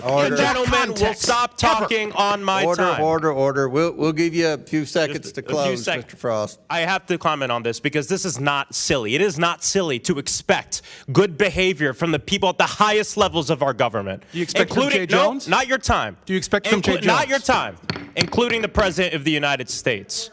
I yield back. Gentleman yields back. Chair recognizes Mr. Timmons from South Carolina. Is that right? Yeah, Mr. Timmons. Mr. Chairman, we're only 1 week into 2026, and the Democrats are having a tough year. Here we are. This should not be a partisan issue. We've uncovered $9 billion in fraud. It doesn't matter if it's a red state or a blue state. That's $9 billion. And you got to remember, the purpose of these social safety nets is to help people that need help. And when we have that amount of fraud, it undermines the purpose of the social safety nets. The people that want and need the benefits that they are deserving because they're American citizens, they're unable to get them because people are stealing money. And it's even somewhat comical because just a few days ago, when the Trump administration executed the most incredible, they technically executed a warrant on Maduro, a narco-terrorist, they were able to not have a single casualty from our military. They limited collateral damage, and they executed what is truly just a perfect tactical military operation. And the Democrats have gone ballistic over it. Gone ballistic. This man has had warrants out for his arrest for 5 years. He's had a $25 million bounty, which was increased to a $50 million bounty. This is not a partisan issue. He has killed hundreds of thousands of Americans over the last few decades because he's sent drugs here for Americans to use, and they've died from it. This is not a partisan issue. Venezuela was a huge step in the right direction. Peace through strength works. We got to get together, and we got to work on the issues that the American people want us to work on.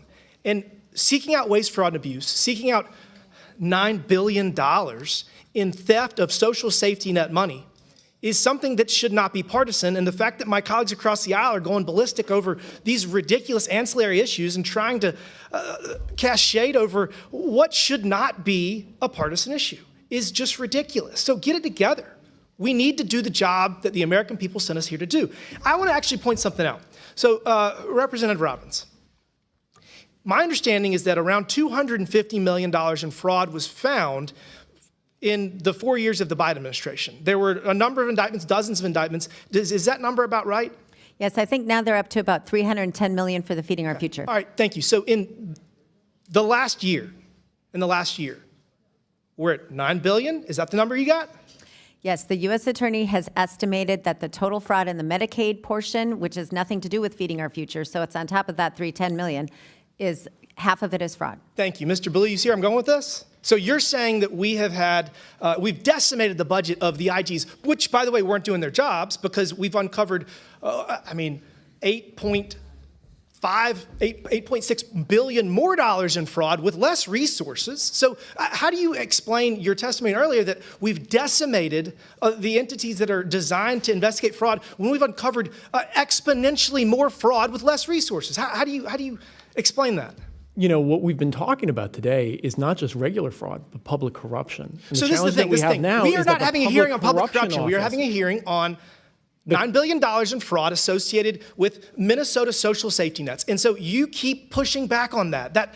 You keep pushing back on this narrative that we should be seeking out waste, fraud, and abuse everywhere by saying that the Trump administration has decimated the entities that are designed to seek out waste, fraud, and abuse. And yet, those same entities have uncovered exponentially more fraud. The problem is that they haven't charged any public officials, and the public integrity section has your been logic is flawed, and you know your logic is flawed. I just wanted to point it out. It's okay. So I guess I want to get to this. We have a limited amount of money. We have $37 trillion in debt. We run a $2 trillion annual deficit. And we have spent much of this year seeking out waste, fraud, and abuse, trying to get our fiscal house back in order because we're running out of time. So this cannot be a partisan issue. We cannot solve these problems without a bipartisan approach. So I have a bill that I filed. It's called the TABS Act. And what it does is it uses technology to confirm income eligibility. So $1.5 trillion every year go to social safety nets that are means tested, meaning depending on where you live, if you make too much money, you don't get them. And so if we use technology to real-time verify, you can actually give the social safety net to the person that's seeking it way faster, in most cases immediately, and then you can remove them from that social safety net in real time. In the big, beautiful bill, we changed it from once a year to twice a year, and that saved $10 billion. If you do it in real time, you are going to save 20% of the money. So if you extrapolate that over 10 years, it's about $2.5 trillion in savings for means-tested social safety nets. These are the kind of things we need to be doing. This is not a partisan issue. We all agree that people fall on hard times, and we need to help them up. We need to help them up. But if we have $9 billion of fraud in Minnesota, imagine what we have in California. Imagine what we have in New York. Imagine what we have across this country, and we've got to get a handle on it because we're running out of time. We can't keep spending money we don't have. With that, Mr. Chairman, I yield back. Thank you. Gentleman yields back. Chair now recognizes Mr. Palmer from Alabama. Thank you, Mr. Chairman. Ms. Robbins, how long do you think the corrupt activity has been going on in Minnesota? We have whistleblower reports dating back from 2013 or 2014, so through the Dayton administration and the Walz administration. Over a decade. Okay. Why is it that we're just now seeing, having this fully uncovered, and I'm not sure it's fully uncovered yet. Why is it, I mean, you've got an attorney general, you've got a governor who claims to be pure as the driven snow, and you get a lot of snow in Minnesota. Why is it just now coming out? Well, because it's been a failure of the administration, particularly our Office of Management and Budget, who has responsibility constitutionally for this, and they have not been doing their job. But because we were able to create this oversight committee, it's the first time in the history of our legislature we've had an oversight committee. Would you agree that with this fraud going on over a decade and basically the lackadaisical or disinterested approach from your government, that's why it's necessary for the Oversight Committee here in Congress to take this up? Would you agree with that? I do. We're grateful for your help because we don't have the resources and we don't have subpoena power and some of the tools that you have. Well, the reason that, one of the reasons that I don't think we need to bring Mississippi in here is because they've been very aggressive in their investigation and prosecution along with the U.S. Attorney's Office.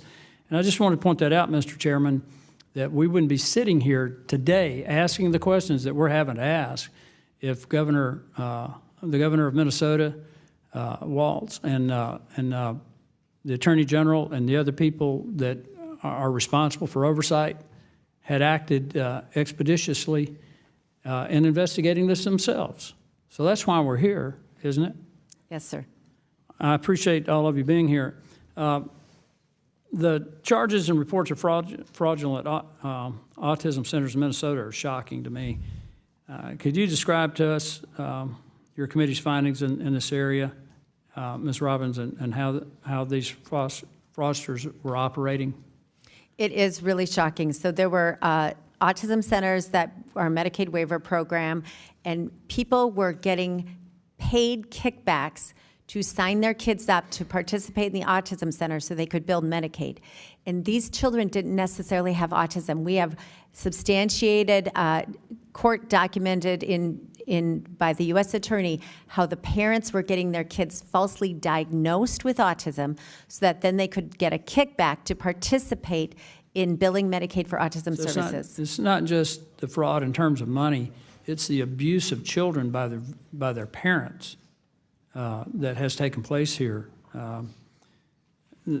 And they were able to defraud the EDIBI program millions. Yes, I think we're just at the tip of the iceberg in understanding it. There's been a handful of charges, but we expect more. Mr. Hudson, do you think General Ellison or Governor Walz was aware of the fraud prior to the exposure that has been brought now? Oh, there's simply no doubt. I mean, again, referring to the exhibit that I submitted with my testimony, 2,500 pages of OLA reports citing all of the red flags and risk factors, and they did not take appropriate action. Why do you think they did that, Mr. Hudson and Ms. Rick? She's about to hit her button, so go ahead. In my opinion, the simplest answer, the most logical answer is that they didn't want to know the answer to the question, because the answer to the question was going to require them to take action against one of their favorite political But constituents. it's also been alleged that they may have benefited. Yeah, that has been alleged, and I hope the evidence is entered into the record through investigation and prosecution. Well, it's going to be a thorough investigation. Ms.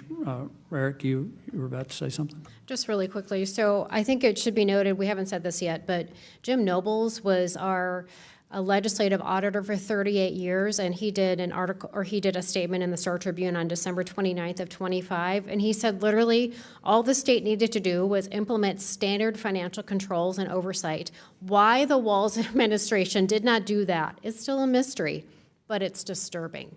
Okay, Mr. Chairman, I think we just heard full justification for why we're having to have this hearing, why we'll have to follow up, because clearly the state of Minnesota had almost a lack of interest, maybe even an interest in covering it up.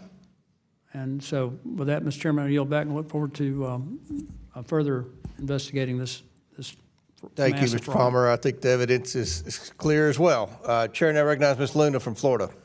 Thank you, Chairman Comer. Before I get to the questioning of some of our witnesses today, and thank you again for being here, I would like to make a motion to subpoena journalist Seth Harp for leaking classified information, including doxing a Delta Force commander on Operation Absolute Resolve, which liberated the Venezuelan people and brought a terrorist dictator to the United States to face justice for his crimes against American citizens.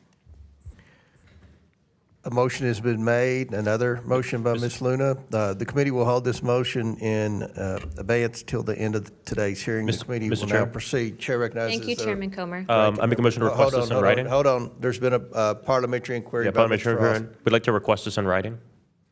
Okay. I can submit that.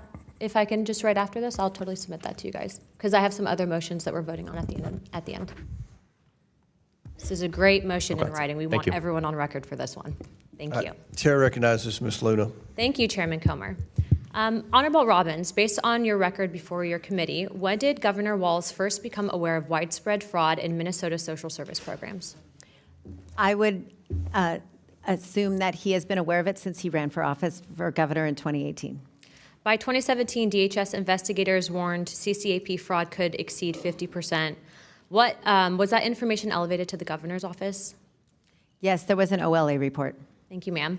By 2020, state officials knew feeding our future invoices were fraudulent. We know that payments continued to the AG's knowledge. Did they continue to the governor's knowledge as well? Yes. Attorney General Ellison agreed on tape to fight Minnesota's own Department of Human and Health Services in exchange for Somali political and financial support. In your personal opinion, do you believe it is a possibility that Governor Walz also made that personal deal, or that he at least knew about the Attorney General's agreement? I don't know. Okay. I don't want to rehash what you guys have spent hours answering. We know that there's a big issue with the fraud in Minnesota.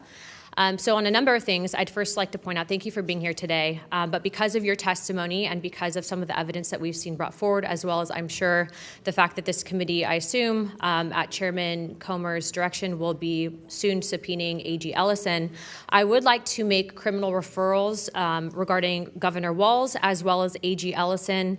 As you know, U.S. Code 371 and U.S. Code 2, which deals with criminalized conspiracies to defraud the United States and establishes liability for individuals individuals who knowingly aid or abet the commission of federal offense, includes willful blindness or deliberate inaction where duties to act exist. So I will be referring them later on today. Now, aside from that, I do just want to point out that there is a statute that you can denaturalize citizens if their applications were fraudulent, and also too if within 10 years of their naturalization that they committed fraud in the U.S. And so I take this very seriously, and it's very unfortunate that these people chose to do this, because being an American citizen is not a right, it's a privilege, especially if you were not born here. And so with that idea in mind, I would like to say that these criminals took advantage of the very country that gave them refuge. They do not deserve the privilege of remaining here, and frankly, they don't deserve to even be imprisoned here, which is why, as the chairwoman of the El Salvador caucus, I work very strongly with President Bukele, and we also know that CCOT has proven to be a great facility to house people that are denaturalized and deemed not worthy of U.S. citizenship, and I will be making referrals for those individuals if they are found guilty. Thank you for being here today. Chairman, I yield my time. Will you yield the last 2 minutes you had? Yes, sir, to you. All right. So we've talked a lot about Governor Walz. I think you all have done a tremendous job codifying the fact that there's massive amounts of waste in Minnesota. This has been taking place for years, and yet nothing's been done. The Democrats want to keep spending more money. They're like, why are we cutting off funding temporarily? We need to spend more money, throw more money at the problem. That's not working. The American people aren't going to have it. Thank you all for being here today to talk about this. I know it takes a lot of courage, and I'm sure you're probably getting threats from certain people that have benefited from this, and others that are misinformed by some of my colleagues on the other side of the aisle. We've talked about Walz. You've stated that Walz has been well aware of this, but we haven't talked a lot about Attorney General Ellison. Very quickly, do you all have anything to add about his knowledge? Was he aware of this? Go ahead, Ms. Rank. Thank you. I actually had that document in front of me that I wanted to share. So this is from a press release that we actually confronted him with when we had a hearing and he was in front of us. And the press release is from September 26th of 2022. And this is from press release from his office. And it says, Minnesota Attorney General Keith Ellison and his office have been deeply involved for 2 years in holding Feeding Our Future accountable. Now, the tape that we've been talking about as well, where he said he would go to bat for the fraudsters against state agencies, which, by the way, were his clients, happened 1 year prior to this press release. So if he had been working to oust the fraudsters for Feeding Our Future, he would have known who they were at the time of that meeting. He claimed in front of us that he did not know who they were. That was his reason to meet with them. And by the way, I would say that he did not meet with him in his official office, which is highly suspect. He met with them at a strip mall, I think, something like that. Okay. Well, we've invited him to be at our next hearing on this. If he doesn't respond very soon, he will be receiving a subpoena to be here at the next hearing, and we look forward to working with you and any other whistleblowers who want to come forward to ask Mr. Ellison specific questions. Now, Chair recognizes Mr. Gill for unanimous consent. Yep, I've got a unanimous consent request to enter into the record. Former legislative auditor, is the Walz administration finally awake about fraud?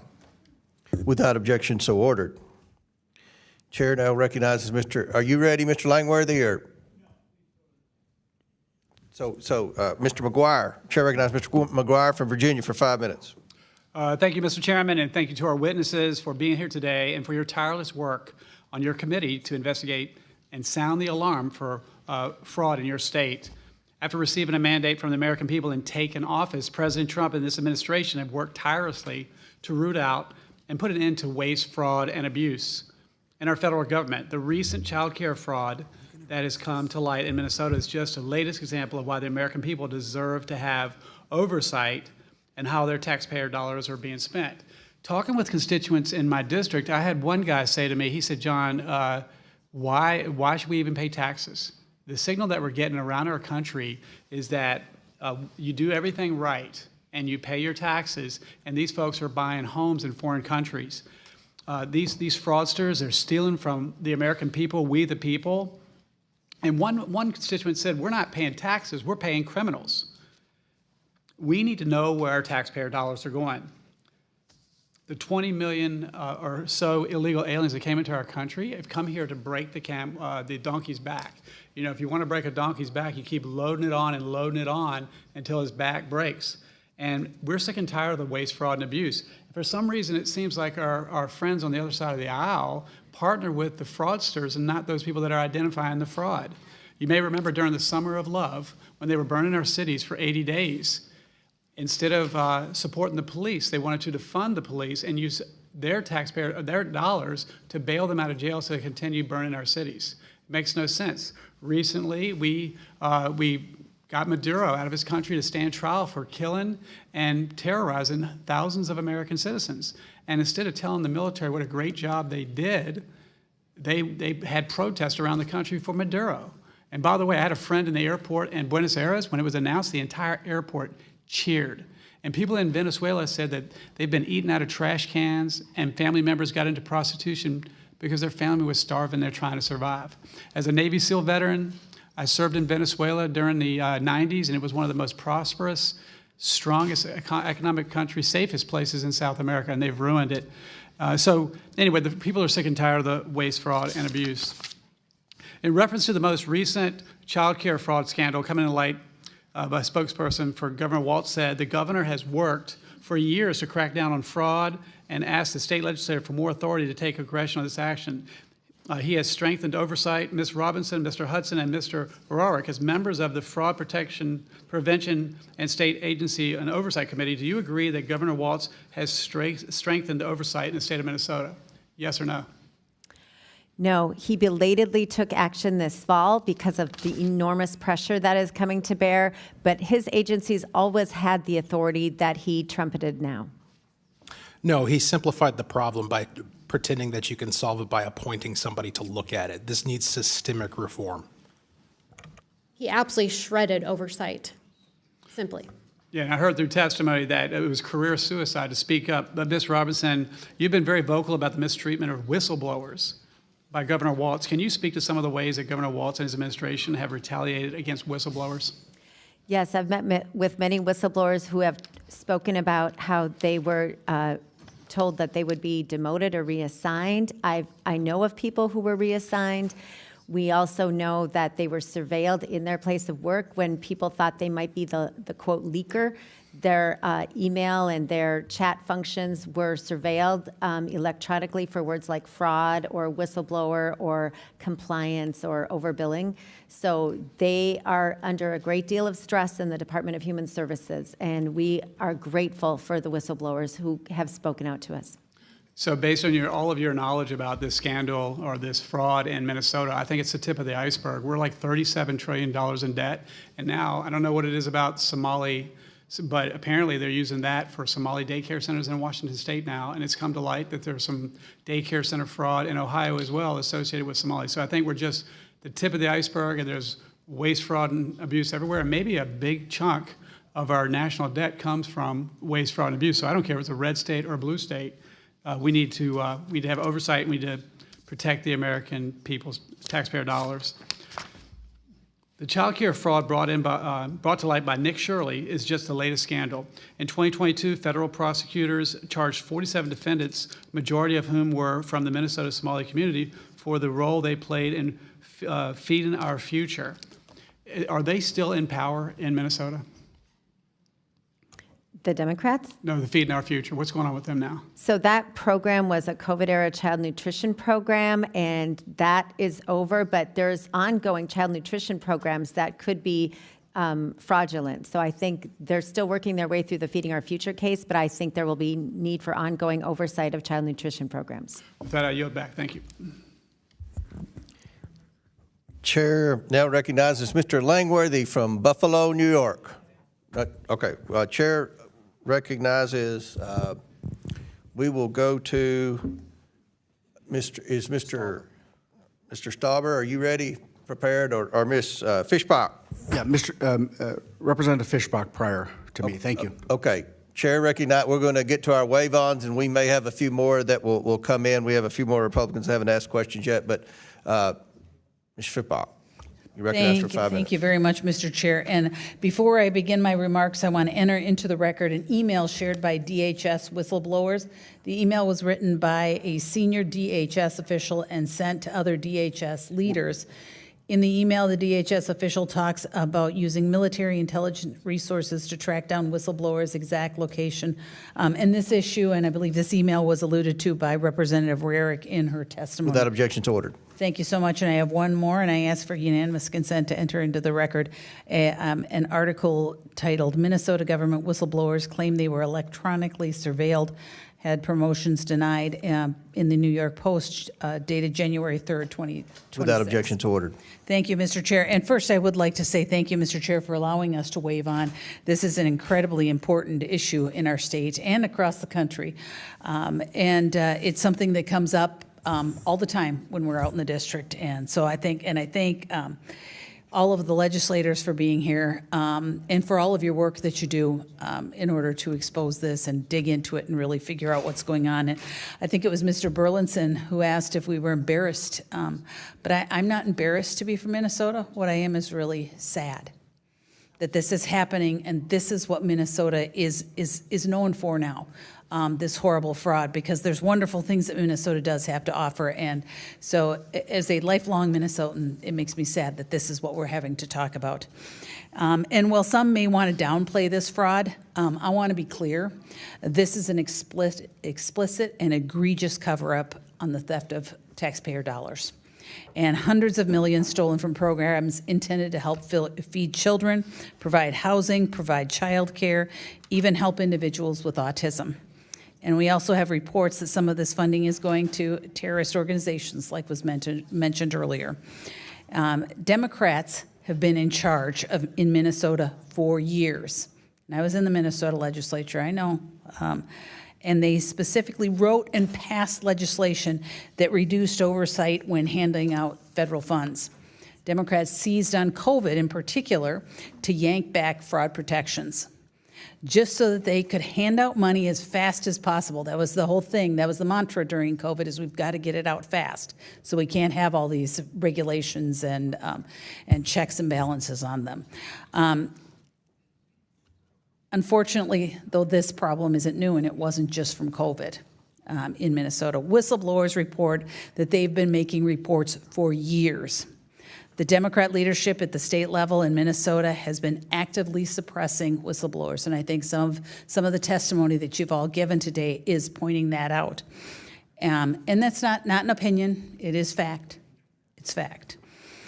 So I'm going to ask, maybe we're going to go over some of this a little once again, but I want to make sure that everybody understands that there's a clear answer. Representative Rarick, the tweet, where did my sign go? I have a sign.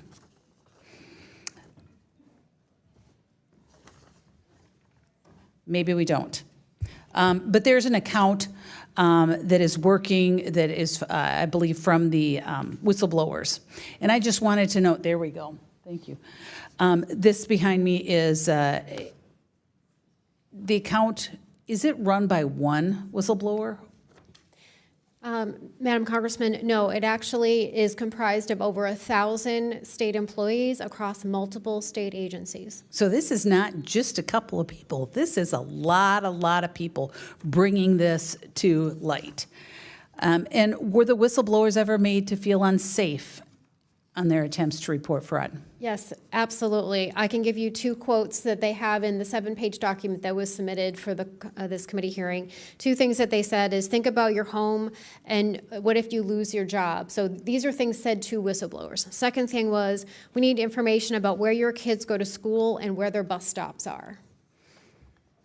And Representative Rarick, that's just incredible stuff. And I know you mentioned it before, but I do think it's worth repeating, because we had whistleblowers. This could have been happening, but there has been Democrat administration after Democrat administration, including Walz and the newer, they have not addressed these things.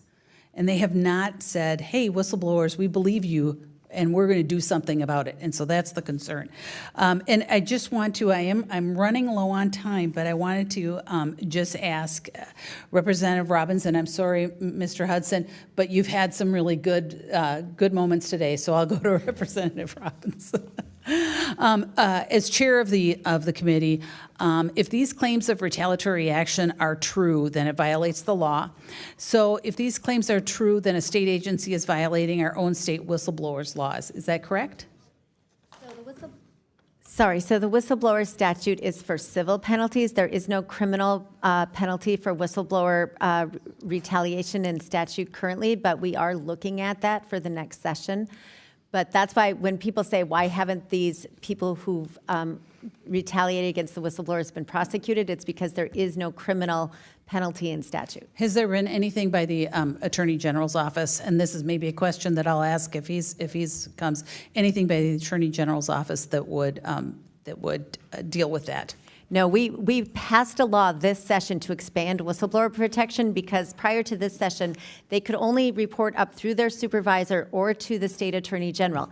And when they did, they were either ghosted or they were retaliated against. So we expanded it so now they can report to legislators and they can report to law enforcement. And that's how we got this just deluge of whistleblower reports, because now they have somewhere safe to report.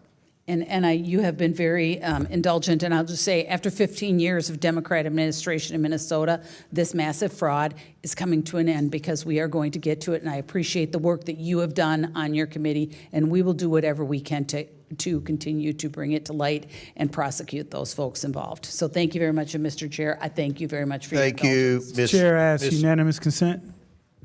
Who said that? Oh, yeah, Mr. Bell.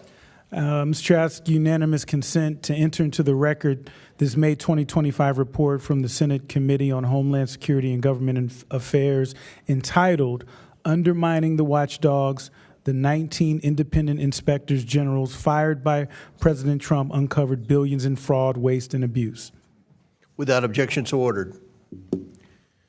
All right, our next Minnesota wave on is Mr. Finstad from Minnesota.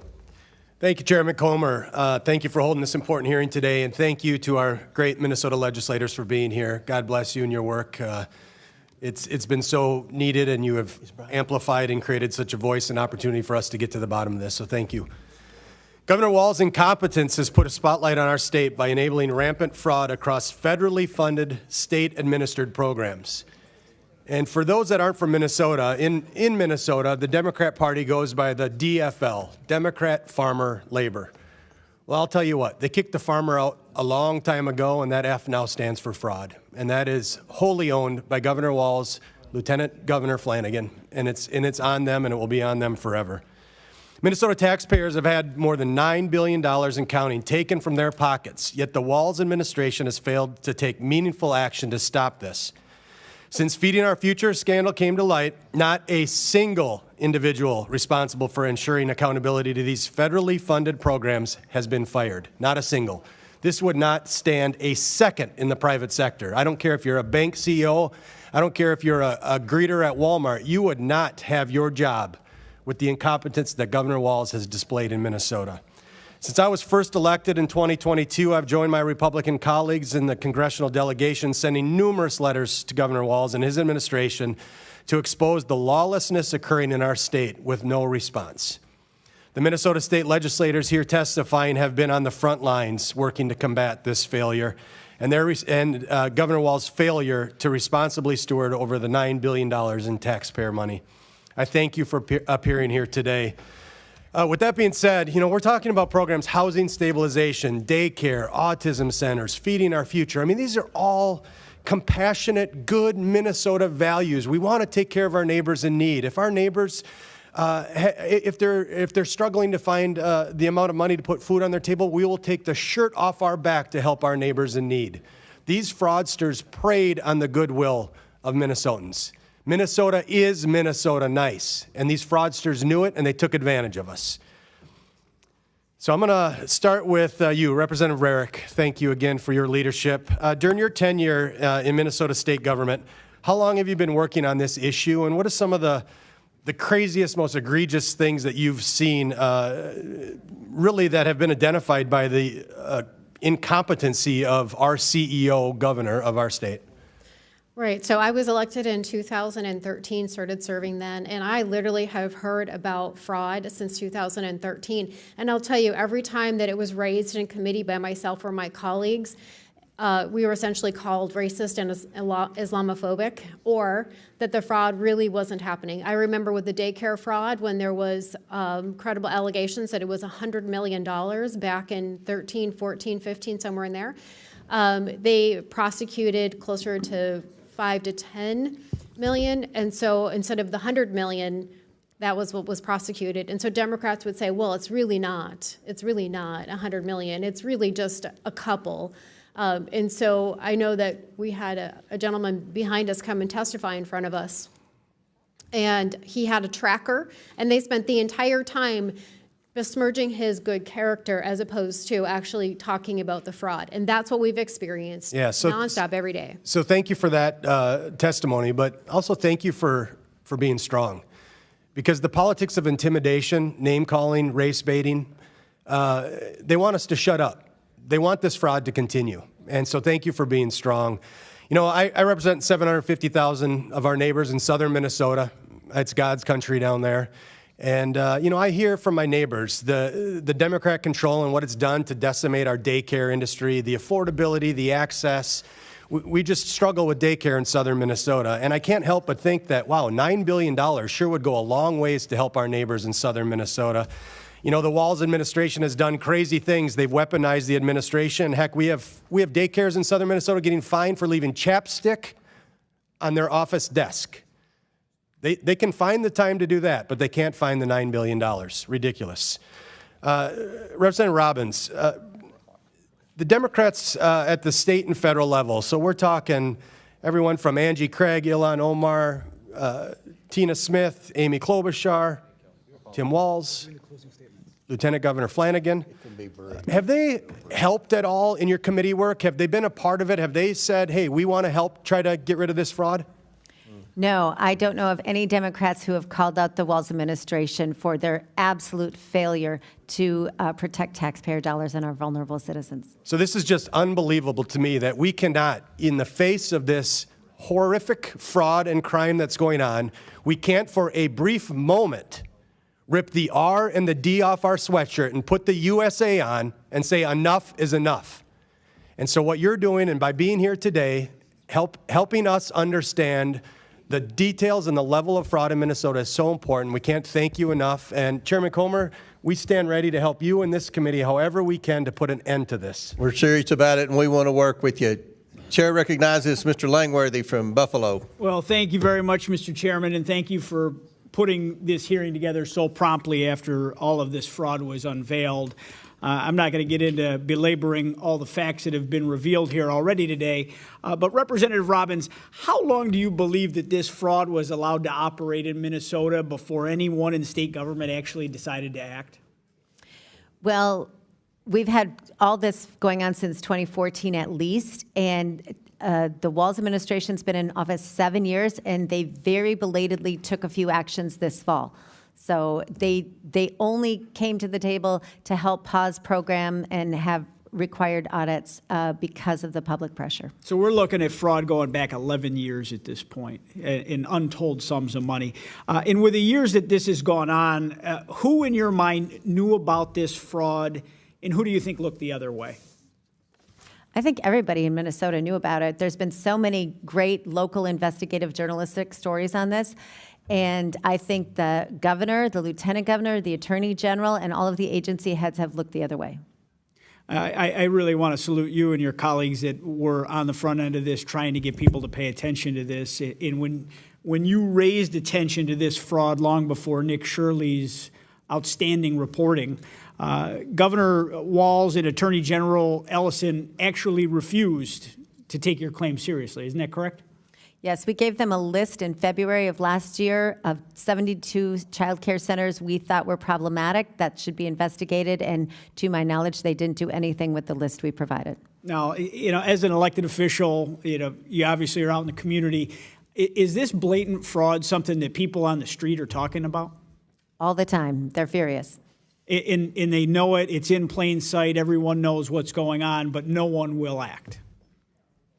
Well, we're doing our best to act at the committee. You are. But the people that are actually in power, I come from New York, so I understand what blue state living's all about. It's infuriating because we see the same thing in our home state. And when you have people in power that refuse to do the right thing, even though the problem is an obvious one, it's really disheartening to the constituents and the taxpayers, the hardworking men and women paying the bills. And Representative Robbins, do you think that there was a political calculation that was made by the people that turned a blind eye, that it was more beneficial for them to allow and kind of green light the fraud? Or were they afraid of political consequences if they actually did something about that from a constituency of Somalis? Yes, I think they chose to protect the fraudsters and the criminals over the whistleblowers and the taxpayers because, as the Somali investigator said, that feckless fear, they had feckless fear from the establishment, politicians, and state agencies when they were confronted with charges of racism and Islamophobic. So they were afraid of being called racist or Islamophobic, the Democrat politicians, and standing up to their base. So they just turned a blind eye. And with this, Somali population, this is part of the Democrat Party's base at this point in Minnesota, isn't that correct? Largely. Largely. So they were basically renting a constituency through the fraud at the expense of the taxpayer. That's wild. You don't have to answer that. I think that we all know the answer to that. And Representative Hudson, there is a child care affordability crisis right now, and young families in my district and across the country are making really tough choices to afford quality care. What impact has this fraud had on wait lists and staffing and simply making resources available for legitimate child care centers in your constituency? Well, as Mr. Finstead pointed out, in Minnesota, there's been a long-standing attack upon family-based childcare where folks would run businesses out of their homes. And when you're out of the city, that's usually the type of childcare you would have access to. And so in a climate where there's already been reductions in the availability of people to be able to receive childcare, again, going back to the firefighter putting out the fire analogy, yeah, it causes damage with the water, but it's necessary in this time because even though it hurts, because of the blaze that walls allowed to explode. It's amazing. This $9 billion in fraud went uninvestigated, ignored, swept aside for years. Not a single rogue bureaucrat, but by every Democrat official in the state of Minnesota who presented with clear, damning evidence chose to look the other way blindly. I cannot wait to see Tim Walz and Keith Ellison in those seats where you're sitting right now.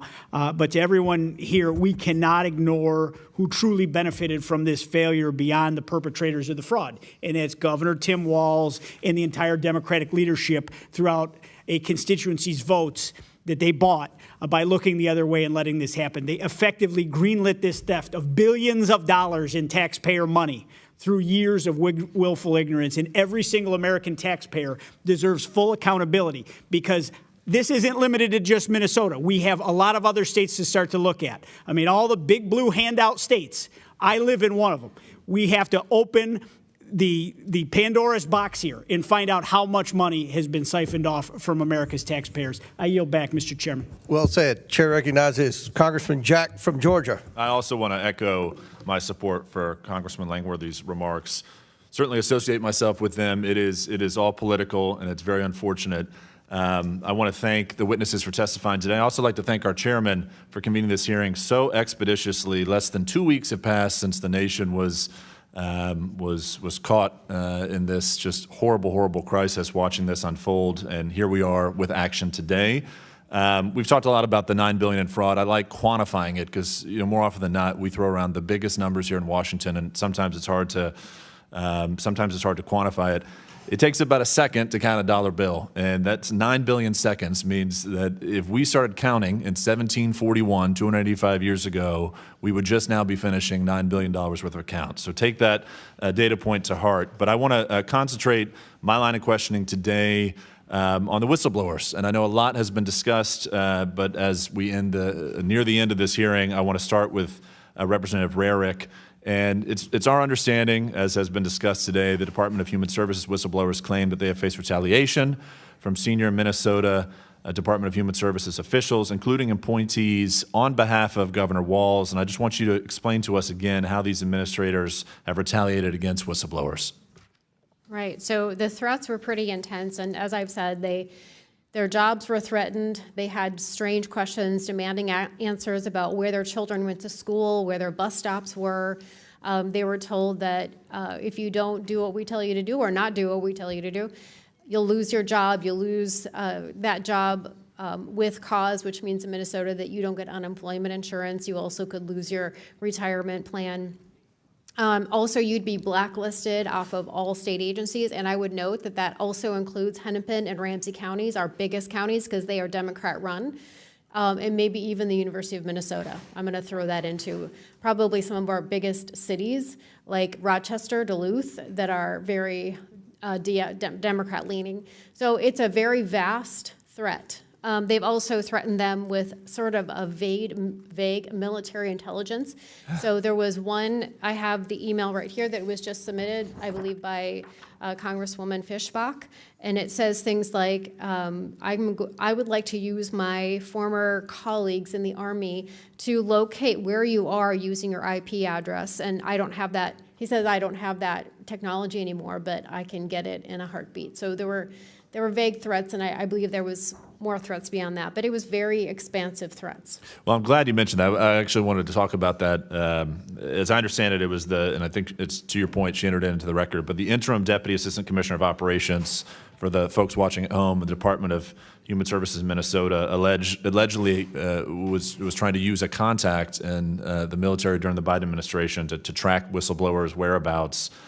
I presume this is illegal under Minnesota law, but would love for you to indulge us as to whether or not it is. You know, I don't know for sure if it's illegal in Minnesota. If it's not, it certainly should be. I think most of what happened to the whistleblowers is illegal, but the control over this state, the control over the largest counties, the control over some of our largest cities is controlled by Democrats. And so this was allowed to continue. And to the best of your knowledge, whether it be Governor Dayton or Governor Pawlenty before, were whistleblowers treated in such a manner under those administrations, or is this unique to the Walz administration? I don't have any reports, particularly through the Pawlenty administration. I know that fraud was beginning to be uncovered at the very tail end of his administration, but mostly under Democrat rule. But I don't know of this kind of retaliation in any other administration besides the Walz administration. Thank you for sharing that with us. And I just want to close out. Some Minnesota officials claim they had no knowledge of this fraud, just found out about it, which I think we all know is demonstrably false.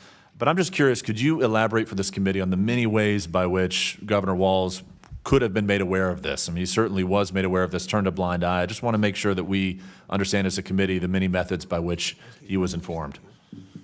So there were a multitude of legislative auditor reports, so much so that I had read into the record what Jim Nobles, the last legislative auditor before Judy Randall, he had been the legislative auditor for 38 years, and he was so disgusted by the actions of Governor Walz that he wrote a couple comments in the Star Tribune saying that they literally just needed to do basic financial controls, and it's behooving to him, or confounding to him, I should say, as to why they didn't. So he is very much a nonpartisan, non-political person, and he was shocked at what he found. Well, I want to thank all of our witnesses for testimony today. Mr. Chairman, I yield back. Gentleman yields back, and I believe our last questioner is our last wave on from Minnesota, Representative Stauber. Thank you very much, Mr. Chair. And after all the conversations today, you wonder why the Department of Justice can't get the voter rolls out of Minnesota, and the Secretary of Ag can't get the SNAP benefits from Minnesota to make sure there's no fraud. Mr. Chairman, thank you very much for holding this hearing, and I also want to thank our witnesses whose years of hard work in Minnesota are exposing these revelations, are finally garnering the national attention that they deserve. And finally, I want to thank the numerous whistleblowers who are exposing Tim Walz's failures as governor. As we have heard today, these brave men and women are risking their careers to reveal the truth, while Tim Walz is actively attempting to threaten and suppress them. I am here to say it won't work, and we stand with the whistleblowers. I want to shift gears and ask you about Minnesota's new paid family leave program that the governor has been touting during this fraud scandal. Representative Rarick, under the paid family leave program in Minnesota, who can I take leave or care for? And is it limited to family or dependents? Thank you, Congressman Stauber. No, it is not limited to just family. One would think that it was, but there is something that the Democrats built into the law that said if I set up an expectation of care with no documentation, by the way, no attestation, absolutely no documentation, then that is good enough in Minnesota. So I could take care of somebody that's just a friend of mine? Congressman, absolutely.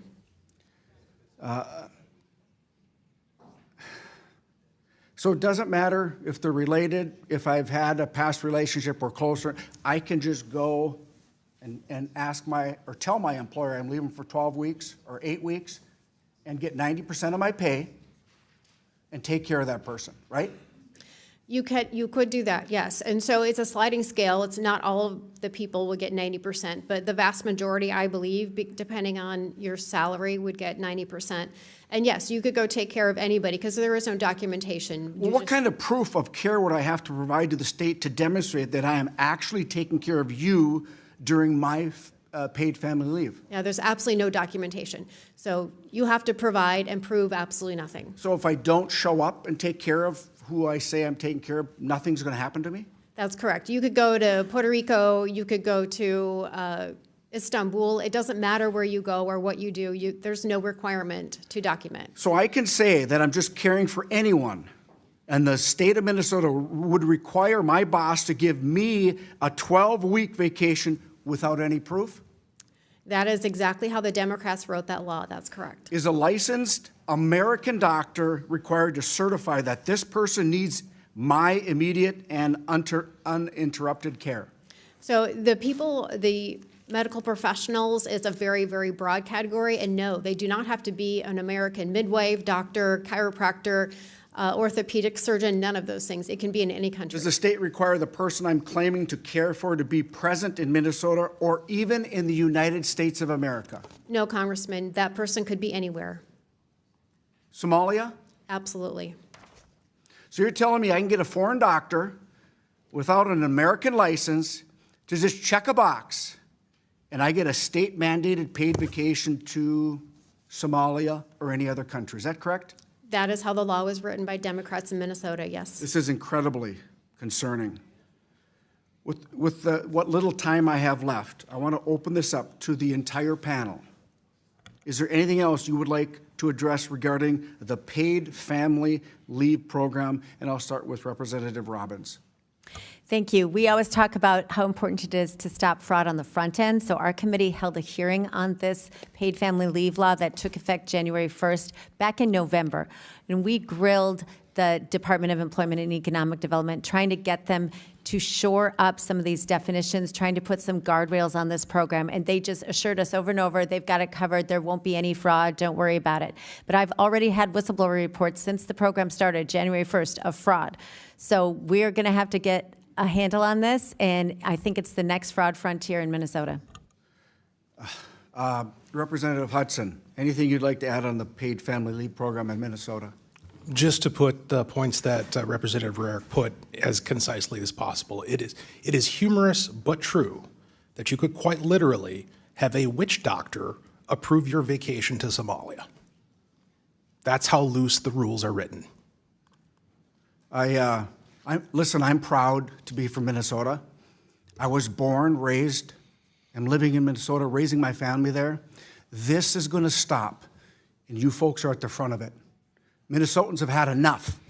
We're hardworking people. We will not allow our tax dollars to go to fraud, and I commend the three of you and other folks back in Minnesota that want to stop this. And Mr. Chair, I yield back. Gentleman yields Mr. Chair, back. I seek recognition to make a motion for a subpoena. State your motion. I would like to make a motion to subpoena the Department of Homeland Security for all documents and footage related to the murder of a woman by ICE that took place in Minneapolis, Minnesota today. A motion has been made. The committee will hold this motion in abeyance till the end of today's hearing. And we will prepare to close now. That concludes all of our questions. In closing, I want to, again, thank our witnesses for being here today. Welcome to the House Oversight Committee. This was a pretty cordial committee hearing for us, so and very important. Before we adjourn, I want to yield to Ranking Member Garcia for his closing remarks, and then I will give my closing remarks. Thank you, Mr. Chairman. Just before we close, I just also want to mention the news of this horrific killing in Minneapolis, Minnesota. We're talking about Minnesota right now. This was a killing by an ICE agent. There are videos that are now online. There's testimony that's being brought to light. It's horrific. I encourage folks to watch those videos and see what's happened for themselves. And I'm hopeful that this committee investigates this incident and that we have full accountability. So I want to thank Representative Presley for her motion. Now, we've heard a lot today, and particularly a lot of bigoted smears against an entire community. Now, some Republican members of this committee said or implied that somehow all Somalis are now suspected fraudsters or terrorists. Now, Somali Americans are overwhelmingly U.S. citizens with the same rights as any member of this committee. And the rest, and a vast majority of them, are just hardworking folks. They're trying to take care of their families and playing by the rules. And we should be clear that if we want to investigate fraud, we should start by investigating 1600 Pennsylvania. We all know that fraud is a betrayal of the public's trust, and Democrats agree that we must be rigorous in conducting oversight wherever it exists. But conducting rigorous oversight does not somehow exclude the president or the administration, or the DOJ and what's happening there, or the rampant crimes that are happening right now all across other agencies. We know that holding fraudsters accountable does not mean granting them full and unconditional presidential pardons because they are wealthy supporters of the president. President Trump last year gave out 25 get-out-of-jail-free cards from fraudsters alone, 25. He pardoned them from paying back more than $1 billion they owe to their victims. This is wrong, and it's un-American. We have to make sure that victims of fraud are not forced to suffer anymore. And we also know that cutting off child care and family support for thousands of innocent families is not the way to protect victims. In fact, it punishes victims. These attacks are harming parents, children, and child care providers as we speak. Many child care providers, not just in Minnesota, but across the country, are receiving death threats. Child care centers have been vandalized, and the children's information has been stolen in some cases. Child care providers in states across the country have reported that they will have to close if they lose federal funding. Parents are saying they have to quit their jobs because they will no longer be able to have child care for their families and while they're at work. These cuts will make it harder for families to put food on the table as grocery costs continue to increase. We should be protecting those families and children who are being hurt by all of this. Let's go after the big fraud in our government, and that includes the fraud and corruption at the White House. And with that, I yield back. The ranking member yields back, and I will conclude by saying today we have heard about the shocking, rampant, and long ongoing fraud in Minnesota's social service programs. This fraud has shocked and outraged the American people, and rightfully so. The scale of this fraud is not just something we've seen before. And I'm pretty confident this is just the tip of the iceberg. The Trump administration has taken a whole-of-government approach to rooting out fraud. The Trump administration has already uncovered at least $9 billion in fraud. These criminals have stolen taxpayer dollars from all Americans to fund lavish cars, homes, and vacations here in the U.S. and abroad. Some of this stolen money is even allegedly going overseas to support terrorists. Our witnesses, the chairwoman and two members of the Minnesota House of Representatives Fraud Prevention and State Agency Oversight Policy Committee have been sounding the alarm on this fraud for years. Democrats have attempted to distract the American people from this widespread fraud and accuse investigators of racism. This should not be a partisan issue, but they clearly do not take this issue seriously. Either they don't take fraud seriously or they just don't care. It's one or the other. The most vulnerable are suffering as a result. These programs are meant to feed needy kids, provide services to autistic children, house low-income and disabled Americans, and provide health care to vulnerable Medicaid recipients. The Waltz administration has kept this money flowing for years, oftentimes behind closed doors. When whistleblowers came forward about this fraud, the Waltz administration retaliated against employees who warned and alerted the administration to fraud occurring within these social programs. There's supposed to be checks and balances in our system to prevent this, both on the federal and state levels. Every agency that lost hundreds of millions and even billions of dollars has well-paid staff that are supposed to prevent this. That's their job. They're inspectors general. That's their job. They have huge staffs. We have jurisdiction over the IGs. Many have failed, and they need to be held accountable. Now, I want to close by saying we've had 4 Minnesota Republicans to waive on this committee. If there was a committee hearing about fraud in Kentucky and I wasn't on the committee, I would want to waive on the committee. But not a single Democrat requested to waive on the committee from the state of Minnesota.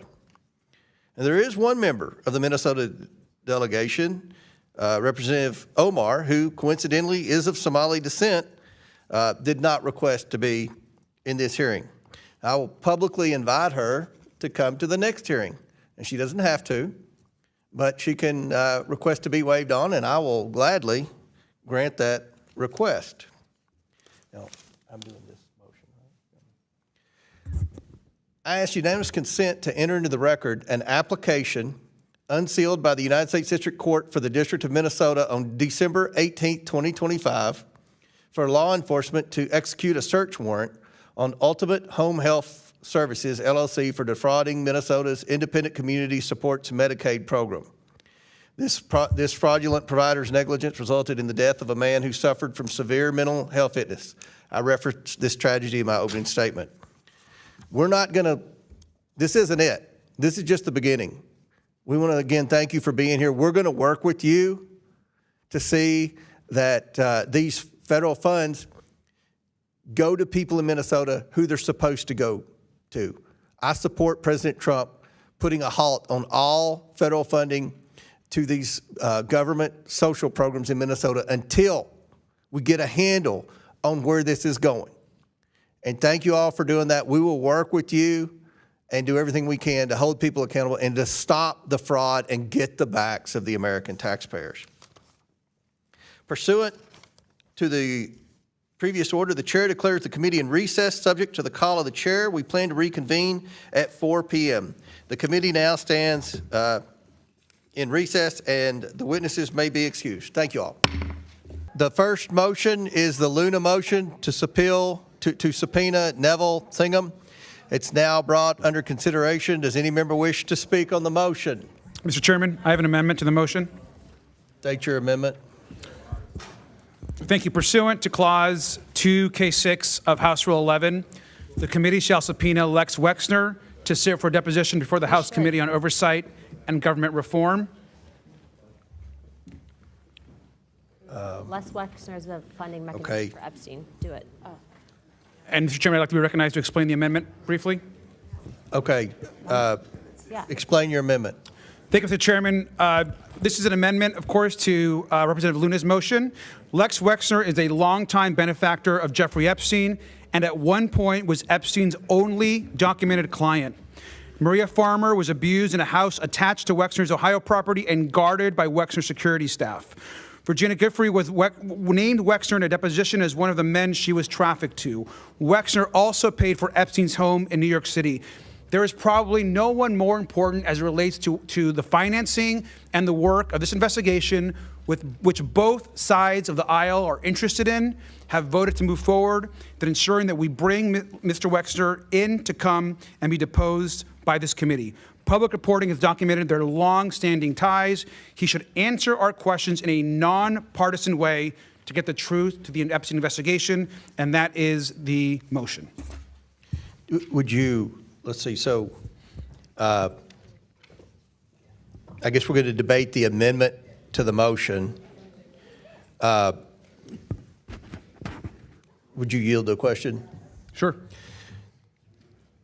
We are serious about the Epstein investigation. And I think you've seen a lot of our members stand up and make it very clear they want to get to the bottom of Epstein. Nobody wants to do it more than I do. We also want to hear from Bill Clinton.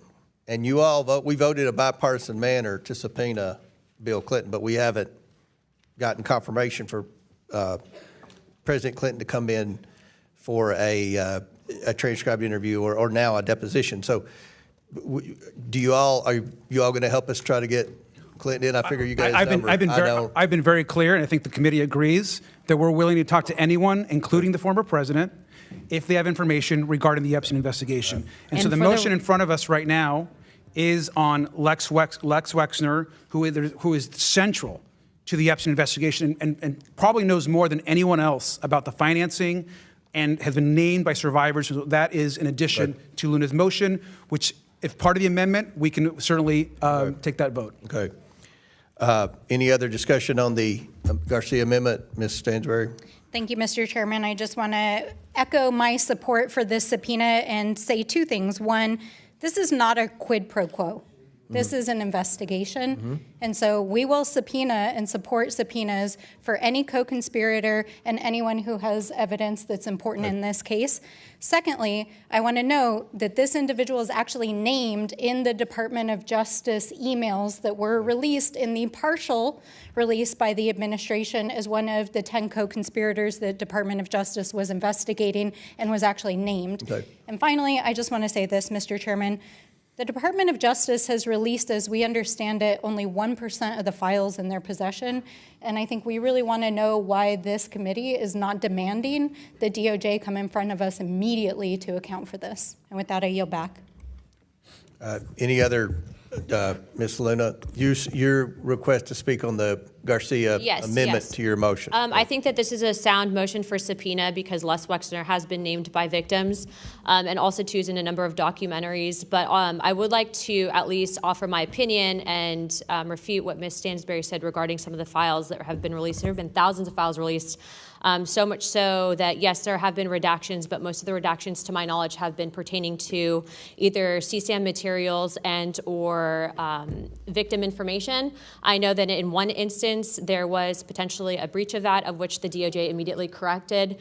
But we have also been working, at least my office has, with the Department of Justice to make sure that victims have received their direct information. So please understand, at least from my perspective, that it is not our opinion that there have been a holdback. I do know that the documents are on a rolling basis as well, similar to the other declassified files.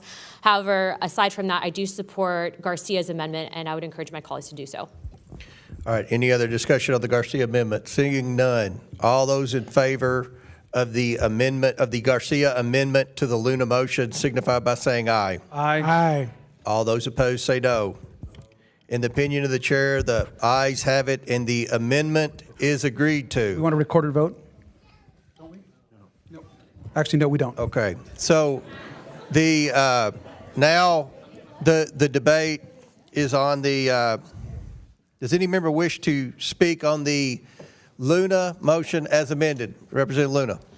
Just so everyone is tracking, Neville Singham was referred to the Department of Justice, I believe, for FARA violations by then Senator Rubio when he served on the Senate Foreign Intelligence or Senate Intelligence Committee. Neville Singham, regardless of what you might feel about your colleagues, has been a mechanism and funding arm of the Chinese Communist Party. He's not a registered agent by FARA and has been connected to a number of riots, to include the anti-ICE riots being funded in Los Angeles, as well as a group that was tied to and being investigated for the assassination of Charlie Kirk, known as, I think it was a group of Socialism and Liberation, and then also to has been avoiding our request for him to come bring information to Congress.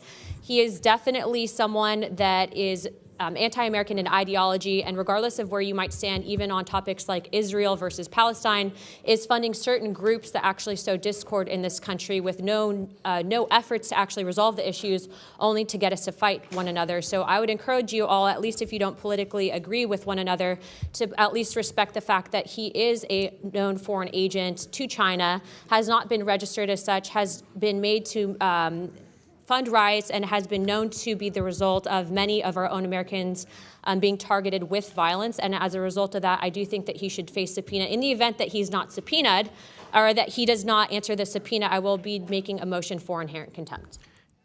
And I encourage my colleagues to support this motion. Luna yields back. Men, Representative Men.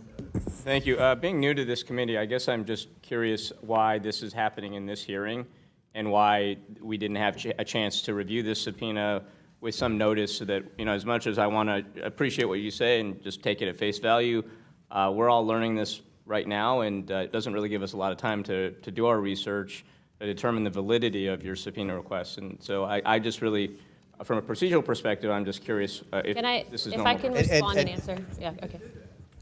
Do you yield to Luna or Garcia? I'll yield to Garcia first. No, I just want to add that I understand those concerns. I'm going to recommend that we vote yes on the Luna motion. I think the representative made clear her support for the deposition that we're going to have with Mr. Wexner, and so that's going to be my recommendation for our committee.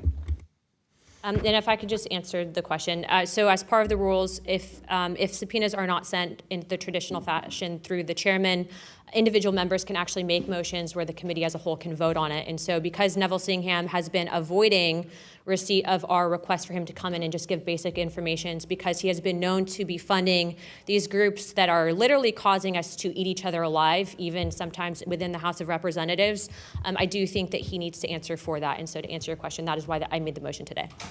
Any other members wish to speak? Seeing none. All those in favor of the Luna motion as amended by the Garcia amendment signify by saying aye. Aye. All those opposed say no. In the opinion of the chair, the ayes have it, and the motion as amended is agreed to. Next up is the Luna motion number 2 to subpoena Jonathan Greenblatt. Does any member wish to speak on the motion? Ms. Luna. Mr. Chairman, I have an amendment. Okay, wait. Ms. Luna. We'll do your amendment first. Okay. I have an amendment to Representative Luna. Pursuant to Clause 2K6 of House Rule 11, the committee shall subpoena Governor Tate Reeves of Mississippi to testify in a hearing before the House Committee on Oversight and Government Reform. And I have some comments if you'd like to recognize those now. All right, state your comments. Thank you, Mr. Chairman. I just want to recognize a motion. We, of course, had a big hearing today, and we certainly shouldn't just be concerned with fraud that could be happening in states with Democratic governors, but also those with Republican governors. Fraud should be looked at anywhere it happens. The Wall Street Journal on Monday reported a massive Mississippi welfare scandal. Mississippi has seen years of scandals under multiple governors, but we have been silent as a committee. We didn't have any witnesses from Mississippi here today, and oversight Republicans aren't calling in Governor Tate. So this is an opportunity for the American people to hear about fraud wherever it occurs, and this motion will do just that, and I yield back. Okay. Now I'll recognize Ms. Luna to speak on the Garcia amendment to your motion number 2. Fraud is fraud. I support this. I encourage my colleagues to do it. Doesn't matter if they're Republican or not. If he's guilty of it, bring him in. All right. Any other debate? Mr. Chairman, I am wondering if the gentleman would allow me to move to amend his amendment to include the governor of Arizona, who admitted that they had $2.5 billion worth of fraud in Medicaid fraud just a year ago. The Attorney General did. Okay. This is where my FFA parliamentary procedure came in place. Ellie, you can back me up. Amendment, there's a motion to amend the amendment. Do we go into that motion? All right. So Mr. Biggs has made an amendment to the Garcia amendment to the Luna motion. Does anyone wish to speak on the Biggs amendment to the amendment? And his is a subpoena the Arizona governor, right? Okay. Look, I'm glad that the representative wants to subpoena his opponent in the governor's race. Just to be clear, if it makes you happy, I'll say not her. Let's bring in the AG. No, I mean just to be clear. Bring in the AG. Thank you, sir. Since I have the floor, I just want to say that my amendment is clear. We heard from one state today I think it's important that we hear from Governor Tate of Mississippi. That's the amendment that I'm going to let stand as presented. If other motions are made, we can vote on those as appropriate.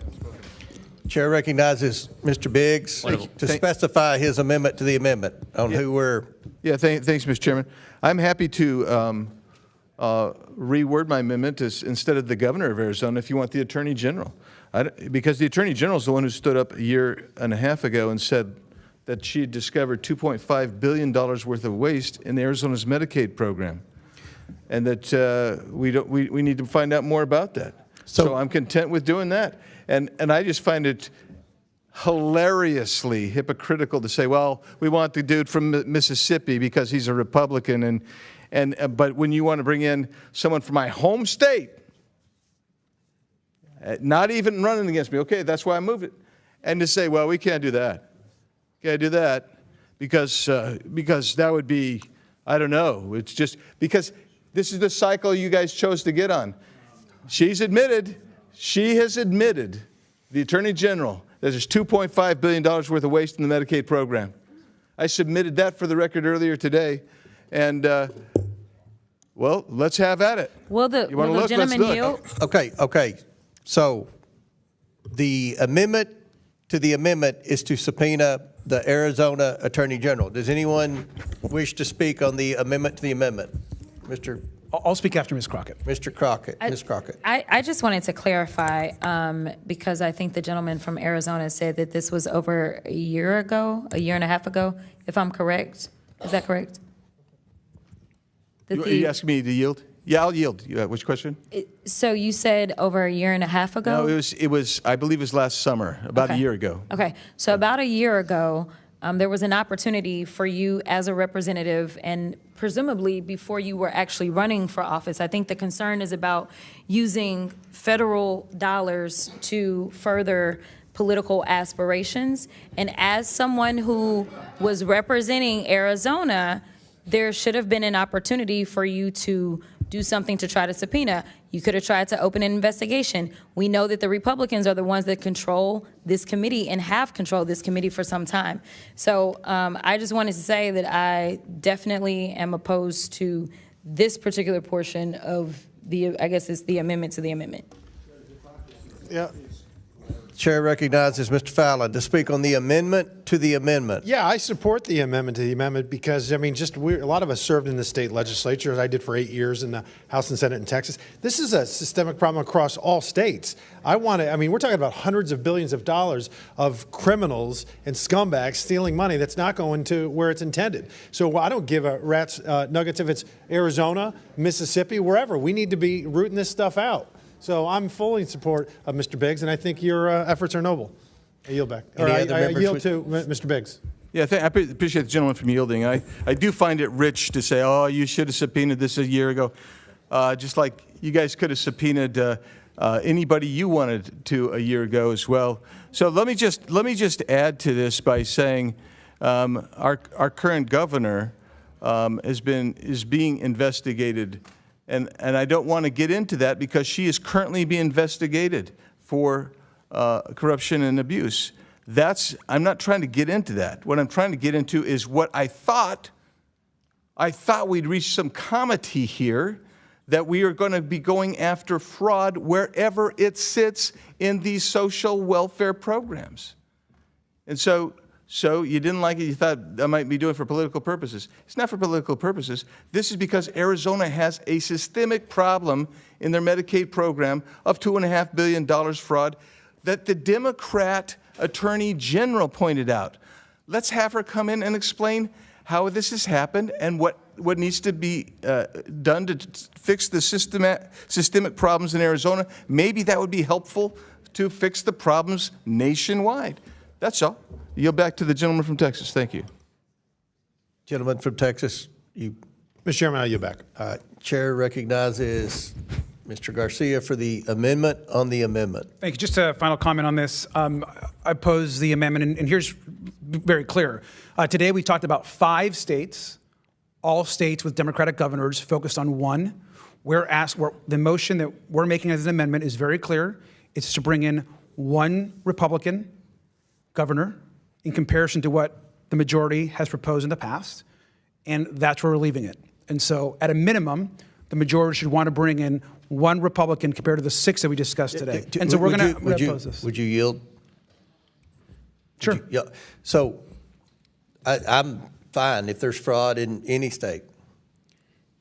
Will you work with us to get Waltz back in here so he can have an opportunity to defend what was stated today? Are you going to work with us on that? I think that Governor Walz right now is looking at coming into the committee. Obviously, I'm happy to have anyone in front of us that's willing to explain and Well, a talk lot to the of American people public are looking, about but I mean, are they going to do it? We're willing, oversight Democrats are willing to talk to any person, any governor, any person that can be in front of us so that we can explain issues that are important to the American public. We have no issue with Governor Walz coming in to testify.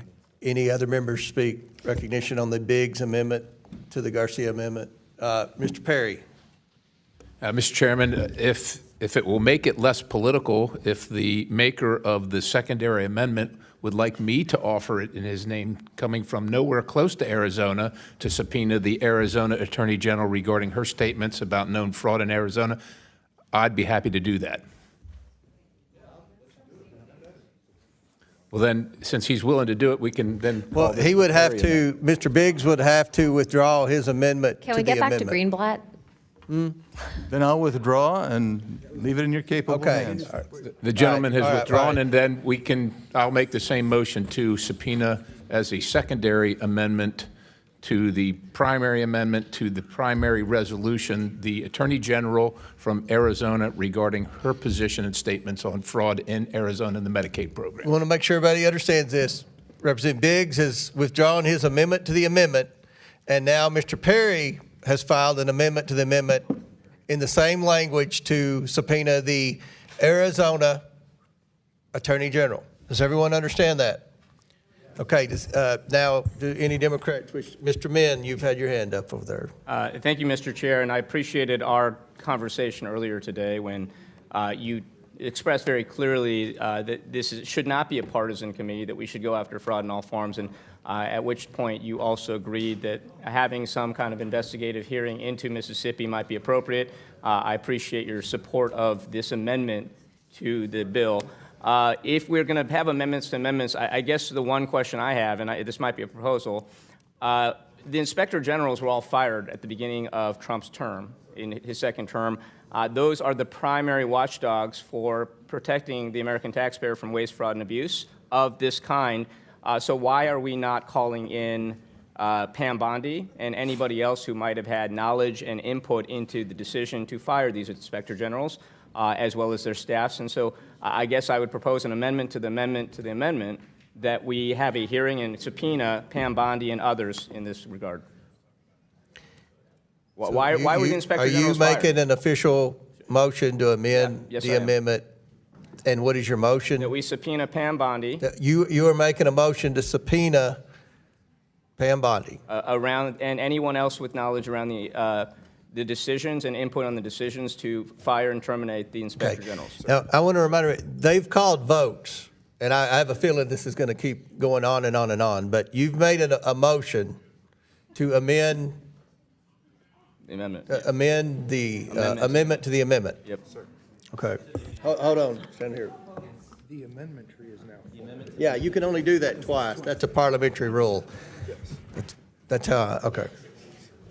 So you're done speaking. All right. Chair recognizes Mr. Donalds. Mr. Chairman, I move that the committee recess, or call the committee, we want to call a question, just want to recess so we can go vote and come back and finish this out. Okay, because we have votes I'm called. flexible either way. Right.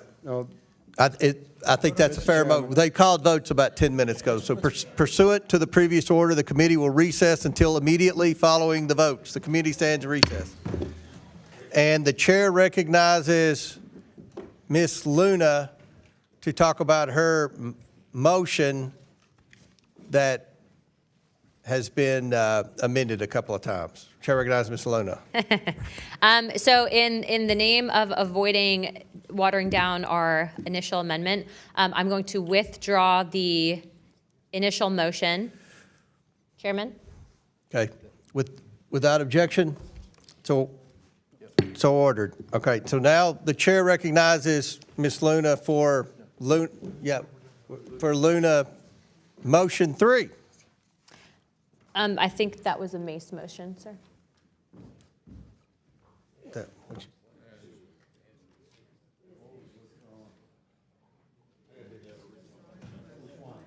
Oh, we're doing the next one, am I? Okay. Okay, so, all right, Okay. we're going to go ahead and do, Okay. Chair recognizes Ms. Luna from Florida for her third motion. Yes, I do encourage all of my colleagues to support this. As you know, with what happened with recent events in Venezuela, there was a leak of classified information, as well as resulting in one of the journalists that obtained that information. And I will say credits to the news agencies for realizing that American lives could be put in jeopardy if this leaked information was published. They did put the kibosh on it, but after the fact, Seth Harp proceeded to dox the Delta Force commander or a Delta Force commander associated or thinking that they were associated with the mission in Venezuela, resulting in his children and his family being harassed and targeted, not just by activists here in the United States, but potentially by narco-terrorists. I do encourage the entire committee to issue the subpoena of Seth Harp, as he should be held accountable for potentially leaking classified information and doxing service members, putting their lives and their family members at jeopardy by narco-terrorists. Okay.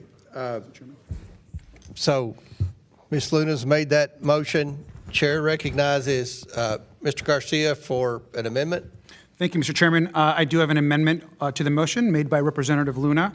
And to make that amendment, I just want to say pursuant to Clause 2K6 of House Rule 11, the committee shall subpoena co-executors of the Epstein estate, Daryl Indike and Richard Kahn, to sit for depositions before the House Committee on Oversight and Government Reform. And Mr. Chairman, I'd like to explain the amendment. Proceed. Thank you, Mr. Chairman. As I know, as you and so many others know, and certainly Ms. Luna is aware, Darren Indike and Richard Kahn were Jeffrey Epstein's longtime lawyer and accountant. A few people know more about what Epstein did and who he met with, and certainly his crimes, than the co-executors and beneficiaries of Epstein's estate. We've heard directly from survivors, as we all know, about both of those gentlemen. And to get justice for the survivors, which I think all of us in this committee want to get, we certainly should hear from these two men. And with that, I'd like to both support Representative Luna's motion and make this amendment. All right. Does anyone else seek recognition on the Garcia amendment to the Luna motion? Chair recognizes Ms. Luna. I also encourage my colleagues to support this. These individuals could potentially give the Oversight Committee access to financial records and potentially name names. Okay. Any other members seek recognition? Seeing, okay. Yes, sir. Yeah, I just want to speak to the amendment. Okay, go ahead, proceed. Yeah, McGuire. I think we all know in the military, it should be apolitical. If somebody saved your life on the battlefield, you wouldn't care if they were black or white, Democrat, Republican, Independent, male or female. It should be apolitical. And some people risk their time, some people risk their money, but our men and women in the military oftentimes risk their life or give their life for our freedom. And doxing anyone in the military for any reason, it just goes against the founding principles of this country. It goes against everything that's great about our country, and it's totally wrong. And we should bring this guy in and hold him accountable. Okay. Gentleman yields back. Any other members seek recognition? Seeing none, we're going to vote by voice on the Garcia amendment to the Luna motion. All those in favor of the Garcia amendment signify by saying aye. Aye. All those opposed say no. In the opinion of the chair, the ayes have it, and the Garcia amendment to the Luna motion is agreed to. Now, would anyone want to discuss the Luna motion as amended? I'd just like to add, Mr. Chair, that I support and certainly recommend House Democrats to support the Luna amendment. Any other members seek recognition? Seeing none.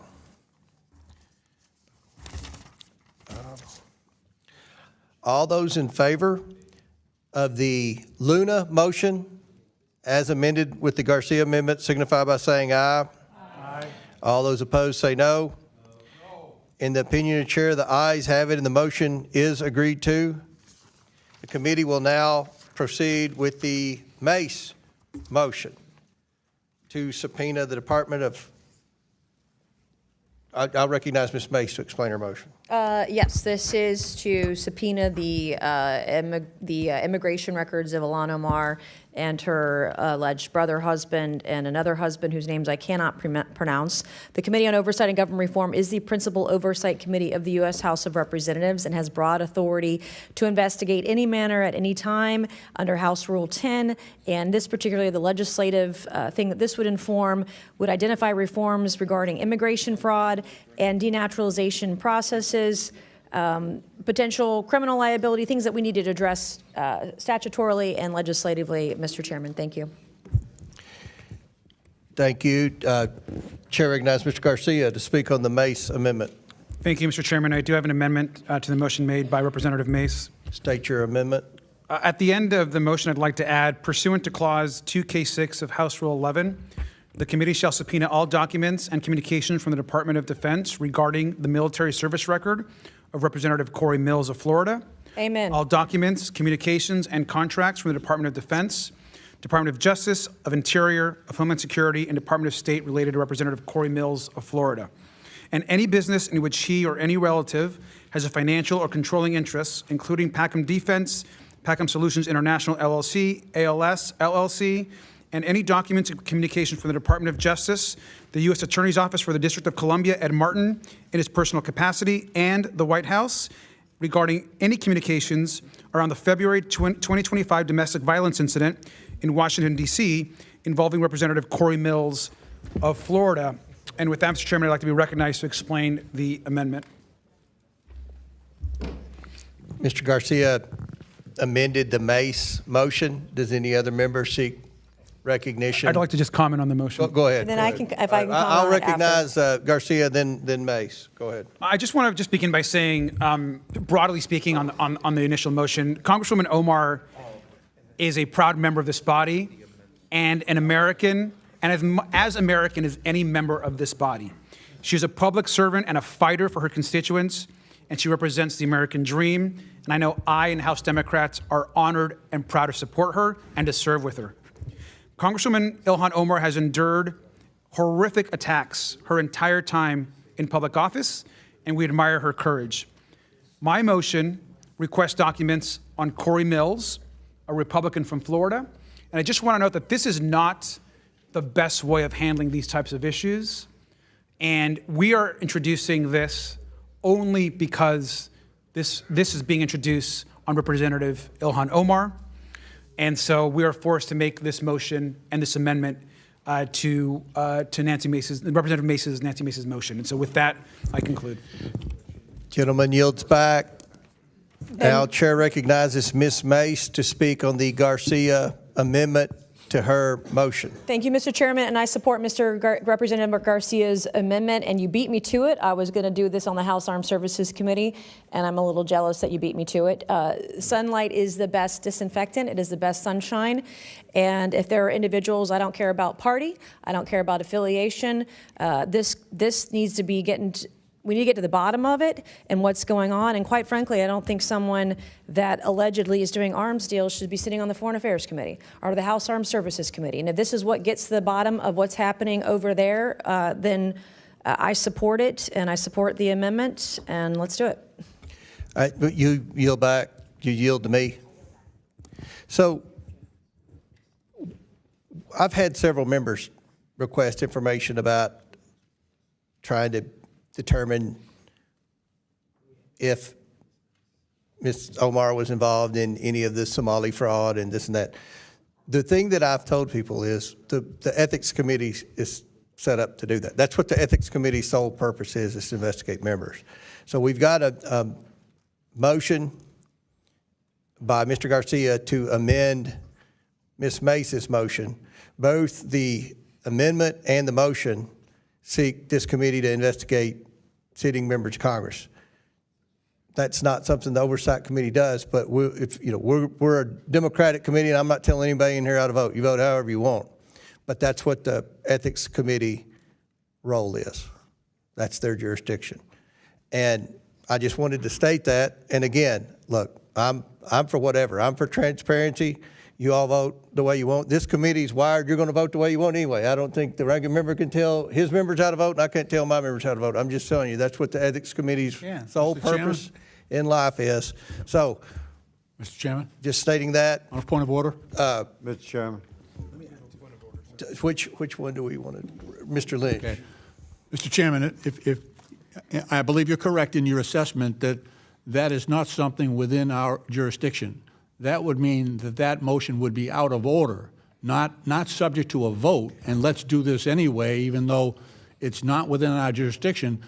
That's a jurisdiction of another committee, and we normally and regularly refer matters that are not within our jurisdiction to other committees, and that's how that should be handled, sir. Yeah. That's my thought. The previous chairman of the, I'm going to respond to Mr. Lynch's inquiry. The previous chairwoman of the committee from New York, remind me, Maloney, she said the Oversight Committee has jurisdiction over anything and everything. And I kind of tend to believe that. But now the Ethics Committee has primary jurisdiction. There's no question about that. Now, do we have secondary jurisdiction? Possibly, probably, whatever. I'm not. Mr. Chairman, under Rule 10, we have the ability. We have full oversight of the U.S. House of Representatives. We can do pretty much what we want in this committee, but I just want to make it very clear so we don't start going down this road, or this committee will just turn into, investigating other members, whoever's in control. That's what the Ethics Committee set up to do. I'm not. Look, Ms. Mace, you can file any motion you want, and it was covered up. We should find out. If someone married their brother to commit immigration fraud, we should find out. That's what this committee can do. I understand. Let's not defame members of Congress. Mr. Chairman, I just want to add to you. I just want to agree, first of all. I think Oversight Democrats, we don't believe either of these motions should be discussed. This is not the place to be going after members in this way. If there's a concern about a member, it should be at the Ethics Committee. But if members on the majority are going to go after members in our caucus, we're going to do the same. And so if the Republican majority wants to remove this amendment or vote this amendment down completely, we would join you on that. But what we're not going to do is allow the attack on one of our members. And I'm not defending or opposing. I'm just saying that's what the Ethics This is what we do up here. We just protect each other and protect our own, and nobody ever gets held accountable for anything up here. That's what this whole thing is BS. It goes to the Ethics Committee. Chair recognizes. We're going to vote on this. Everybody's going to vote on this. We're going to vote on this because there's been a motion amendment. We're going to vote on the amendment and the motion. I'm just saying that's what the Ethics Committee is supposed to do. Chair recognizes Mr. Perry. Thank you, Mr. Chairman. There are a few times that myself and Mr. Lynch agree on things. I think he would admit that, as I have. But on this occasion, I feel he is correct. And while this committee may have the jurisdiction to do all manner of things, I think this is a dangerous precedent to set.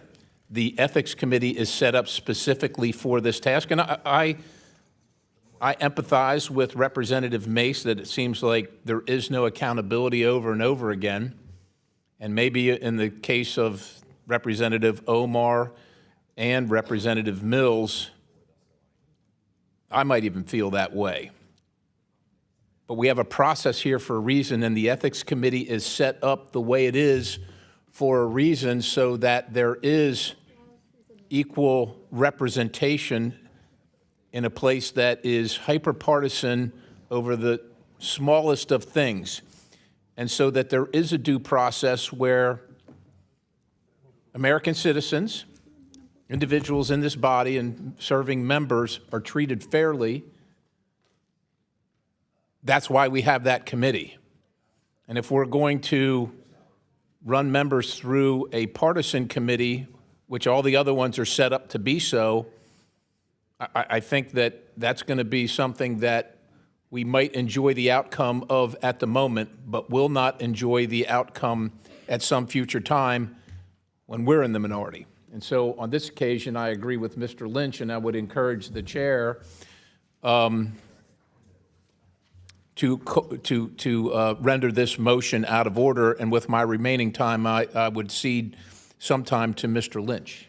I thank the gentleman, and he's correct. We don't agree that often, but I respect the gentleman.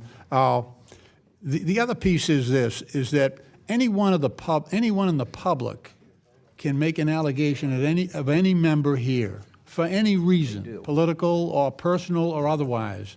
And if we're going to debate allegations from the public against members on this committee, then you are just exposed to whatever anyone throws at you. And all you got to do is spend about 1 minute on social media and think about the cruelty and falsity that can be tossed against any member. And then what the gentlelady is saying is that we want to debate the merits and the veracity of those allegations against us here in an open committee, rather than having it go to the Ethics Committee, who will be able to vet those allegations, and then if they are meaningful, bring something before the entire body. But we open every member now and in the future to terrible exposure to your reputation if you're going to handle every single allegation here in open public, regardless of how credible that allegation against a member might be.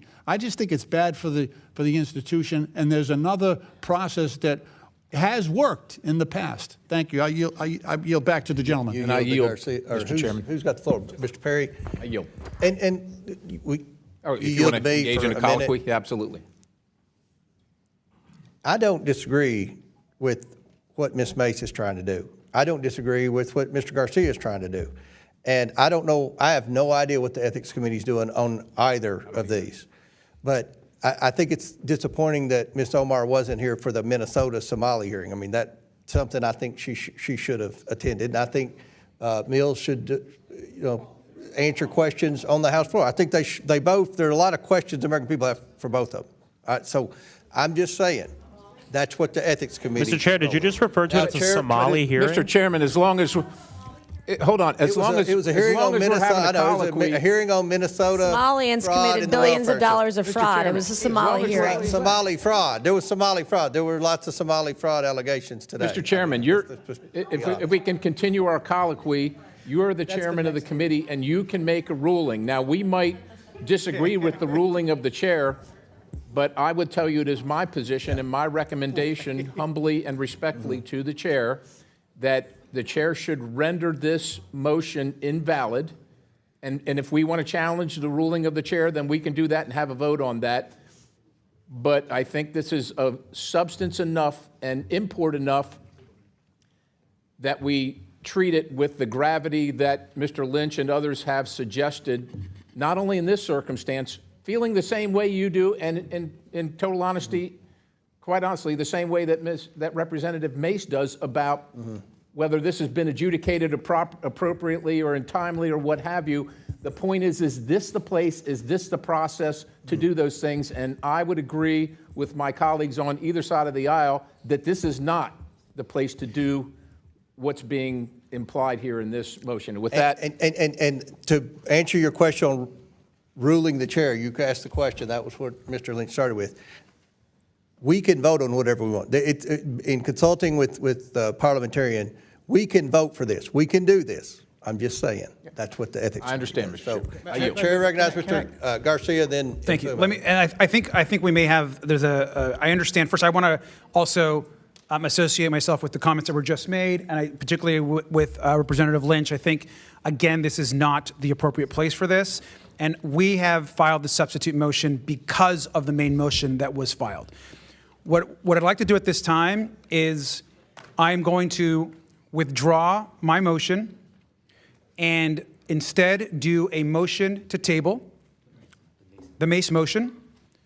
And if that motion does not pass successfully, then I will bring my substitute motion on Representative Mills back to the floor. But now we have an opportunity with this additional amendment. I'm withdrawing the Mills amendment, and my new motion amendment is to table the initial Mace motion. I hope everyone votes yes on that. I think that solves the issues that a majority of us are trying to solve, and we can move on to the next item. So that is the new motion. So Mr. Garcia made a motion to table. That's not debatable. Mr. Chairman, I do have a question. It's not debatable, I'm sorry. It's not- But it's but- not- it's but not state about- your request. You're a good Yeah. member. I just have a question.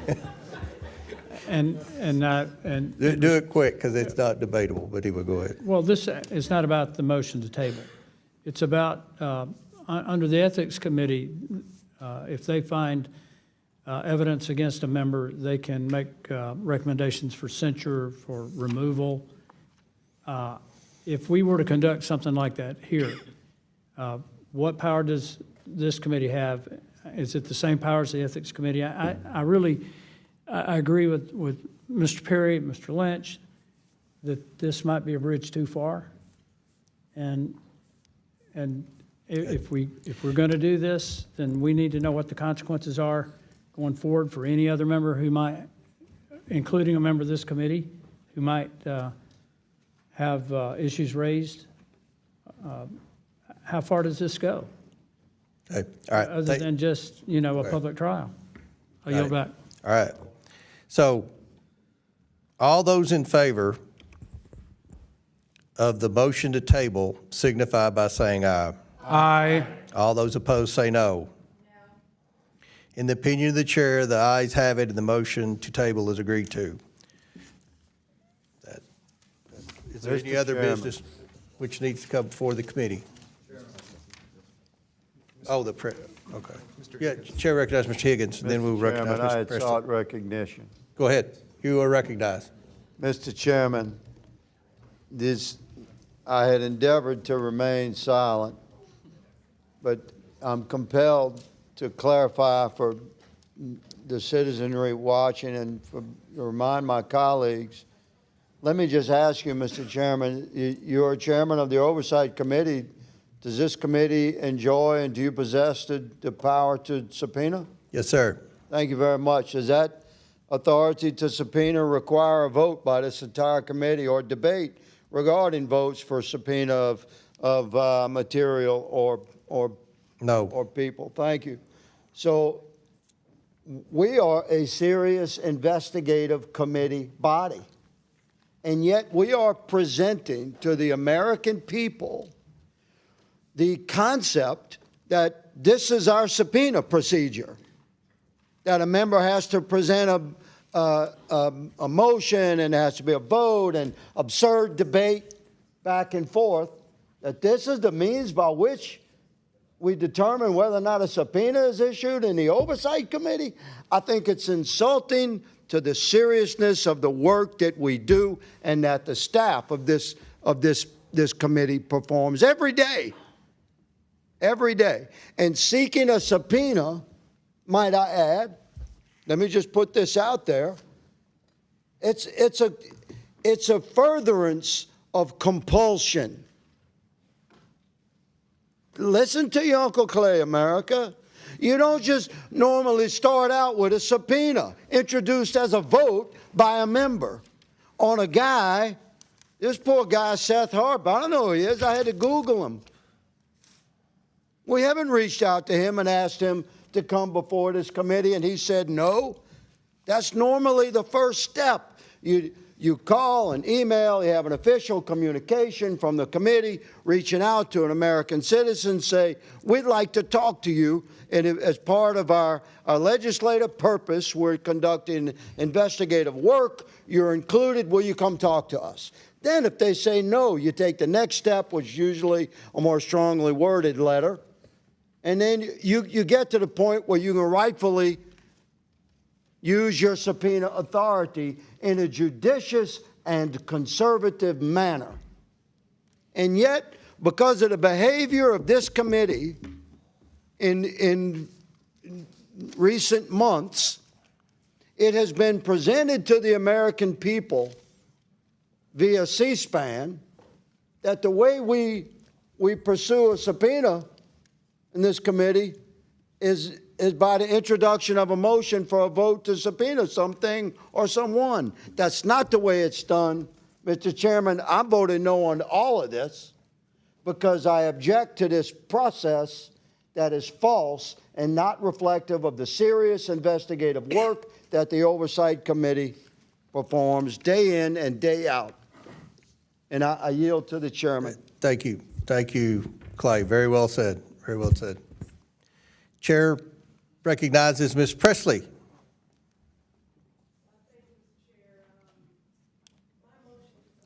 Sorry. Thank you, Mr. Chair. My motion to subpoena is pretty straightforward. It's timely and also germane. It's the only subpoena that is relevant to today's hearing. Earlier today, a woman was shot multiple times and killed by immigration enforcement agents in Minnesota while we were holding a hearing on the state. And while there are claims that ICE did nothing wrong, the officials in Minnesota say otherwise. And since this committee is responsible for oversight of federal law enforcement, we must investigate. This subpoena will help us get to the truth, and it should have bipartisan support. And I urge my colleagues to vote yes. All right, gentlelady yields back. Any other members seek recognition on the Presley? Yes. Who said? Do we have anybody on our side? Okay, Mr. Ranking Member, and then I'll go to. I'll actually I just want to add that I obviously support the Presley motion. I think it's relevant to today's conversation, so I want to thank her for the motion. I want to yield the rest of my time to Congressman Krishnamurthy, please. I just wanted to give a little context to Ms. Presley's excellent motion for those who haven't had a chance to see this video. This video from Minnesota is deeply, deeply disturbing.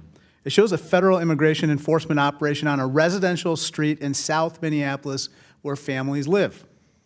Agents move in on a civilian vehicle, weapons are drawn, the car is boxed in, shots are fired, a woman is struck and dies, and if you look at the video, you can see that the officer actually shoots the woman point blank in front of the windshield. The footage does not show an unavoidable imminent threat or that lethal force was the only option. From what can be seen, the woman was trying to drive away. That raises serious questions about judgment and de-escalation. A woman is dead. Her family now carries a permanent loss. This should never have happened. When federal agents use deadly force, the burden of justification is extraordinarily high, regardless of the mission. Oversight requires sworn testimony. Secretary of Homeland Security Kristi Noem must appear before this committee. I will press to subpoena Secretary Noem and force a vote again and again until she explains on the record why a woman is dead following a federal operation captured on video in a residential neighborhood. If Secretary Noem has nothing to hide, she should have nothing to fear from testifying before this committee. I hope she will come before this committee voluntarily. This committee must do its duty. Thank you, and I yield back. Yield back. Any other members seek recognition? Mr. Chairman. Chair recognize Mr. Gosar, and then I'll get to Clay. Yeah, I think the error of what the gentleman is talking about is good, but I think it has to be across the board. And what I mean by that is that there were instigating factors by the mayor that antagonized the situation. And anybody that, if it was found that there's innocence here, then we should presume everybody's innocent until proven guilty, that they also are on the line. That if they combatively took on the police or not just the police, but the oversight, the folks from immigration, they should be charged as well. So I think it should be open all the way across the board so that it's equal and adjudicated. All right. Do you yield to Mr. Higgins? Would you yield to Mr. Higgins? Would you yield? Yeah. Yeah, go ahead. Thank you. I thank my colleague, Mr. Chairman. The split-second decisions that an officer has to make on the street, man, everything's on the line, literally. And whereas I fully support a thorough investigation of this officer-involved shooting and every officer-involved shooting, I ask my colleagues to back up from this request, and I'm going to oppose this motion, but I think it should be withdrawn because I ask that that my colleagues look at this motion within the context of what you're actually asking for. You're asking for a slice of evidence void of the full spectrum of the required investigation. This is the sort of thing that we should absolutely, as a republic well-rooted in criminal justice procedure over the course of 250 years of learning and growing and developing as a nation regarding protection of the innocent, which is every American accused of a crime until proven guilty. And the process for investigation should be thorough and slow and calm. And here we are again. We're leaning towards show me the video. Mr. Will the gentleman yield for a question? I will close by saying I'm going to yield my time back to Mr. Gosar. I'll close the time that's been yielded to me by saying maybe I'm the only guy in here. Would you yield for a question, that Mr. has Higgins? No, madam. The time was yielded to me. Just a question to you. Please respect that. You could be recognized. But when you're recognized, you can ask me a question. I'm happy to answer it. Okay. Maybe I'm the only guy in here that has brought many people in the back of my squad car to jail to be booked, did the initial arrest. It was not uncommon. Hear me, my colleagues. It was not uncommon from the back seat of my unit. It would say, show me the video, man. Show me the proof, man. And I would say, sir, this is the arrest part. Later comes the trial part, and you'll have a shot to look at all the evidence that the prosecution has. So we're falling into that category of being too quick and cute for our own good here. We should allow the investigative authority under thorough and complete and vigorous oversight by Congress, yes, but not to the extent that we're interfering with the investigative authority by voting and mandating that evidence of an investigation, a small slice of it, be presented for public purview. We should be calm and judicious, and I yield the time that was kindly yielded to me back to Mr. Gosar. I thank the gentleman, and I move to table the motion. Mr. Chairman, can I speak on the motion? Not debatable. Motion has been made by Mr. Gosar of tabling the Presley motion. All those in favor of tabling signify by saying aye. Aye. All those opposed, no. No. In the opinion of the chair, the ayes have it, and the motion to table is agreed to. Can we get a recorded vote on this? Recorded vote has been ordered. The clerk will call the roll. Mr. Jordan? Mr. Jordan votes yes. Mr. Turner? Mr. Gosar? Mr. Gosar votes yes. Ms. Fox? Mr. Grothman? Mr. Grothman votes yes. Mr. Cloud? Mr. Cloud votes yes. Mr. Palmer? Okay, yeah, go ahead. Mr. Palmer votes yes. Mr. Higgins? Mr. Higgins votes yes. Mr. Sessions? Mr. Sessions votes yes. Mr. Biggs? Mr. Biggs votes aye. Ms. Mace? No. Ms. Mace votes no. Mr. Fallon? Aye. Mr. Fallon votes aye. Mr. Donalds? Mr. Perry? Mr. Perry votes aye. Mr. Timmons? Mr. Timmons votes aye. Mr. Burchett? Mr. Burchett votes aye. Ms. Boebert? Ms. Boebert votes aye. Ms. Luna? Mr. Langworthy? Mr. Burleson? Mr. Burleson votes aye. Mr. Crane?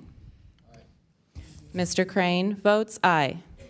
Mr. Jack? Aye. Mr. Jack votes aye. Mr. McGuire? Aye. Mr. McGuire votes aye. Mr. Gill? Mr. Gill votes aye. Mr. Garcia? No.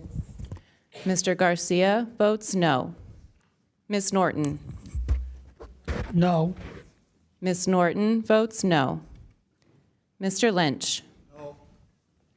Mr. Lynch votes no. Mr. Krishnamurthy? No. Mr. Krishnamurthy votes no. Mr. Khanna? No. Mr. Khanna votes no. Mr. Mfume? No. Mr. Mfume votes no. Ms. Brown? Ms. Stansbury? Ms. Stansbury votes no. Mr. Frost? No. Mr. Frost votes no. Ms. Lee? Ms. Lee votes no. Mr. Kassar? Mr. Kassar votes no. Ms. Crockett? Ms. Crockett votes no.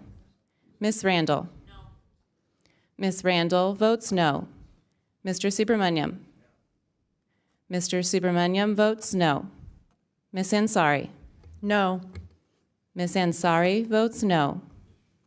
Mr. Bell? No. Mr. Bell votes no. Ms. Simon? No. Ms. Simon votes no. Mr. Min? No. Mr. Min votes no. Mr. Walkinshaw? Mr. Walkinshaw votes no. Ms. Presley? Ms. Presley votes no. Ms. Tlaib? Ms. Tlaib votes no. Mr. Chairman? Yes. Mr. Chairman votes yes. Has any member not voted or any member wish to change your vote? Seeing none, will the clerk tally the votes?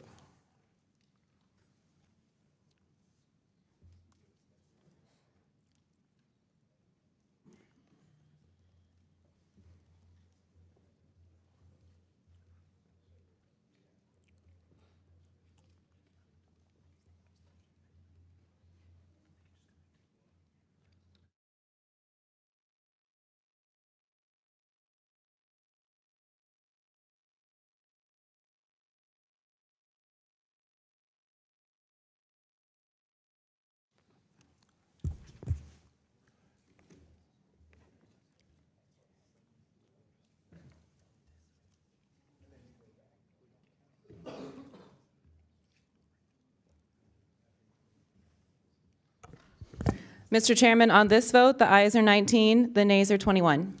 The motion to table fails, and we will proceed to, I assume, vote unless people want to debate this more. Mr. Chair. Chair, any other members seek recognition? Mr. Chair. Mr. Fallon, go ahead. Chairman, I'll be very brief because it's been a long day for all of us. Listen, I'm all for transparency. This incident, as the member from Massachusetts said, this incident just happened today. I'd like to give DHS a chance to release anything related to this. This is a very serious matter. I've only seen one video myself. I've heard that there's other angles. So I'd like to see the process play out. And this is, I think this is out of order and it's not our role.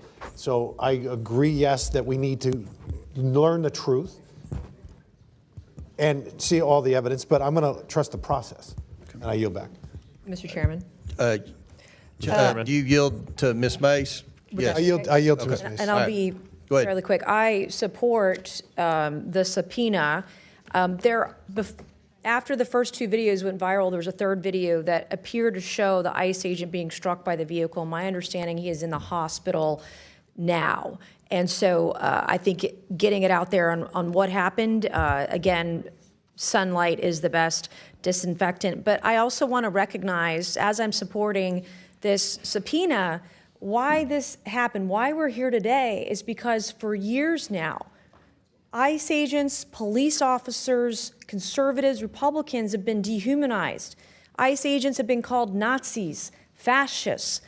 Today we heard the governor of Minnesota, Tim Walz, literally try to incite violence and a riot and war against the federal government today. You heard the mayor of Minneapolis drop the F-bomb. And so when I hear my colleagues across the other side of the aisle talk about judgment and de-escalation, we are the ones that have been judged. ICE officers have been judged. The de-escalation isn't happening. This violent rhetoric is causing violence, and people feel emboldened to be violent. The other thing I wanted to mention is that today, Kristi Noem, bring her to the committee. I support that. She did address this today, what happened in public. It was one of the first things she talked about this afternoon, right after it happened. I believe within an hour or two, she very publicly provided an answer that was very clear and detailed on what happened and why. But I would encourage everyone to think about why we're here today. I mean, and this kind of rhetoric has just got to stop, but release it all. Release all the camera footage, body cam. I'm all for it, and I'll be voting for it. Thank you, and I yield back. Gentlelady yields back. Chair recognizes. Okay. Recognize ranking member, then we'll go to Burchett. Thank you. No, I was just going to say that obviously the motion to table didn't go through, and Oversight Democrats are ready to vote on the motion. You want to? All right. Burchett. Mr. Point of clarification, what exactly are we voting on? We're voting on a motion to subpoena, a Presley motion to subpoena the Department of Homeland Security for all documents and footage related to the murder of a woman by ICE in Minneapolis, Minnesota today. Mr. Chairman, I want to clarify that word. Go ahead. The death of a woman. Well, it says murder on the motion. Okay. Well. And Mr. Chair. Mr. Chair. Question. Mr. Chair. Questions. Mr. Chair, I just want to be clear because I'm not sure if it's stated in the motion and you failed to read it, but I would like the record to reflect that the woman who was killed, her name is Renee Nicole Good, so that hopefully we won't have any confusion about. It's not in the motion, but the question's been called for. We're going to vote on this.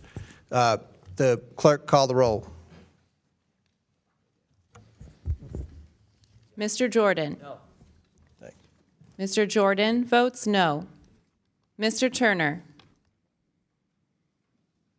Mr. Gosar. No. Mr. Gosar votes no. Ms. Fox. Mr. Grothman. Mr. Grothman votes no. Mr. Cloud. Mr. Cloud votes no. Mr. Palmer. Mr. Palmer votes no. Mr. Higgins.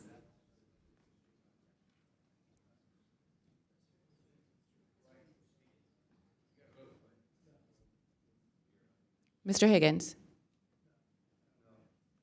Mr. Higgins votes no. Mr. Sessions.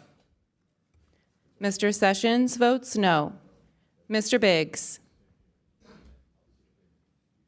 No. Mr. Biggs votes no. Ms. Mace. I didn't realize it said murder. I'm a no. This was not murder. Ms. Mace votes no. Mr. Fallon. Nay.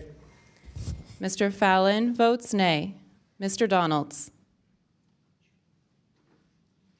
Mr. Perry. No. Mr. Perry votes no. Mr. Timmons. No. Mr. Timmons votes no. Mr. Burchett. Mr. Burchett votes no. Ms. Boebert. Ms. Boebert votes no. Ms. Luna. Mr. Langworthy. Mr. Burleson. Mr. Burleson votes no. Mr. Crane. Mr. Crane votes no. Mr. Jack. No. Mr. Jack votes no. Mr. McGill. Excuse me, Mr. McGuire. No. Mr. McGuire votes no. Mr. Gill? Mr. Gill votes no. Mr. Garcia? Yes. Mr. Garcia votes yes. Ms. Norton? Yes. Ms. Norton votes yes. Mr. Lynch? Yes. Mr. Lynch votes yes. Mr. Krishnamurthy? Mr. Krishnamurthy votes yes. Mr. Khanna? Yes. Mr. Khanna votes yes. Mr. Mfume? Yes. Mr. Mfume votes yes. Ms. Brown? Ms. Stansbury? Ms. Stansbury votes yes. Mr. Frost? Yes. Mr. Frost votes yes. Ms. Lee? Ms. Lee votes yes. Mr. Kassar? Mr. Kassar votes yes. Ms. Crockett? Ms. Crockett votes yes. Ms. Randall? Ms. Randall votes yes. Mr. Subramaniam? Mr. Subramaniam votes yes. Ms. Ansari? Yes. Ms. Ansari votes yes. Mr. Bell? Mr. Bell votes yes. Ms. Simon? Ms. Simon votes yes. Mr. Min? Mr. Min votes yes. Mr. Walkinshaw? Mr. Walkinshaw votes yes. Ms. Presley? Ms. Presley votes yes. Ms. Tlaib? Ms. Tlaib votes yes. Mr. Chairman? No. Mr. Chairman votes no. Does any other member wish to vote? If not, any member wish to change your vote? Seeing none, the clerk will tally the vote.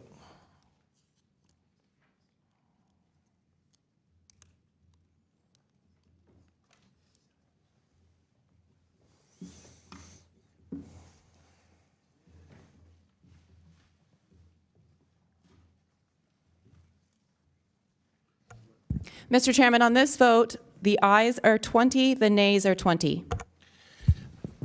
It is a tie, so the motion fails. Does any other member have any business before the committee? Seeing none, with that and without objection, all members have 5 legislative days within which to submit materials and additional written questions for the witnesses, which will be forwarded to the witnesses. If there are no further business, without objection, the committee stands adjourned. Thanks guys. Appreciate it.